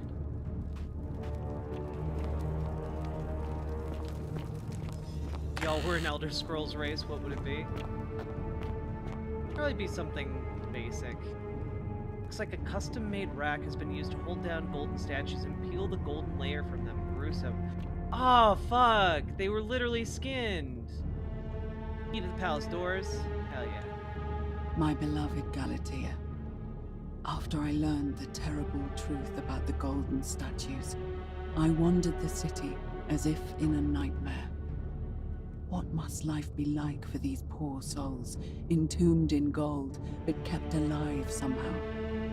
Trapped in their own personal Tartarus, consigned to eternal torment, too horrific for any sane mind to comprehend.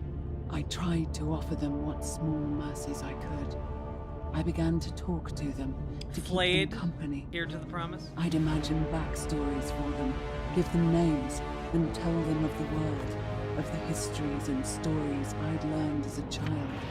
As the others became more concerned by my charity, I sought solitude from them, preferring the company of my tormented charges. Discovering a way into the abandoned palace, I began to spend my days walking its halls and sharing with its occupants ancient tales, my mind turning to those of Apollo and Daphne, Perseus and Medusa, and Pygmalion and Galatea. Oh boy. Pygmalion, the sculptor, who fell in love with a beautiful statue, and who, praying to Aphrodite for aid, discovered that his beloved Galatea had come to life. Oh boy. It was then that I heard you whisper to me, Galatea. Forgive me. I know that is not your real name, just one I have borrowed from a story. But when I turned to look at you, I saw the most exquisitely beautiful woman I have ever known. Your face, forever frozen in a look of haunting sadness. Our meeting gave me new purpose, to free you from your golden prison, so that I might one day hear you speak, not just whisper your true name to me. So I gathered tools for the long and difficult task ahead, barred the doors to this place, and set to work. So, kind of seems like she was trying to perfect her, human flaying method in order to successfully rehabilitate folks. Honestly, decent goal. Flawed execution. Oh god, there's a blood trail going in here. Okay.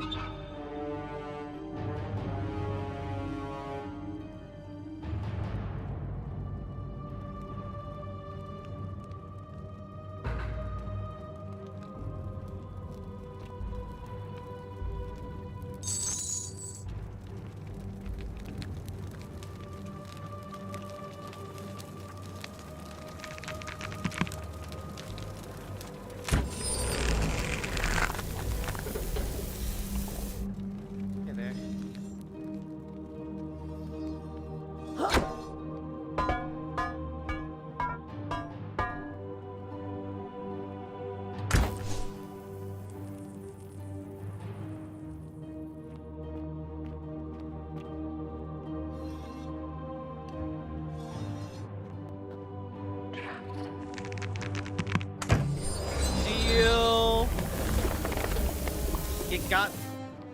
Get got.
Okay.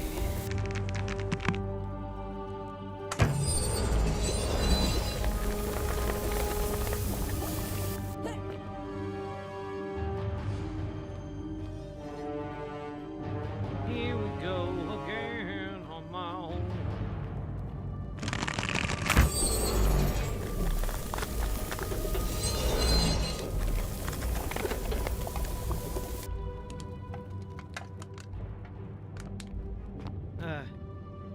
All right, we're in. This is a video game, folks. We're jamming right now.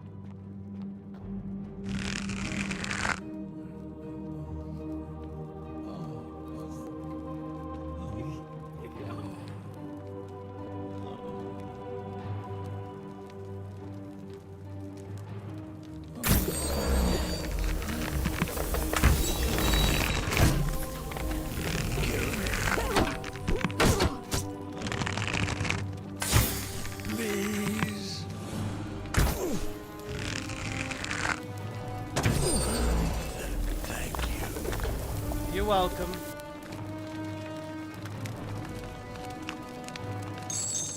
There was money in here, and I couldn't let it go unprotected.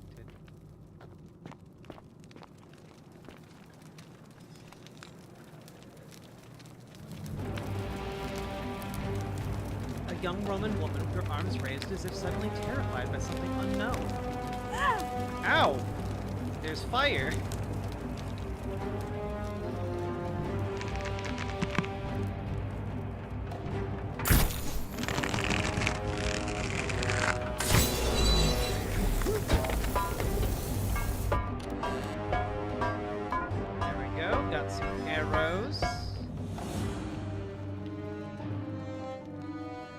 Nice little bottle of fish sauce condiment.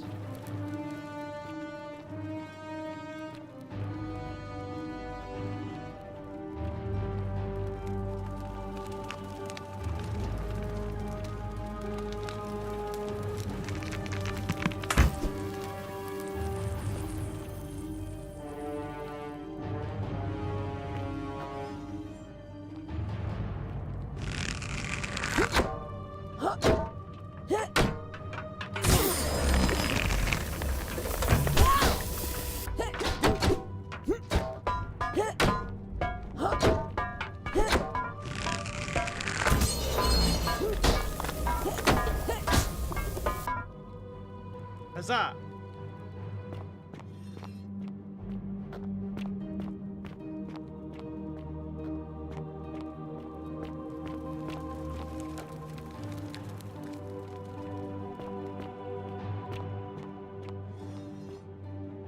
My beloved Galatea, my attempts at freeing these souls from their golden prisons have not been going to plan.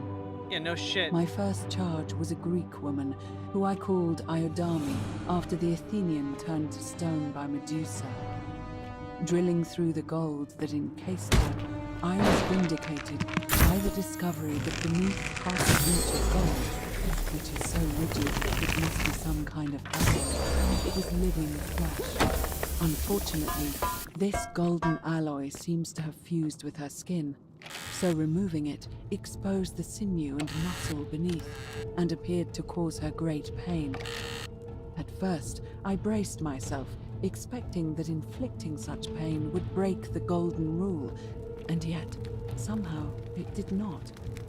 It seems whichever god is responsible for imprisoning these poor souls does not care about their suffering at all. They are forsaken. Undeterred, I pressed on, working late into the night, attempting to remove the golden layer that encased her as delicately as I could. Eventually, I was able to free most of her body, but when I released her from her restraints, her first act was to lunge for my throat, clawing at me with all her strength and those sharp metal fangs. This was my thanks for trying to save her. Whatever possessed Diodami to attack, she was clearly not a suitable subject for my experiment, and I was forced to lock her inside an isolated wing of the palace and bar the door. As I continued working on others, I could hear her flailing and launching herself Yeah, at the no, other she was side peeling off their endlessly. skin. Regrettably, my other experiments bore similar results, and after relocating a few times, most of the palace is now too dangerous to work in. Still, as much as my heart aches to know that you're suffering, I cannot risk attempting to ungild you yet. Not until I have perfected a method that will bring you back to me, whole in both mind and body, and ensuring your humanity is preserved. So I she's just been promise you doing human this. testing. One day we will be together, even if I have to free every last statue in this god's forsaken place. This apple looks fresh. It appears to be dead. Evidently, its death didn't break the golden rule. So you can literally torture someone to death and it doesn't break the golden rule. That's an interesting bit of knowledge to have.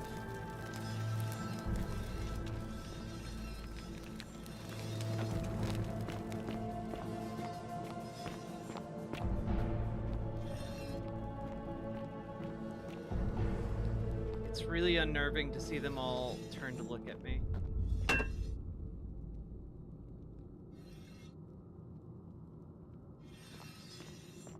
A lot of dead people in here, and a lot of alive golden people in here.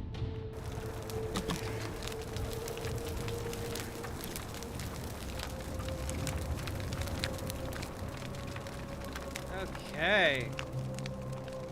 This is creepy.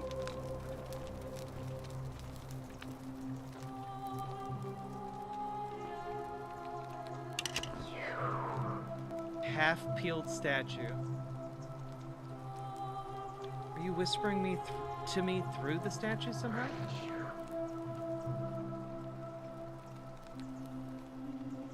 Why are you helping me? Oh shit! Oh, she's not okay. You must be Navia. And you must be the wretched snake who broke into my palace and disturbed my experiments. And worst of all, look at what you made me do to her. This never would have happened if you just stayed away. You're going to pay for that. Oh no.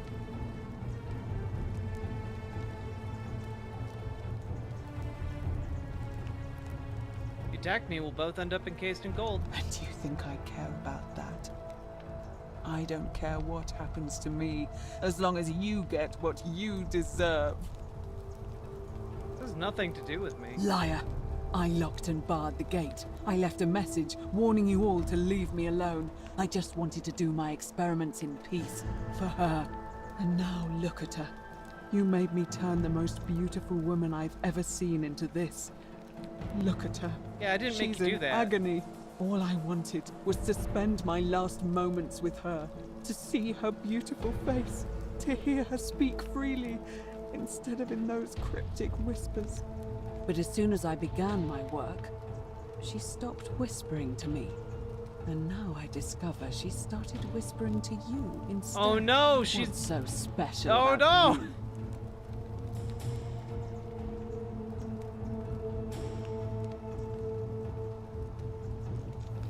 It's not just this statue whispering to me. A lot of them do it, but it's always the same voice. What do you mean, the same voice? Like someone else is whispering to me through the statues. Yes. I remember when they used to whisper to me. They did sound similar. I just thought it was because all voices sound the same when they whisper. Oh, she but didn't. Now that I think about she didn't it, really put this together. They were all benevolent and seemed to share a common knowledge. But if these bodies now are that I mere think about conduits it, for that one voice, then this body is nobody, and everything I've done here was. Wait. I see what you're doing. Do you? You're trying to steal her away from me. Okay. Were you planning to wait until I'd done all the hard work, then swoop in? Is that it? It's literally crazy talk. Liar. You tried to steal her away from me, and now look what you made me do.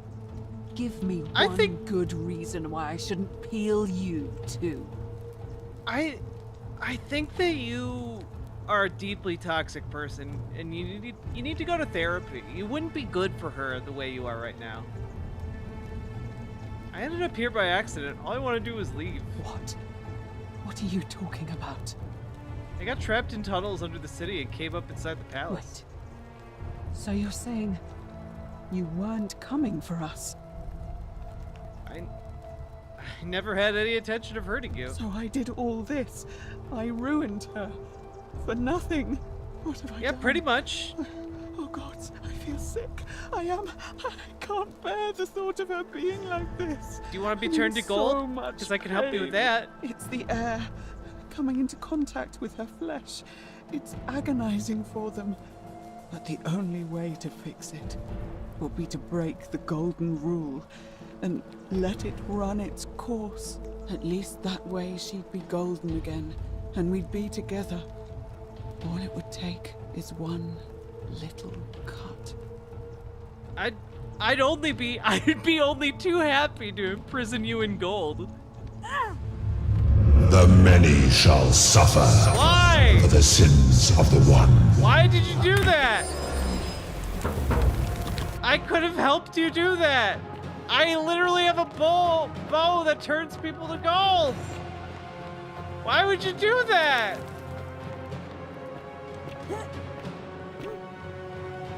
Why?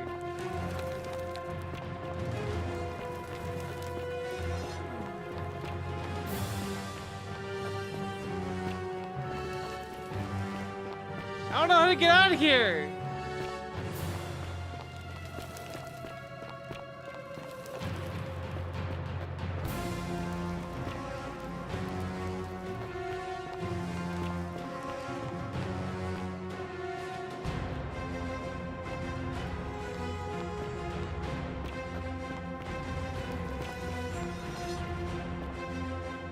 I don't know how to get out!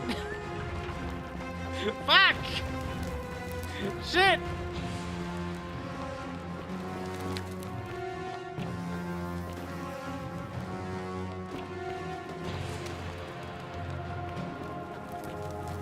Ah!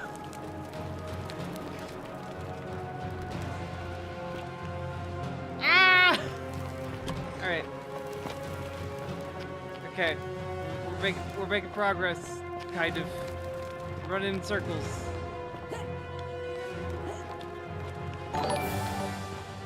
Magical Lucas, thank you for the market and subs. Fuck.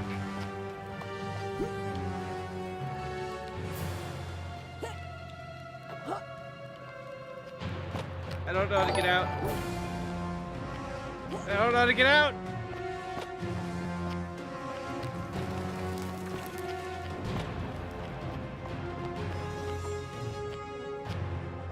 You let me out? Damn it.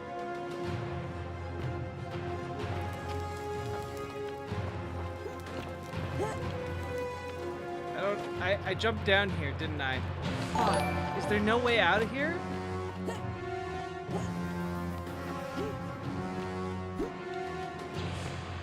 Did I run the wrong way? Was I supposed to run a different direction?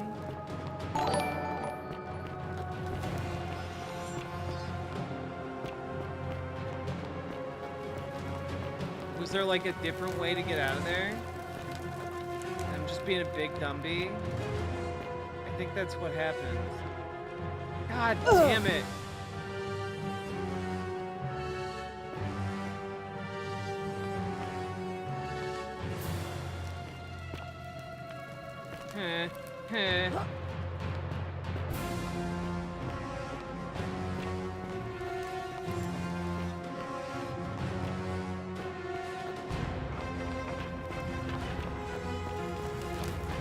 I think I may have fucked this up, chat.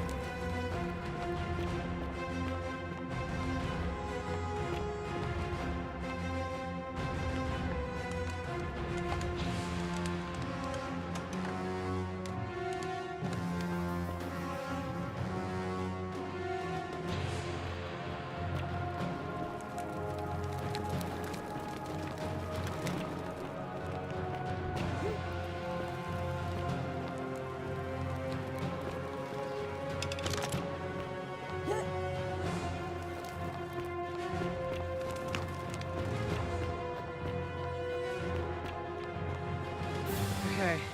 Alright.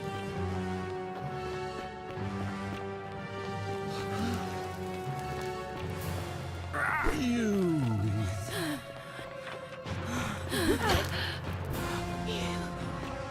Nope. Nope. Stop talking to me. I ran the wrong direction. Don't mind me. I ran the wrong way. Riding a zip line.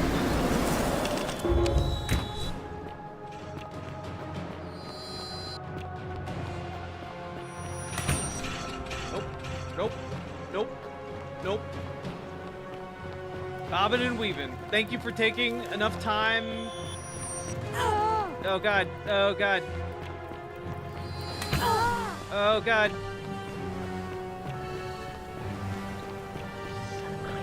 Woo!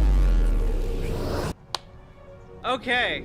I'm glad that they stopped long enough for me to get lost in there without trying to kill me.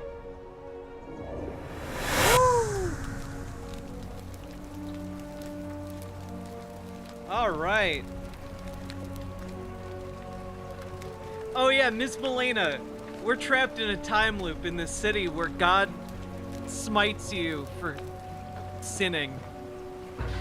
Except instead of just smiting you, he smites the God smites everybody. Everyone dies.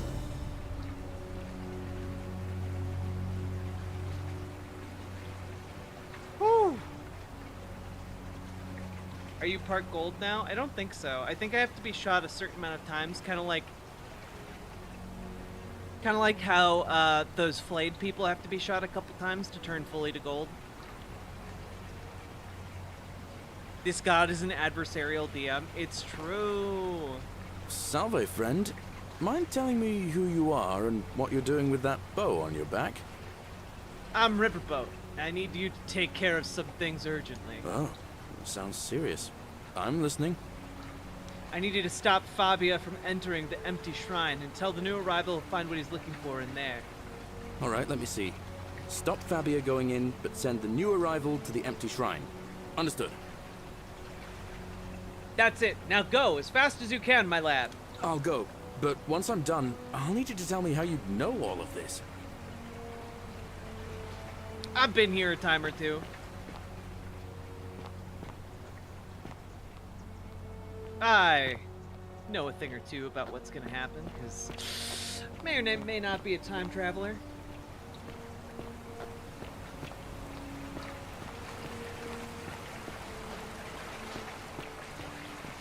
All right.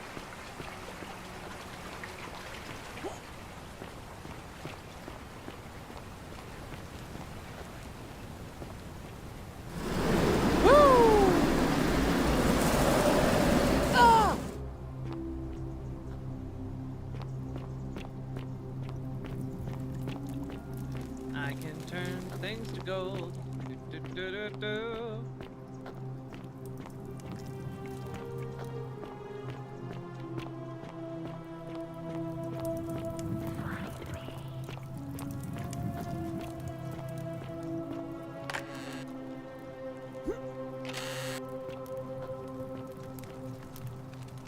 Just as the ocean accepts the rivers of all the world, so this place accepts all Yeah, the exactly, souls. Polybius. But it does not notice the crowds that come. I'll be The going newly now. arrived are... Cerberus lifts his triple head and lets out his threefold braying. Livia, would you stop muttering like Medea over a cauldron? You'll scare away my customers.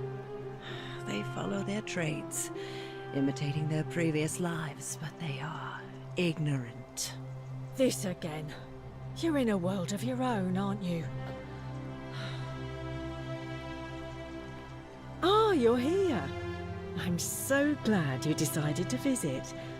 I'm Aurelia, and I hope I'm not being too forward, but the moment I laid eyes on you, I was intrigued. There's a light in your eyes I've never seen before, a certain learning and sophistication. Not interested, sorry. Why? Just because I'm a woman? Honey, it's your loss. I take back what I said.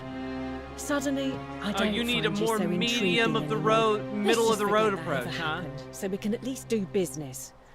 So, what brings you to my tavern?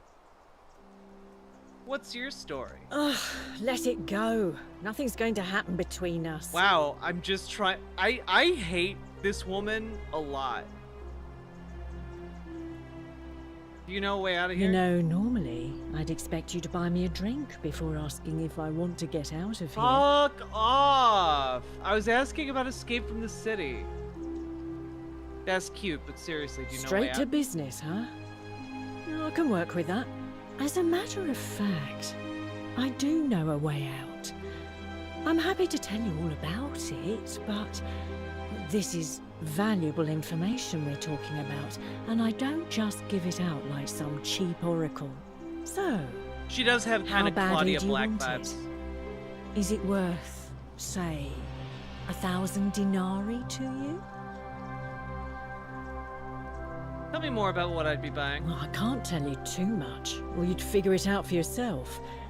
But I promise you, you'll never have to spend another hour in this city ever again.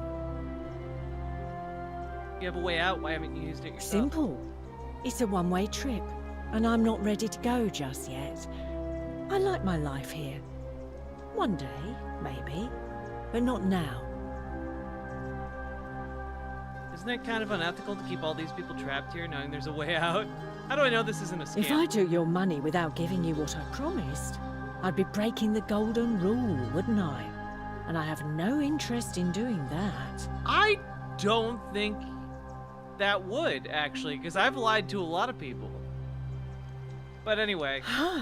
I'm impressed. Didn't take you long to gather quite the little fortune. I have nothing And else to use now my for money my on. End of the bargain. Here is your way out.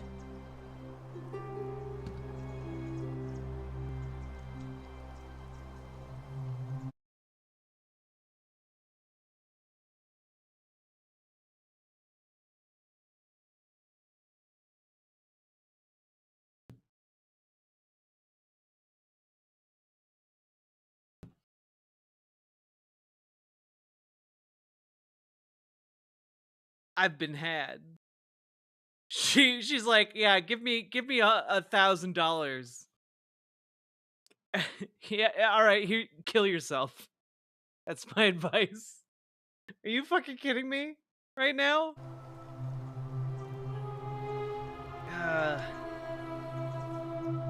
Is this some kind of joke? This is hemlock. Drink this and your life will be over in no time. Because What game the is only this? way out of here The Lost City. is death. Or no, the Congratulations on your purchase. Forgotten City. I'll be needing a refund. Thanks. Sorry, a deal's a deal. No refunds.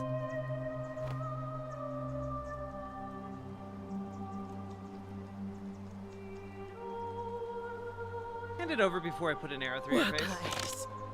Do you know what you've done?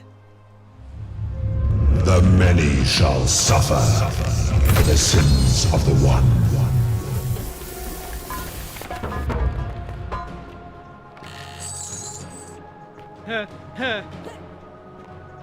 That's right, I'm stealing everything she's got!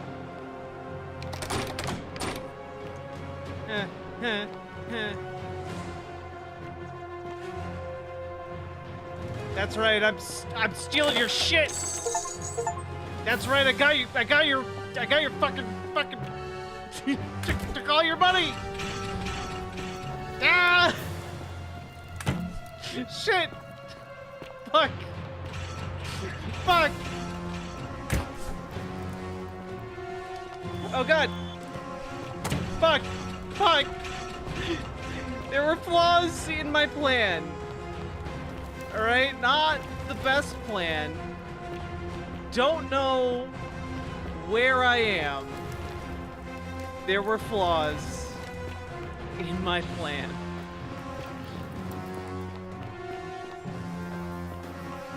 Oh hey, I can actually do this now.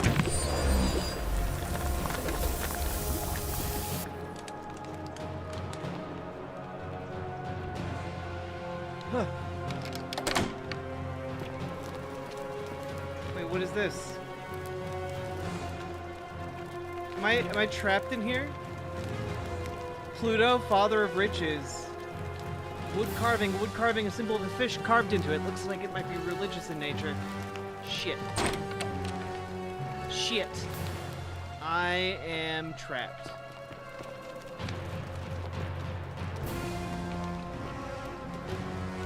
Stone disc.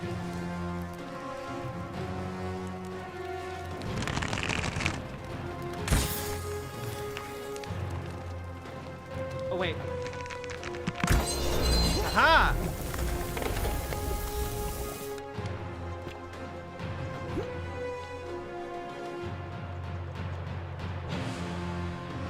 Okay. Alright. Alright. We got this. We might not got this. I just fucking went in a circle.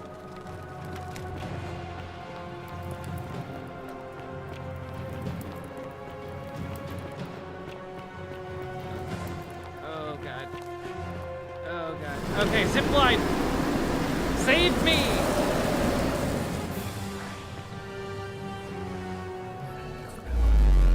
Woo!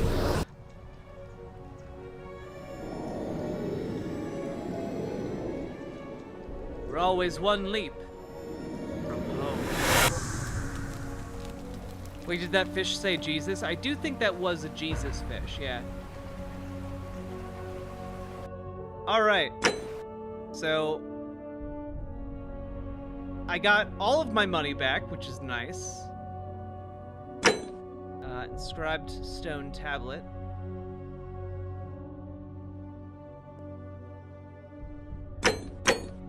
Lunar pendant. Loaf of bread.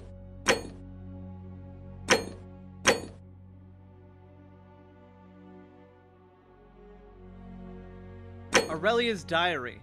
Dear diary, today I'm celebrating. I made the easiest 1,000 denarii I've ever made by selling a way out to a desperate fool.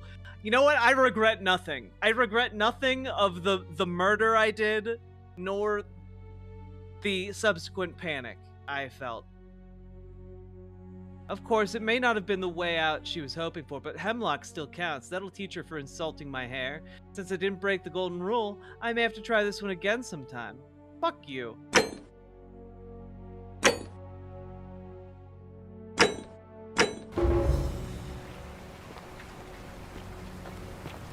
Hello, Galarians. Salve, friend. Mind telling me who you are and what you're doing with that bow on your back? I think she's talking about someone else. Oh. I needed to take care of things. All right, I'll... Go, go, go!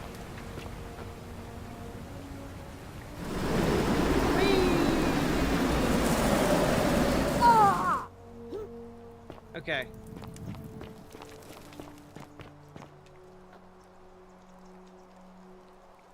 Just as the ocean accepts the rivers, but it Okay. All right. I'll be going now. Okay. I do need this lady to tell me about her. I do need this lady to tell me about her history. You. Oh, you're here. And, there's a... Don't waste your breath. I know you're a horrible person. How dare you? Get away. That's right. Oh, do us all a favour and drink hemlock, Caput Murder.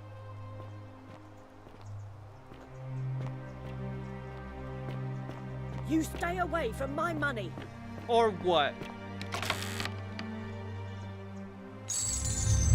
The many shall suffer for the sins of the one.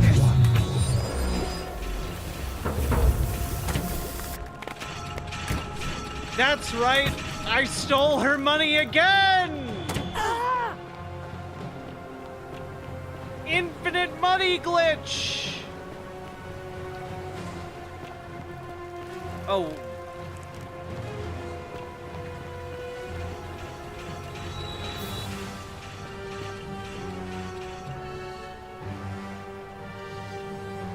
Yeah, Cynthius has to run up here and do the thing.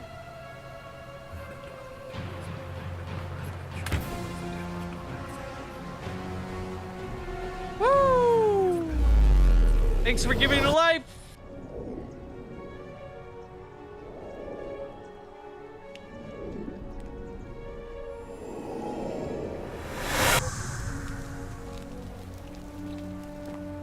Is this medieval Groundhog Day? No. This is Roman Groundhog Day. Very different. Salve, friend.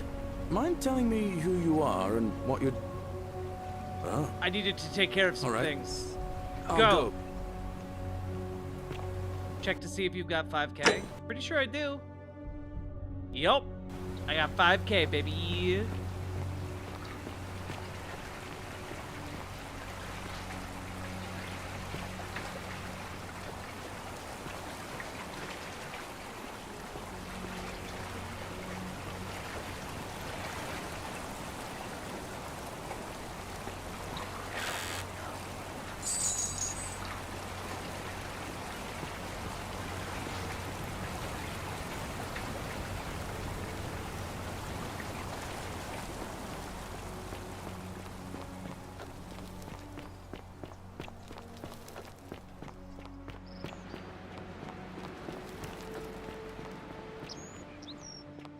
I should get that mean guy to not harass the gay guy.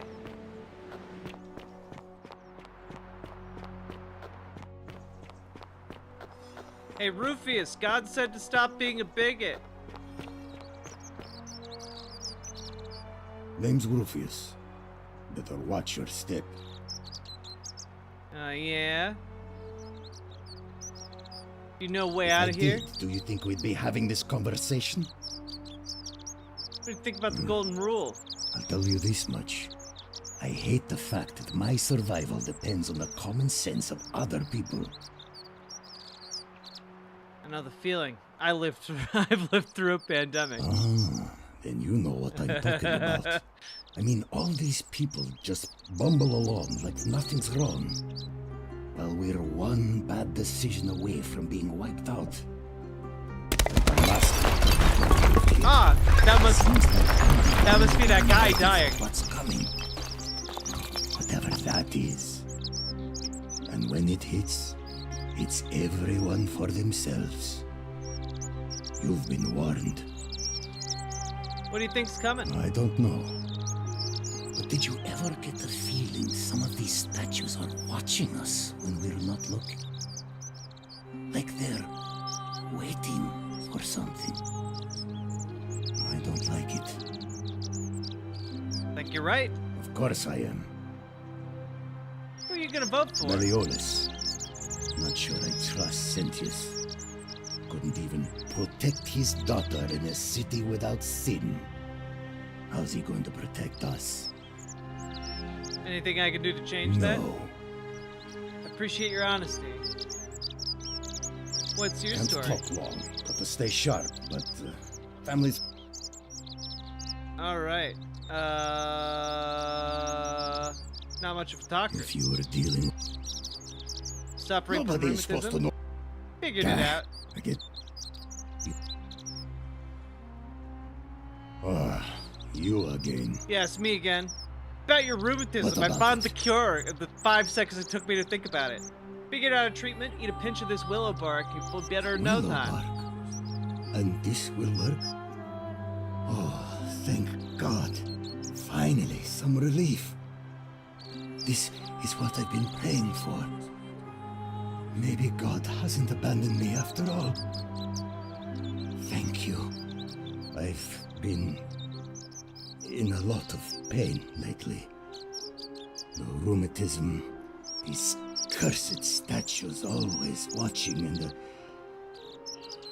crisis of faith. It was too much. Started messing with my head. This is exactly what I needed to set it straight again. I owe you one. Are you the one No threatening idea Virgil? what you're talking about. I know it was you. Look, I haven't been at my best lately. I know that. It's the rheumatism. It starts with constant pain in all your joints. Then the pain starts to mess with your head. Makes you angry. Yeah, willow bark is the source of aspirin. I know. Got that right? Not an excuse for how I acted.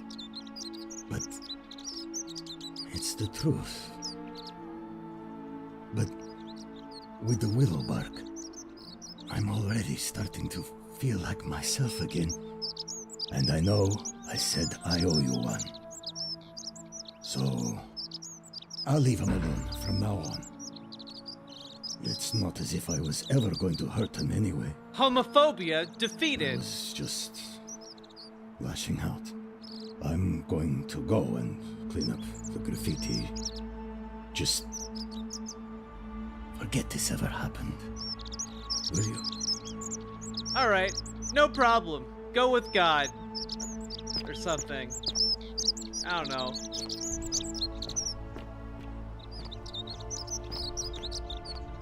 Now we can tell that guy that he won't be harassed for being gay anymore. Homophobia defeated.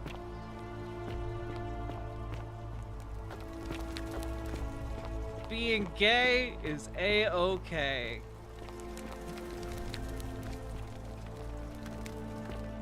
I do like the little touches, like the little poop sticks that they got.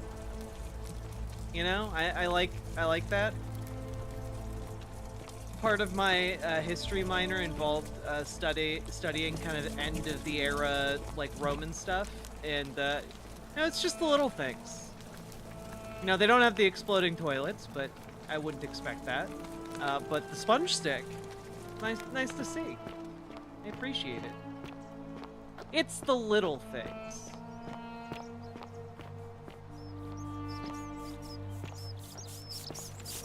Hey, Virgil, I took care of your homophobe.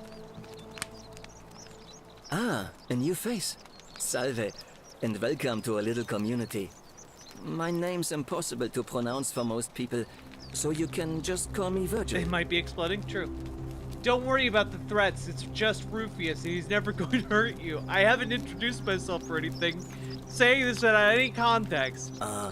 What demon or spirit told you about that? Found an incomplete note in his house. You went snooping in his place? That was risky. We're lucky you didn't cross any lines. Have you spoken to him about it? Yes, and he won't be bothering you anymore. How did you manage that? I cured his rheumatism. Poor fellow. I've heard that can really mess with a person's head. Well done for figuring that out. Happy to help. I think he wants to clean up his graffiti, Really? too. That's promising. I'll keep an eye out for him. I'll be Nice going to talk now. to you. Bye. Maybe you two can make out or something. I don't know.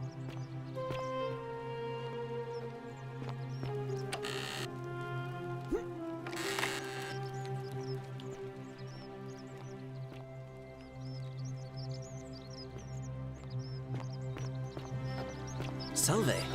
Salve. Citizen. Ah, a fellow traveler from a faraway land. Greetings. I'm George. Greetings. It gladdens me to see another foreigner in our midst. We must stick together, you and I. I know. You want to know where I'm from, but I really want to ask you My some friend, questions. your words intrigue me more and more. But yes, very well. Ask me what you will. I'll be I going hope that now. our paths cross again soon, my friend. I don't think anyone really wants to know more about you at this particular point in time.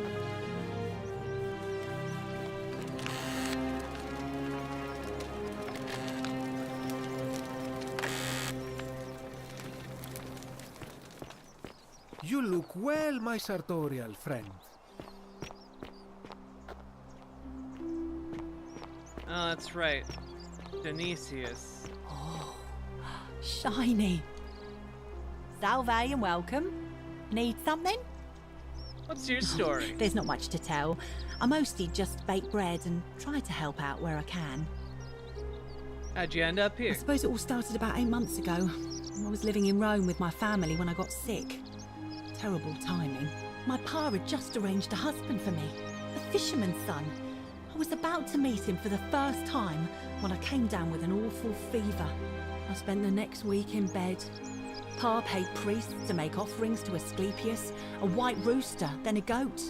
But nothing worked. In the end, they decided I'd do better outside the city.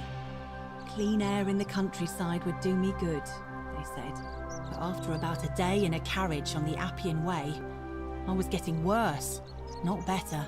I remember closing my eyes Amber Brains, for a I bit. do think everyone is I dead. must have fell asleep, because when I opened them again, I was in a forest by a river. This is like some I suppose the horrible driver took off with afterlife. his fee and left me for dead. Can't say I blame him. I wouldn't have wanted to catch what I had either. Anyway, I went searching for help, stumbled across the trapdoor temple, and here I am. Sorry to hear that. It's nice of you to say, but you should save your sympathy. Lots of people here need it more than I do. You know, way out of What? here. You've been here a few moments and you're desperate to get out already? Why not give the place a chance before you try to leave? Good people here. Galerius works hard on the farm so I can put food on our tables, and Lucretia tries to keep us healthy. My friend Georgius is always mending our clothes, and Virgil makes sure these bless old you, walls Fabio. don't fall She's just down like, around this place us. is great. Well, he does his best. I'm just saying, there are worse places you could live out your days. Well, I can tell from your funny accent you're not from around here, but that doesn't mean you don't belong, does it? That's true. My favorite story in history is One Who. My favorite story in history is the lone Viking on Stamford Bridge. I did a little thesis on that in college. Oh, I try not to worry about it. I mean, if people are nice to each other, we won't have anything to worry about, Roman will lost, yeah. I like your optimism. Have you met people? Roman name, Roman cities, pre-medicine age, British accent. It's true, but I think the more I've been playing this game, first of all, thank you, Sake Tanuki, for the 5 gifted tier 1 subs. But the more I've been playing this game, the more I think that these people are from different times. Like, they're from different times, they're from different places. We can all speak together, despite the fact that some of them are, like, from Babylon, and some are from, like, the Germanic hinterlands, some are from Britannia. Like, there's a lot going on here. Like your optimism. Thanks. And I like your teeth. They're so white. And your clothes. Ooh, I bet my friend Georgius would like to get a look at you. I'm sure he'd love to chatter about the golden rule with you too. He'll be just across the forum in his shop. A British person jealous of teeth. All right. Thanks again for not care beating of the our stereotypes, problem. huh? I won't forget it.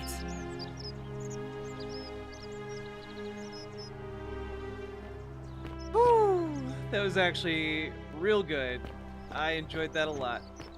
Hey, asshole! Wonder how much one of these statues is worth on the outside.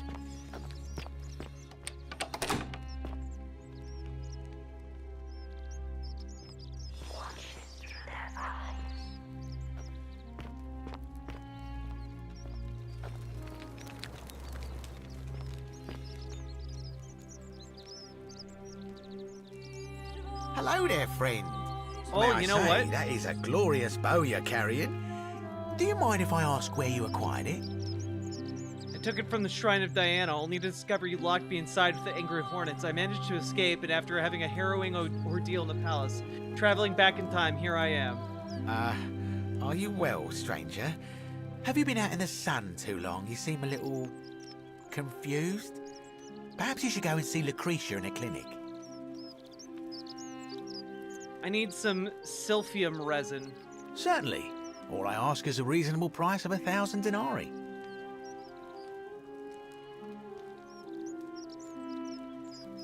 And a price gouge over life-saving medicine. What's wrong with you? Oh, it's perfectly legal. Simply a question of supply and demand, I'm afraid. Take it or leave it. Oh. Did you hear Hear that? what? Never mind. Are you sure you're feeling all right? If you're hearing things, perhaps you should pay a visit to Lucretia's clinic. We don't want another Navia on our hands. What happened to She Navia? claimed the statues were whispering to her. Nobody else could hear it.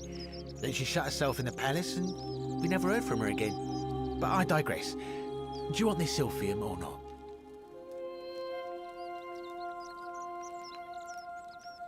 Fine. Here's 1,000 denarii. Oh, you have it. I'm impressed. Yeah, fuck you.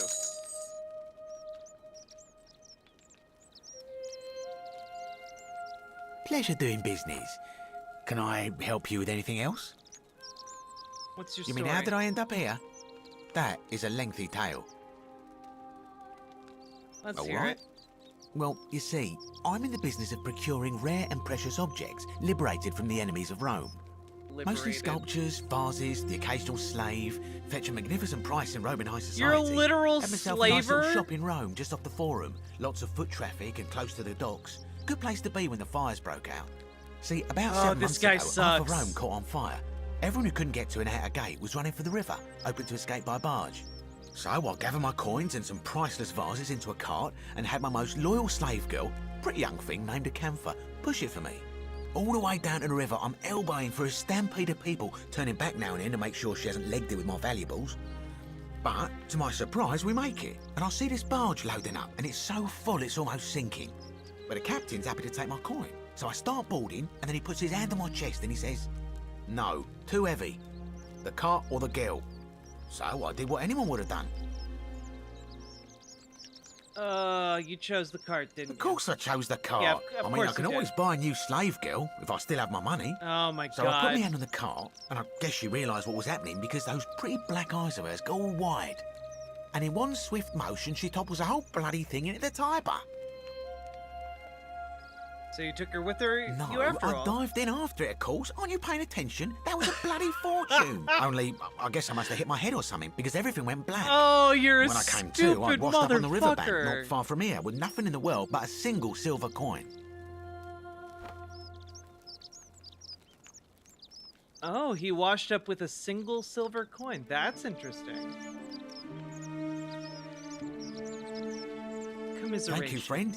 But it turns out it might have been a stroke of good fortune because this place is a veritable treasure trove. Look around you. There must be more gold in here than in the treasury of Rome. If I can just figure out how to Stranded get with it only out a of here. single Doge coin. A fate worse than death. Do you know a way out of here? I'm afraid not. If you're desperate, I did hear that Aurelia down at the tavern claims to know of a way out, but I'm not sure I trust her. Some people here are a little shady for my liking. Fuck you. Thanks, I'll keep an eye out for them. What do you think of the golden rule? It's terrible for inflation is what it is. There's so much gold just lying around, it's practically worthless. At least down here. Of course, I have an idea for generating real wealth, but what I need is a bow. Just a simple composite bow. I've scoured this city from top to bottom with no luck. But if you happen to find one, bring it to me and we'll talk. Fine. not getting you a bow. No need to decide on anything yet. Just sleep on it, yeah?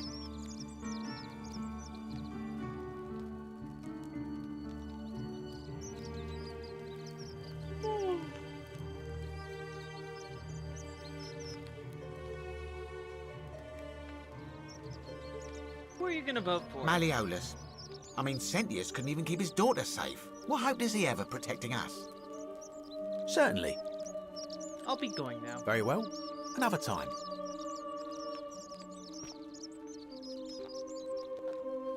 I do have an idea of how to get a little bit of revenge on this guy, but we're gonna have to do a new time limit. Shiny.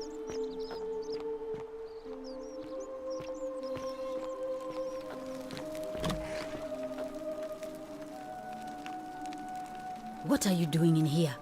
Can't you see this woman is dying? She's been poisoned. She needs the resin of a plant called Silphium, but that Culus cumbulatus decius won't give it to me. What? Here you go. Quick, give Have it here. Yulia, you need to swallow this.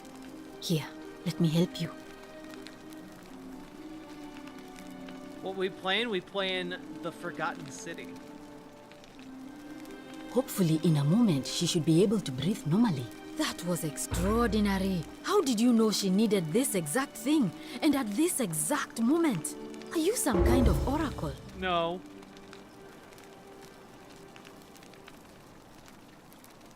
Honestly, you wouldn't believe me if I told you. Look, if you don't want to tell me, I won't look a gift horse in the mouth. But no matter. That We was made like someone's the gods life better. hearing my prayers and intervening. You just saved a person's life, and you should be proud of yourself. She might even be able to thank you herself in a few moments. And maybe she can tell us who poisoned her, and who she meant when she was muttering about that snake's cruel black eyes. In the meantime, I'm happy to help you with whatever it is you need. I figured out how to treat rheumatism. You made it into the palace. I'm impressed. How is Nevia? She's alive, but she just wants to be left alone, and the treatment is Willowbark. Willowbark.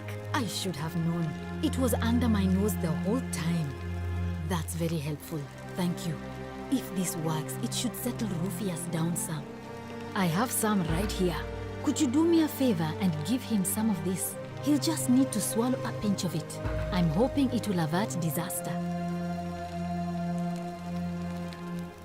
Already did. But that's okay. Thank you. I'm really glad you arrived when you did.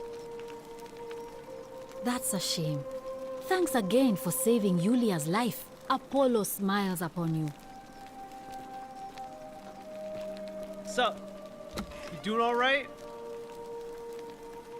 Oh, it's you. Sorry, I'm still a bit out of it. But thanks for trying to help me, I suppose. Was there something you wanted? Lucretia says I'm supposed to rest. Can I ask what happened to you? As much as I'm grateful that you tried to help me, it's just not safe for me to talk about it. Please, no more questions.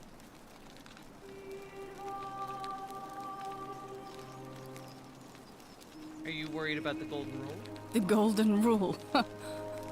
That's the least of my worries.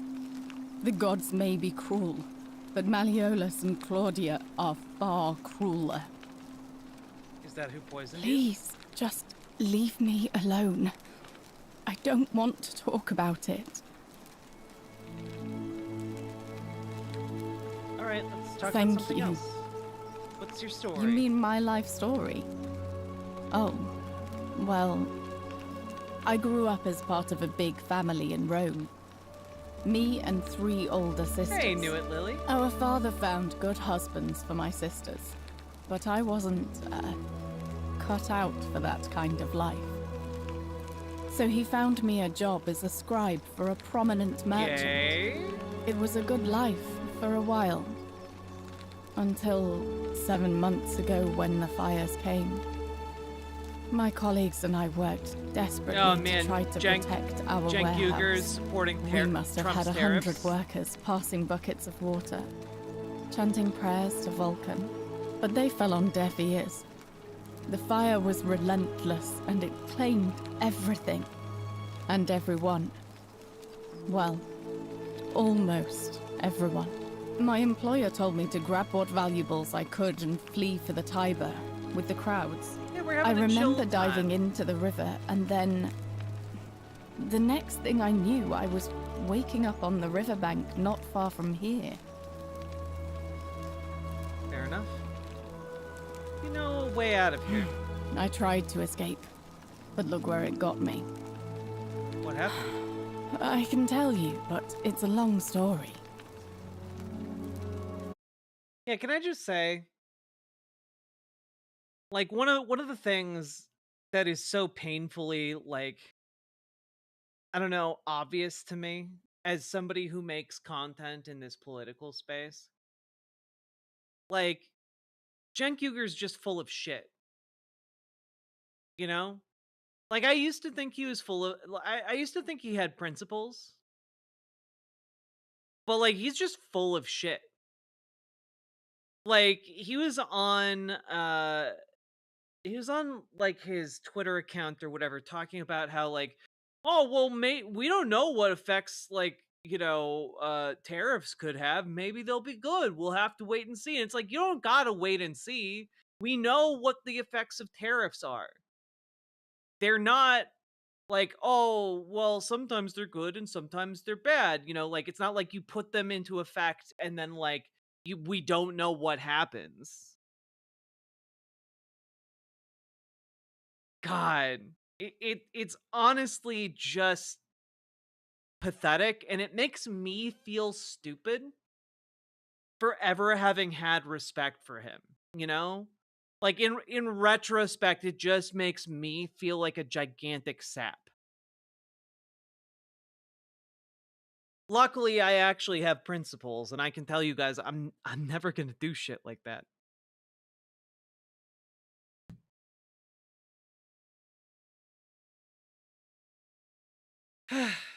Infuriating.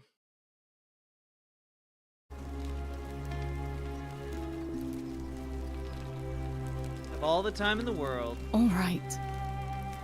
I'd been here about a week when it dawned on me I'd be trapped here for the rest of my life. I could hardly breathe, and I knew I had to get out somehow. So when my new friend Aurelia offered me a secret way out, I would have done anything. And then I learned her asking price. 1,000 Aurelia fucking denarii. killed this lady. She was supposed to be my friend. I told her it would take me years to save up that much. So she suggested I take out a loan from Malleolus. And I did.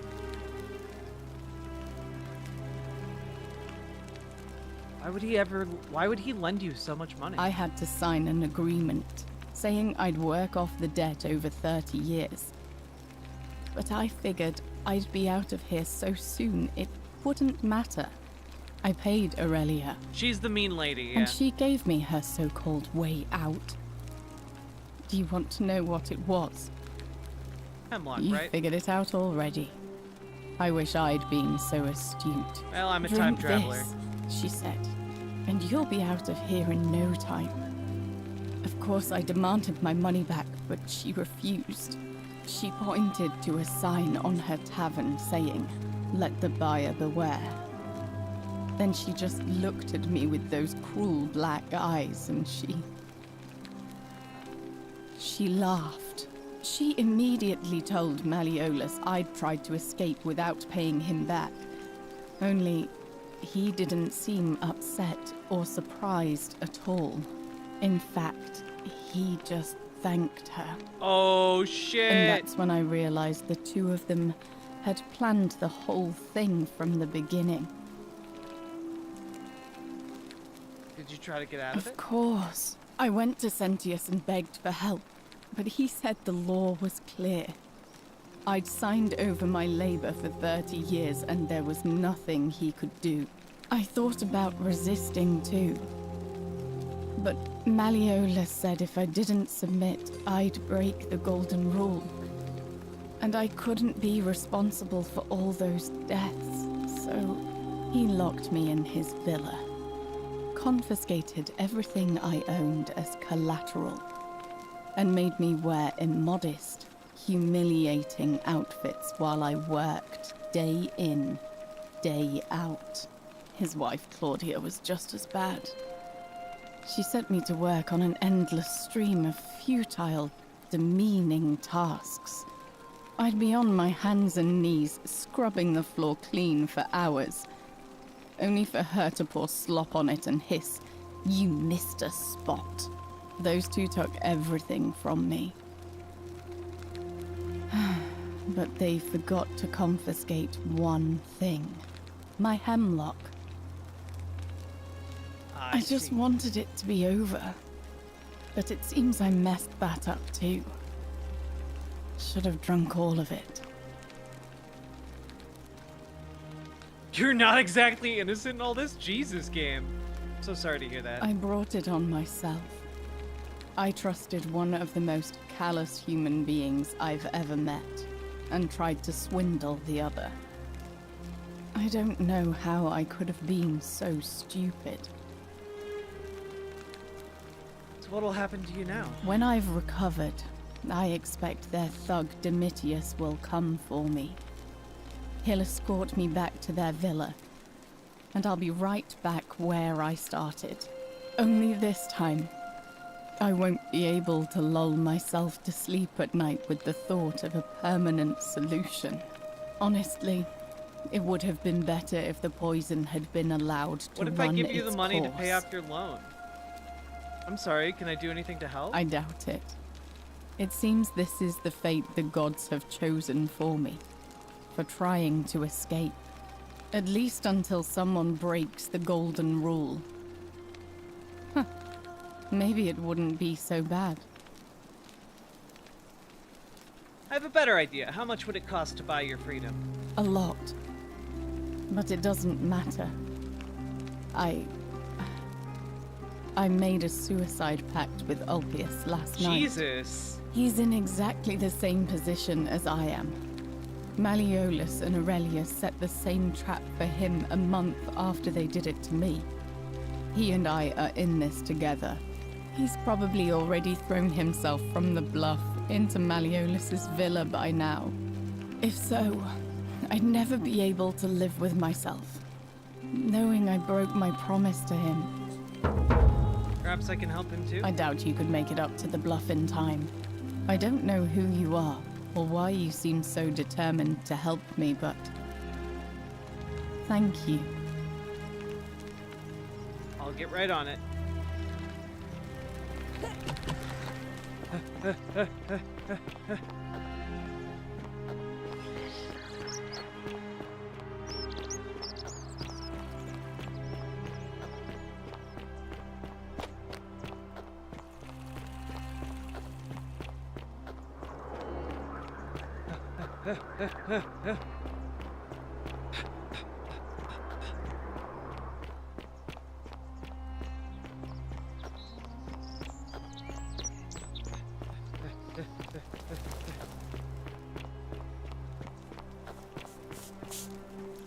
Salve, friend. I'm Octavia. Shut Welcome up. to life Shut under up. the golden... Shut up. Thanks. I really need to talk to Ulpius. It was lovely to meet you. I can't believe this is how it ends. Fuck! Octavia! No. Ulpius, what are you doing? Get back from there. If you lose your balance, you'll fall. That's the idea. What? Why? Why would you want that? Why do you think I'm stuck for the rest of my life? Necosaurus, thank you very much for the raid. Welcome, Saurosites. I know things are hard for you right now. They're hard for all of us. We're all in this together, Ulpius. Please just think this through.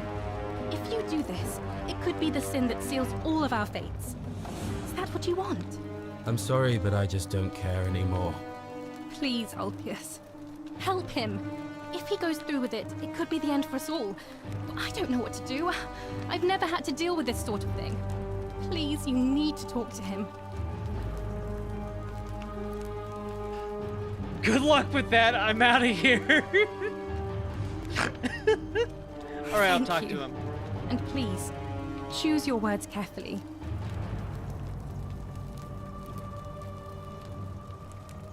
Ulpius, can we talk? Let me guess. You're going to lecture me on how suicide is a crime against the Empire. No, I think you have the right to die if you're suffering badly enough. Oh, I was just gonna ask you what's wrong. I screwed up my life. That's what's wrong. I borrowed money, and when I couldn't pay it back, I wound up in debt bondage. I'll be stuck slaving away for that Culus Cumulatis Malleolus for the rest of my life. I'm out. Wherever you are, Scintilla, my love. I'm sorry. Ulpius, no! Are you fucking kidding me? I only got to ask you one thing? God damn it. I can't believe he went through with it. Oh Lord. That poor lamb. His suicide didn't break the golden rule. What does that mean? Well, I suppose it means suicide isn't a sin under the golden rule. So I guess that means whichever god is responsible for it. It isn't mine. What happens I'll have now? to let everyone know what happened. And I guess Malleolus will have to clean up the mess in his villa.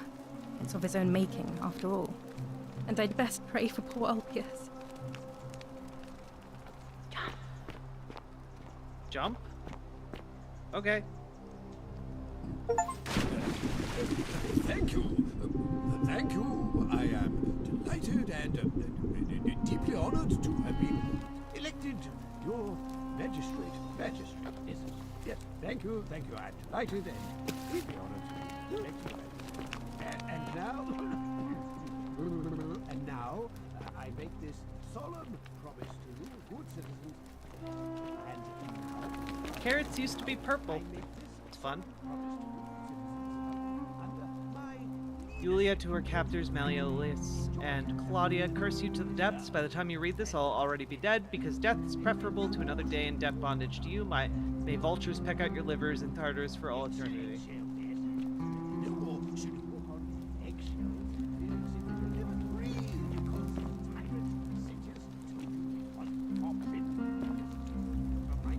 Ulpius to his lost love, may God watch over you. Please know I held on as long as I could, but without you my life is meaningless. I only hope we meet again in Gan Edan.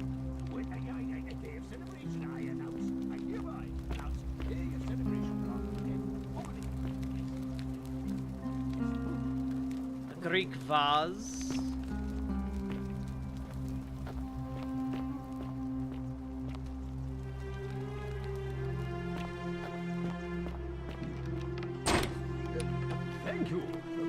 Thank you. I am delighted and deeply honored to have been elected your magistrate.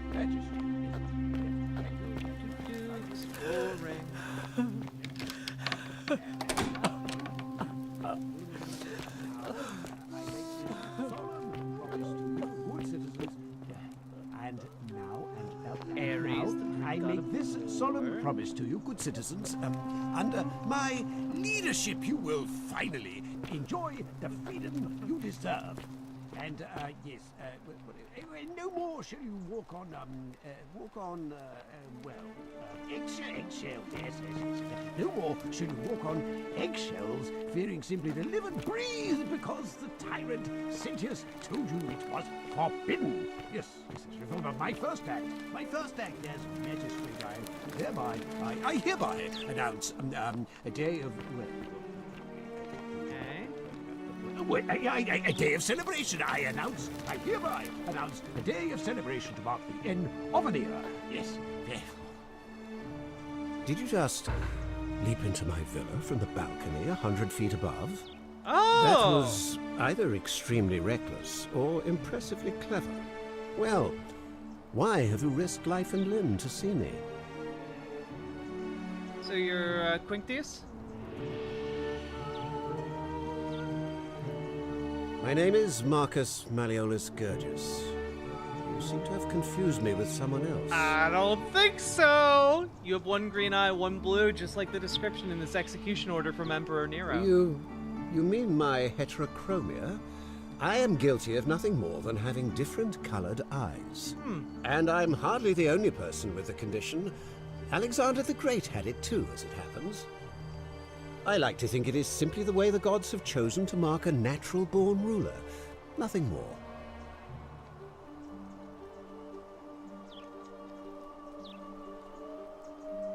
Apparently, Quinctius also suffers from delusions of grandeur.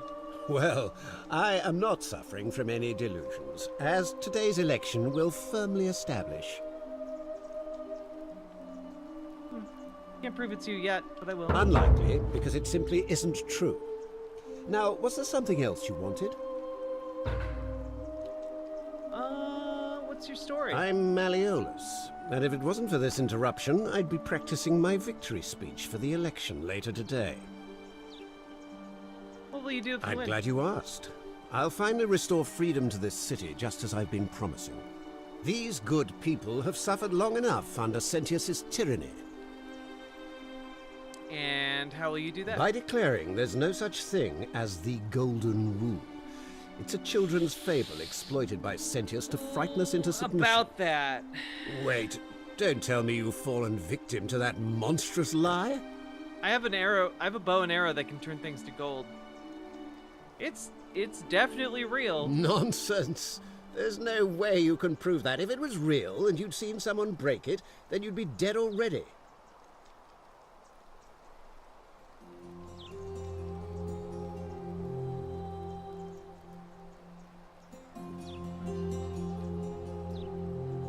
What would it take to prove to you that it's real? Books? Notes? Surely, you're not one of those people who believes everything you read. As if a lie could be transformed into the truth by the simple act of writing it down.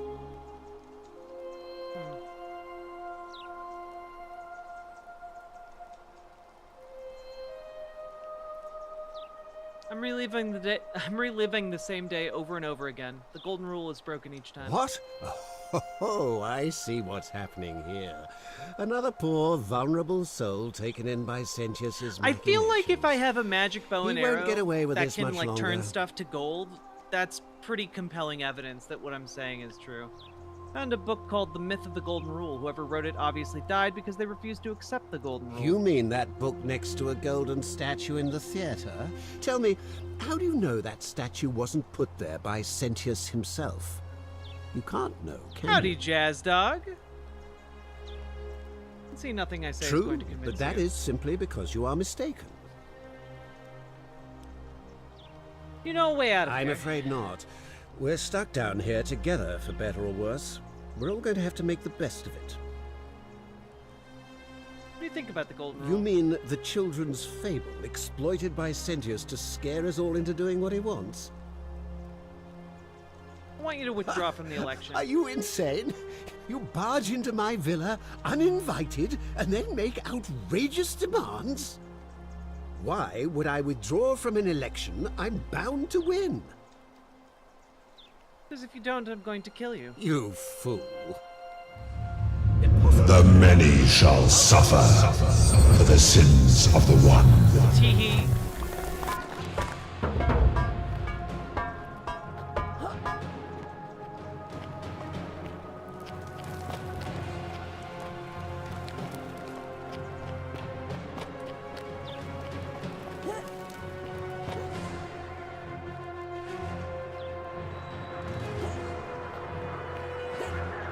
Oh, that is a very big drop.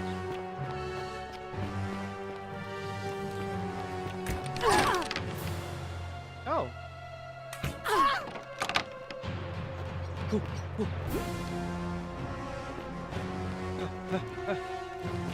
Oh god, it's so far away. Oh fuck.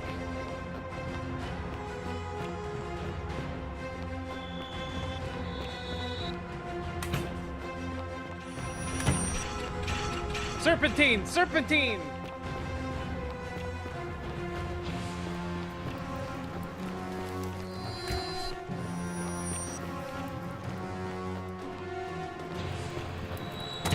Oh god. Not again. Not like this. Okay. Woo!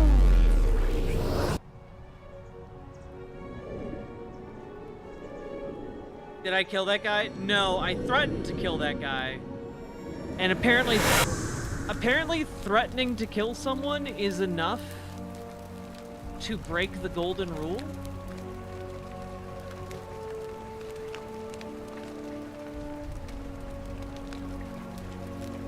This changes everything, right?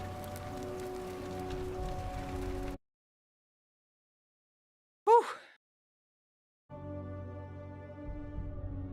Yeah, you guys can do spoilers. Okay.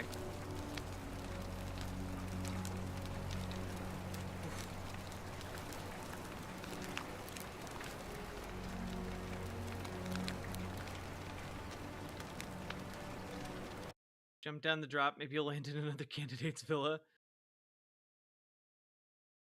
God.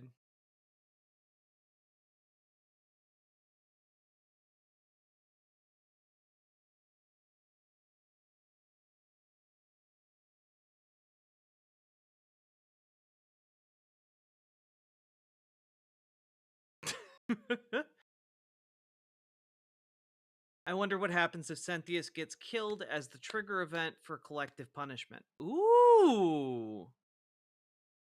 Well, that's an interesting question. You know what? I'm going to save the game. We're going to give that a shot. Just see what happens. You know? Salve, friend. Mind telling me... We've had this conversation before. No problem. See you later. Da da da da da da da da. Da da da da da da da.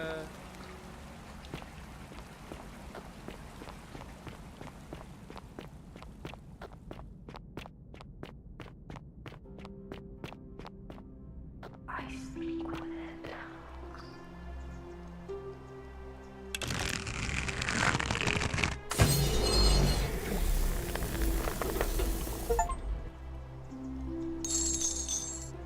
Excellent. Money.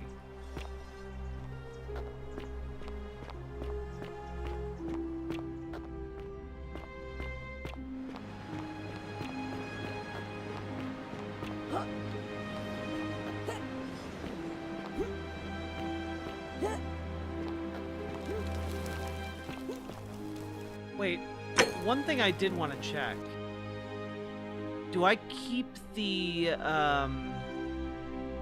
when I use... Ah! Okay, so when I use the cure, it doesn't use it up in my inventory when I restart. That's good to know.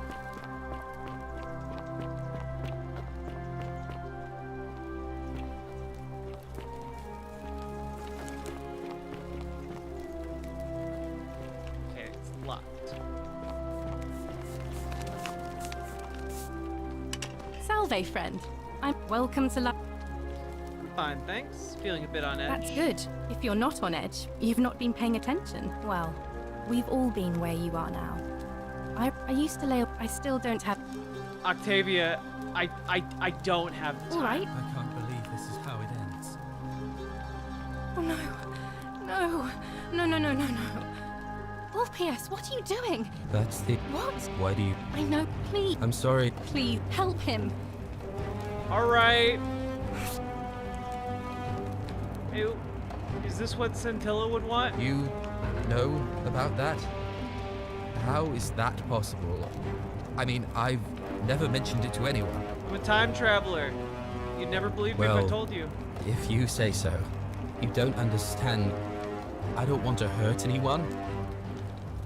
I just want it all to be over. Maybe I can help solve your It's problem. too late for that. Yulia and I made a pact. And she's already swallowed hemlock this morning.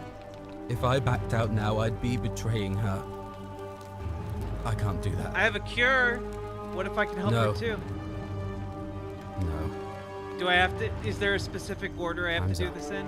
I'm out.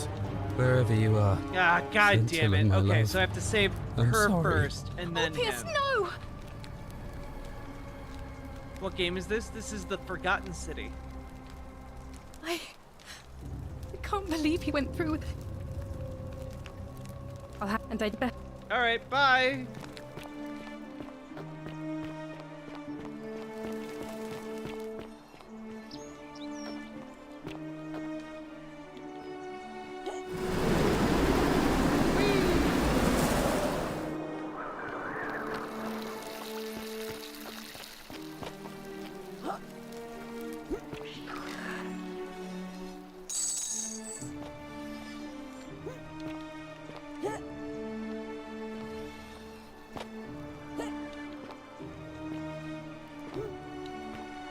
pointing me.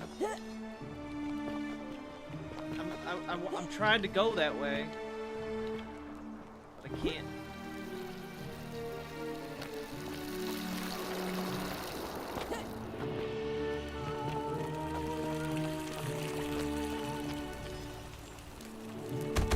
Lock myself in. Gotcha.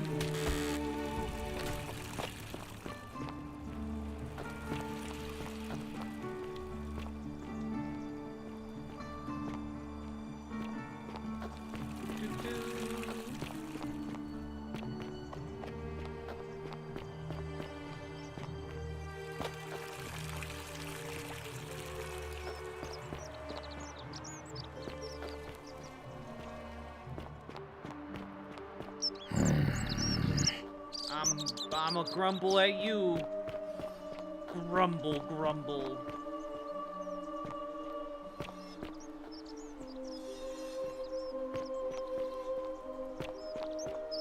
Whatever's in that great temple up there on the bluff, I bet it's worth a fortune.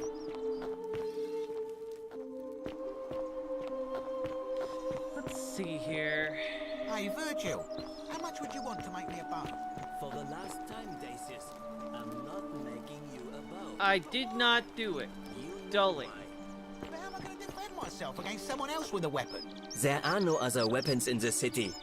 We all went along with the magistrate's weapons ban, so it wouldn't be an issue. That's why I've got to get in first before someone else beats me to it. Yeah, I understand, Virgil. This guy sucks. Hello there, friend. May I say that... What? For the right price, I can tell you where you can get your own. Now you're talking, I'm interested. How about 100 denarii? 1,000 denarii. Oh, that's a little excessive, don't you think? Think of it as an investment. A few little coins in exchange for riches beyond imagining. All right. But I'm going to need you to tell me before I pay up.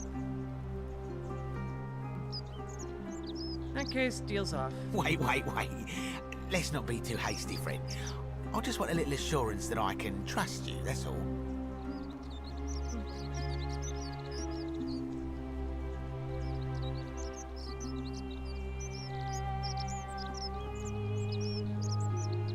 Managed to get this bow, didn't I? I suppose you're right.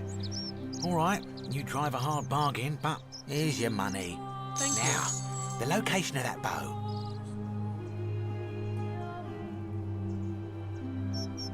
It's in the Shrine of Diana. What? But I already knew that, you imbecile. Everyone knows that. I can't take that golden bow because stealing from the goddess in her own shrine would break the golden rule. You promised to tell me where I could get one of my own. You can take it. You'll be able to keep it for the rest of your life. What is this? Some kind of joke? Give me what I wanted, and I gave you what I promised. I don't believe this is happening. I do love a good loophole. Don't even talk to me.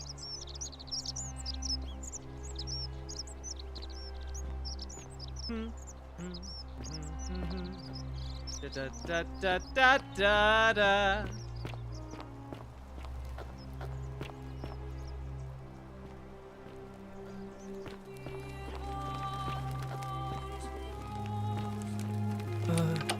Hello? Hello? Hello? What's your story? My name's Dooley. I live here now because I got in trouble and they said they had to lock me up. What did you do? I don't know. I don't remember things so good. I think it's just because I was looking for treasure. Did somebody think you were gonna steal? Yes. But I wasn't. I was just looking. Is that all? They said I did it. More than once. But I can't remember things so good. Then they called me mean names. They called me a liar, Billy. A Yes. liability? They said I have to live here now. And gave me this letter. But I'm not good with words. Do you? You think you could read it for me? That is... Magistrate Sentius to Duilius. I am writing to you in relation to your incorrigible antisocial behavior arising from your obsession with an alleged lost treasure. While I am sympathetic to your plight and the passing of your guardian Hannibal some weeks ago, I do wish to impress upon you an important message. The treasure you seek does not exist. Given your memory limitations, it seems likely you simply misremembered. More importantly, since you have on several occasions been caught trespassing, including around the cisterns, which are strictly off-limits to all citizens, I have reluctantly come to the conclusion that you are a liability to this community and must have your freedom limited, lest you break the golden rule. It is my hope that this letter will assist you to remember why you are incarcerated should you experience further lapses in memory. What does it say? It says they caught you trespassing several times and locking you up to stop you from breaking the golden rule. My treasure! What treasure? My friend Hannibal used to look after me. He said he always would. But then, he died. It was very sad. He said, if anything ever happened to him, I had to find something very precious hidden away. He gave me this key and made me promise to keep it safe until I found the treasure. But I couldn't find him. All I remember is he said something about the cisterns, but when I went up to the high one, they put me in here. Now nobody looks after me, except my friend Galerius and the priestess lady. She's a nice lady. If you give me the key, I can try to find out what it unlocks. Hannibal said I shouldn't give it to anyone I didn't trust. But maybe you could help me get out of here. Then I would trust you a lot. Let me talk to the magistrate a bit. Let me talk to the magistrate about getting you out of here. Galerius already tried that.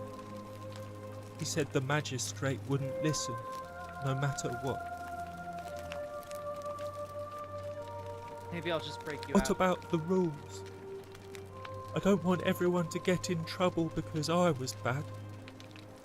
Maybe it's time we had a new Like magistrate. Galerius? He's nice. I like Galerius. Galerius He is made nice. me a doll and everything. If you help make him magistrate, he can get me out of here, and I can give you the key to my treasure. Hannibal said it was in the cisterns. I can't remember what it was, just that it was way up high and very precious. I'll get right on it. Bye-bye. Hello. Have we... Bye-bye. Hello. What the hell? Bye-bye. Oh, he's got like a little teddy bear. That's cute. Hilarious made him like a little teddy bear guy.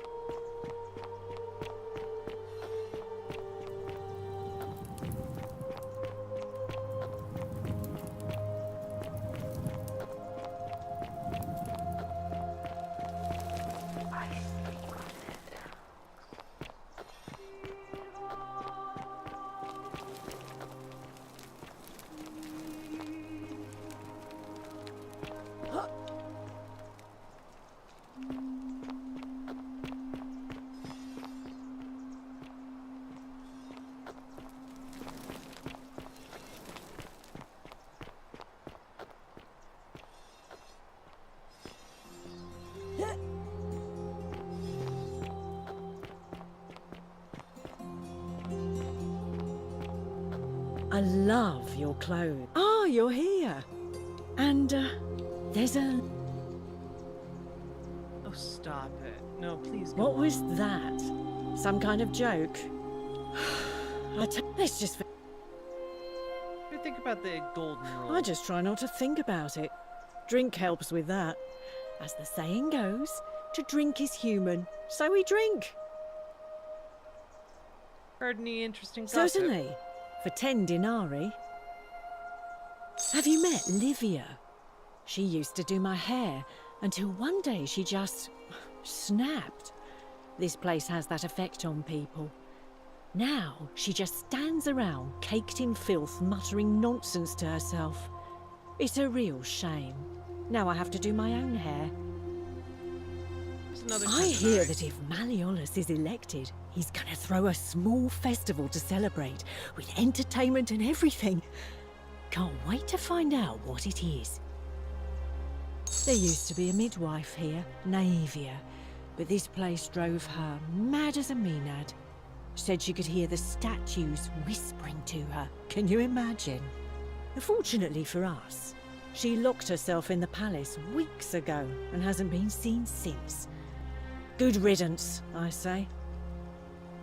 Centilla, the magistrate's youngest daughter, went missing a few weeks ago, right out from under Daddy's nose. How can we trust him to govern a city if he can't even protect his own daughter? I heard Dacius has been offering a lot of money for a bow. Of course, Sentius banned all weapons in the city, so I can't help but wonder what he's up to. Have you seen the way Rufius walks around staring at all the statues? He says he's afraid they're going to spring to life.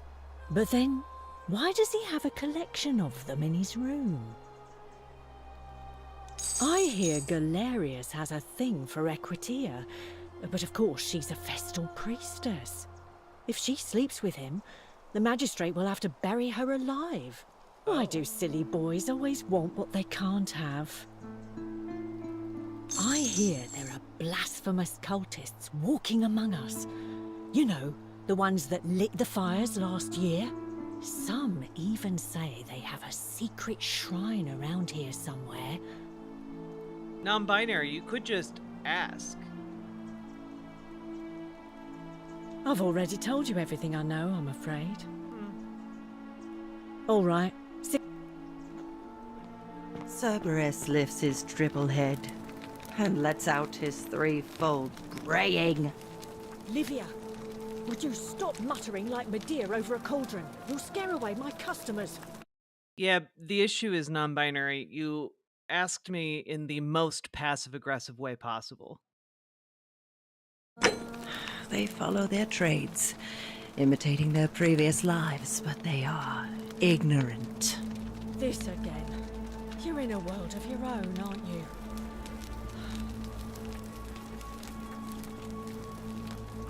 Just as the ocean accepts the rivers of all the world, so this place accepts all the souls. But it does not notice the crowds that come. You think you wished it is... Okay. The newly arrived are Newly arrived, ignorant of the road in front of them. I think I need to find Equitia. I think she could be helpful. But I'm not really sure where she hangs out. She hangs out down there? In the field? Something?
thought I was being clever. Guess not.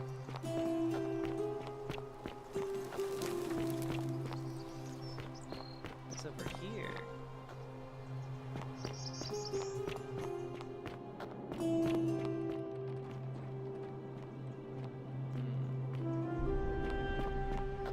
Mysterious locked door.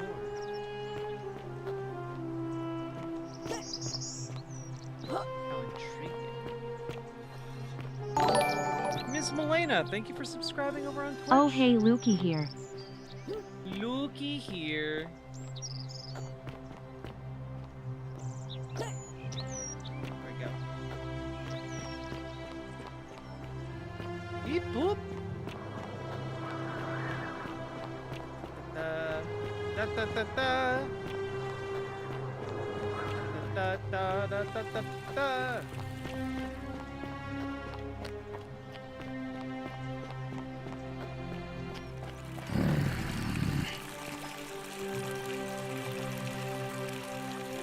Fountain producing fresh water, which is coming from the aqueduct behind it. If water can enter the city via aqueducts, perhaps there's some way to escape through them. Oh ho ho! Touché. Perhaps the cistern may know the way.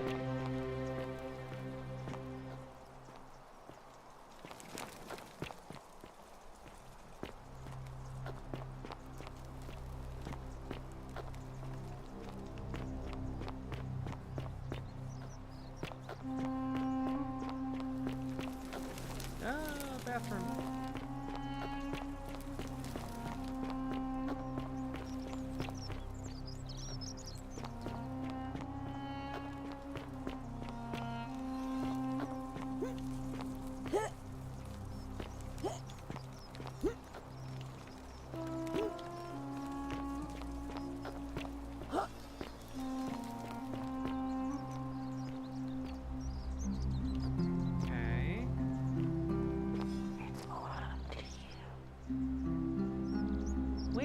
Is the cistern?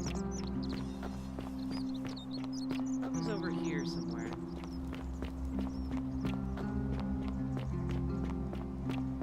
I don't think that is correct.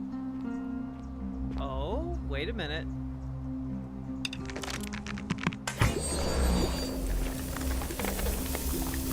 Climbing up the vine.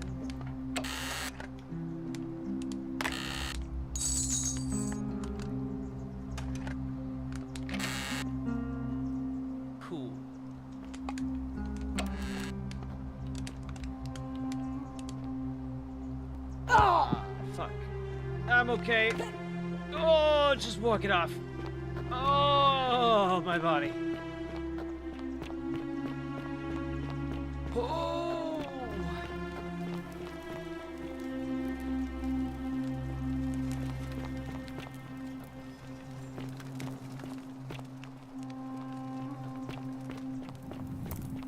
Okay.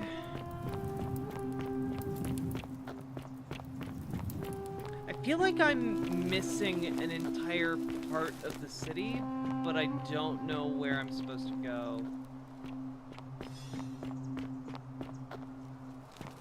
Like, where does Equitia hang out? Okay, just sprint it off. We'll be fine.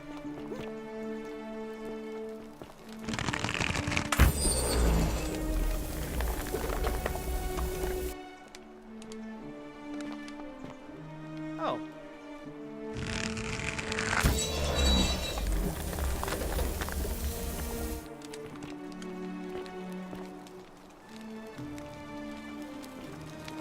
What are you doing here? Hello. Please leave. I said please leave. You're trespassing. The door's locked. I mean, I guess I can.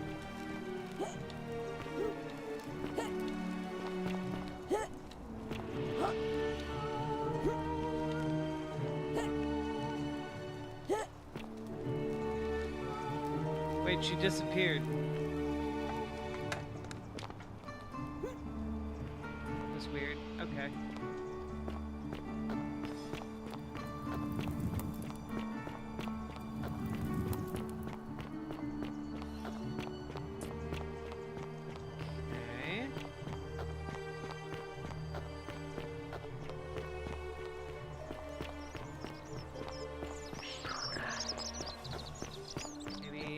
out this way. Today is a sad day. Wait, she will guide you. Ooh. Oh, there she is. Okay. Cool.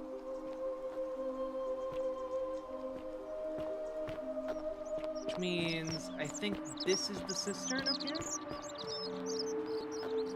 Maybe? Possibly? Or maybe it's down here?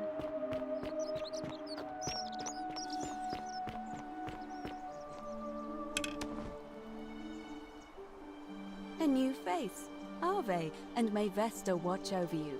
I'm Equitia. To what do I owe the pleasure of this visit? Interesting. I'm not... Some people mentioned a river. I understand many of our friends were carried here by a river current. What else? Some people mentioned memory lapses. That's true. I know I wasn't entirely sure how I wound up here.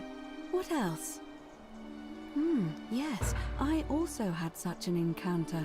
It's as I feared. I think I understand what poor Livia has been going through. Let me ask you this.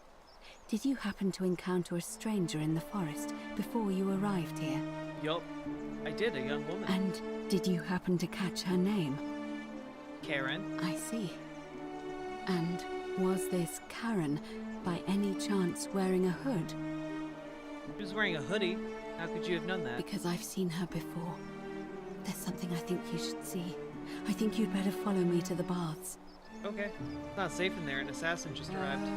What? How could you know that? And why are you talking to me instead of doing something about it? Please, go and stop him, and come back to me once we're no longer in danger. Fine. Ooh, I could send the assassin after that one guy. Help! You have... Alright, I'll do something. I'll get right on it. Don't go in there. Bad feeling about it.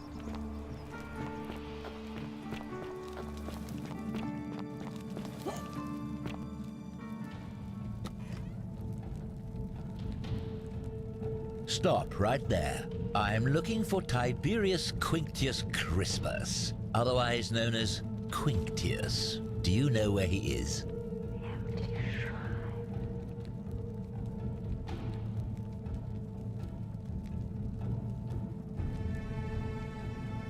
Yes, he's in the villa, right at the end of this road. He goes by Maliola's Thank now. you. For your service to the Empire, I'll let you live for now, but you'd best make sure our paths don't cross again.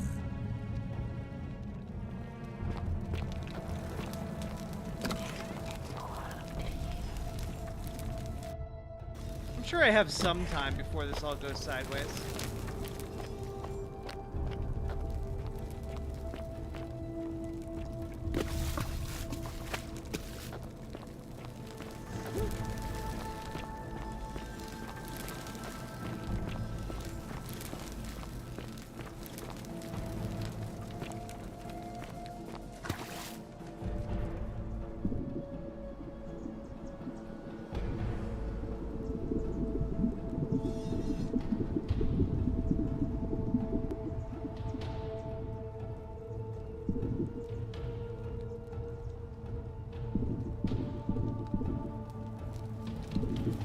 Okay, I can't crawl out of this.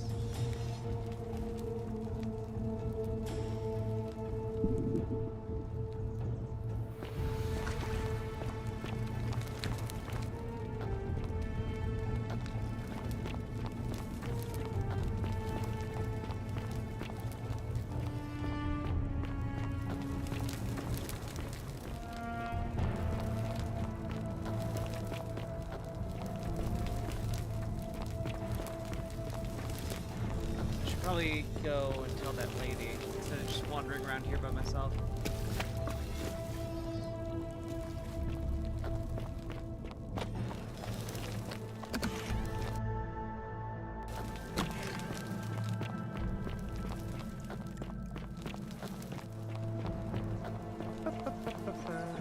Think you have to go up the ladder? I'll grab her first. No reason not to. Oh. The many shall suffer for the sins of the one. Well, you know, it was a matter of time. Everybody run! God, Centius runs hella fast. Look at him go. Ow. Ow.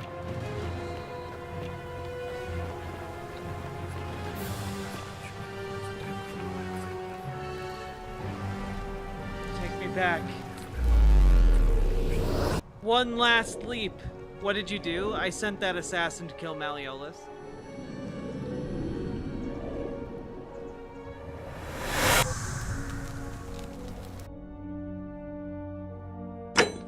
Alright. I think that's where I gotta be done for the night, folks. Maybe this will be the leap home.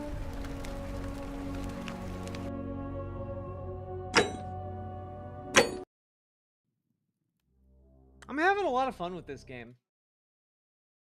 Thanks for getting me to play it, guys. Thanks for the chill stream. What did you guys have fun? Because I had fun. It's really interesting. Yeah, it's like a fun time loop stuff going on. Good, it's good stuff. Good stuff. Time for bed. Yeah, it's real late. Also 200 people for a game stream. That's not too shabby. Not too shabby, folks. Come for the politics, stay to chill out. It was really funny when you just did something out of spite and then ran to the portal. Yeah, sometimes I don't really think that the consequences of my own actions, not necessarily the thing I think of all the time.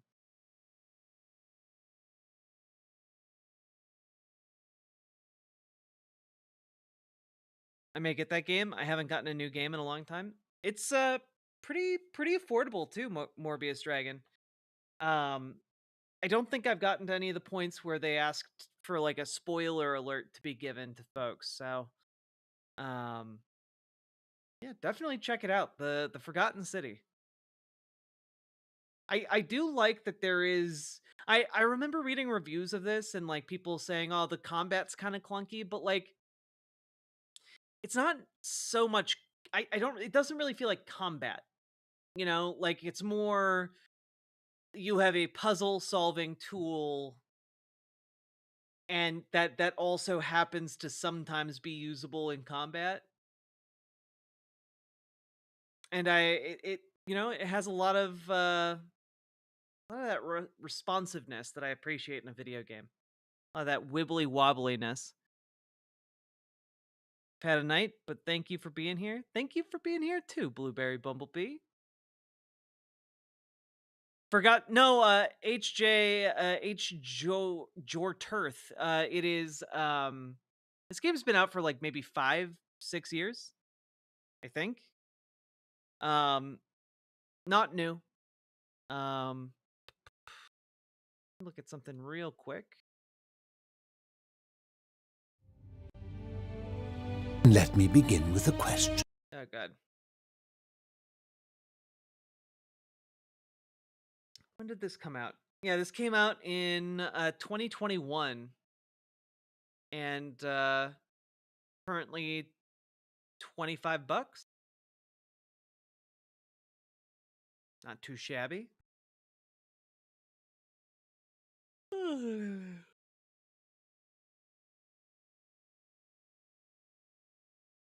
Yeah, it's definitely not a fighting game.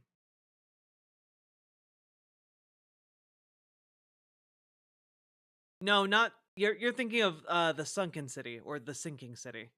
This is the Forgotten City, not the Lovecraft game. Though this does kind of have those weirder Lovecraftian elements to it that I like. That was a fun, chill game. I'm glad you guys liked it. Are there more games like this one? I like the mystery and story. Yeah, there are definitely more games like this.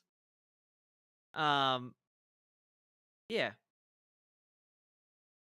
I'm very much more interested in games as like storytelling mechanisms.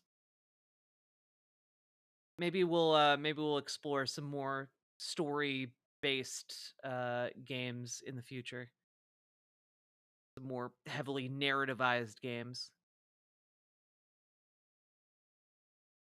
Yeah, Ms. Milena, I wasn't really like at first I was like, is this kind of like a Midas thing? Like people are just turned to gold. Like I guess that's interesting in like in a sense for like this already kind of interesting isolated city under the eyes of God, but like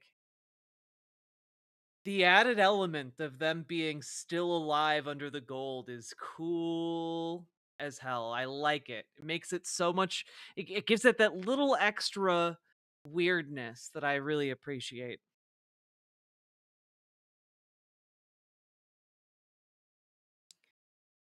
I wonder if the spoiler part is the palace. Well, no, it's supposed to be the white hallway. And I don't know what that is. So I hope I didn't do the developers dirty by showing that.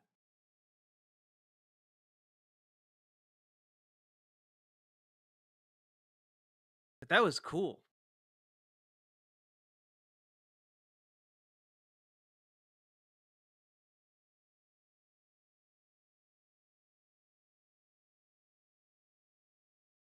All right, folks, it's 3 o'clock in the morning. I'm gonna go like make a little snack and get ready for bed. Remember to take your meds. Remember to drink your water. Get good sleep. And I will see you all tomorrow. You'll know when you get to the white hallway. Okay, temporal wizard, I trust you since you're a wizard and you're an expert on time. And this is a game about time, so that all checks out. Yeah, I feel like it's gonna really hit us over the head when we're at the point where it's like, you should probably spoiler alert this. You're gonna stream in the server? Ooh, what you gonna stream, Ms. Milena? What you gonna stream for us? If anyone wants follow-up Morbies, I like stuff like that. Ugh. Yawn. I'm sleepy. Like I've been up for 20 hours or something. Good night, everybody. I know things have been really dire lately, but that was a really good chill time that I know I needed. I hope you all feel pretty all right about it. Good night, you lovelies. See you tomorrow.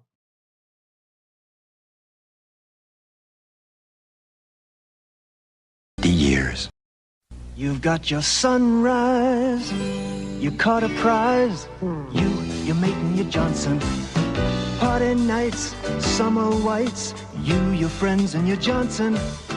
Rooster tails, water trails, you, your kids and your Johnson. Saturday nights, distant lights, you, your girl and your Johnson. You and your Johnson, a way of life for over 50 years.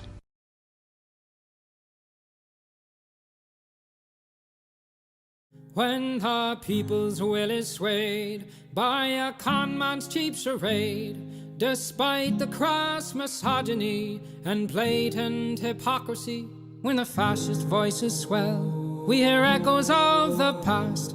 They vilify the immigrants, the leftists and outcasts. When the opposition croaks and the people just don't vote for the same old tired rhetoric of neoliberal politics, we must organize the fight for our universal rights, for democracy and empathy to permeate this life. For it's not the immigrant who labors for some bread, who's making us toil till we drop dead. No, it's not minorities or peer-reviewed authorities, or queer folks and trans folks, or a multitude of deities. I say, all are your comrades and none are your enemies in the momentous fight against all bourgeois priorities. Freedom is not those traditional values, crafted from bigotry and classist realities. Freedom is freedom to move and disobey, to rely on one another to keep would-be kings at bay. Say none of us can stand alone against their power. We must stand together and make them cower. For the laws of this land have us used and abused, owned and subordinate to our patriarchal roots. I say it's high time we reinvent this whole operation to make mutual benefit our sole occupation.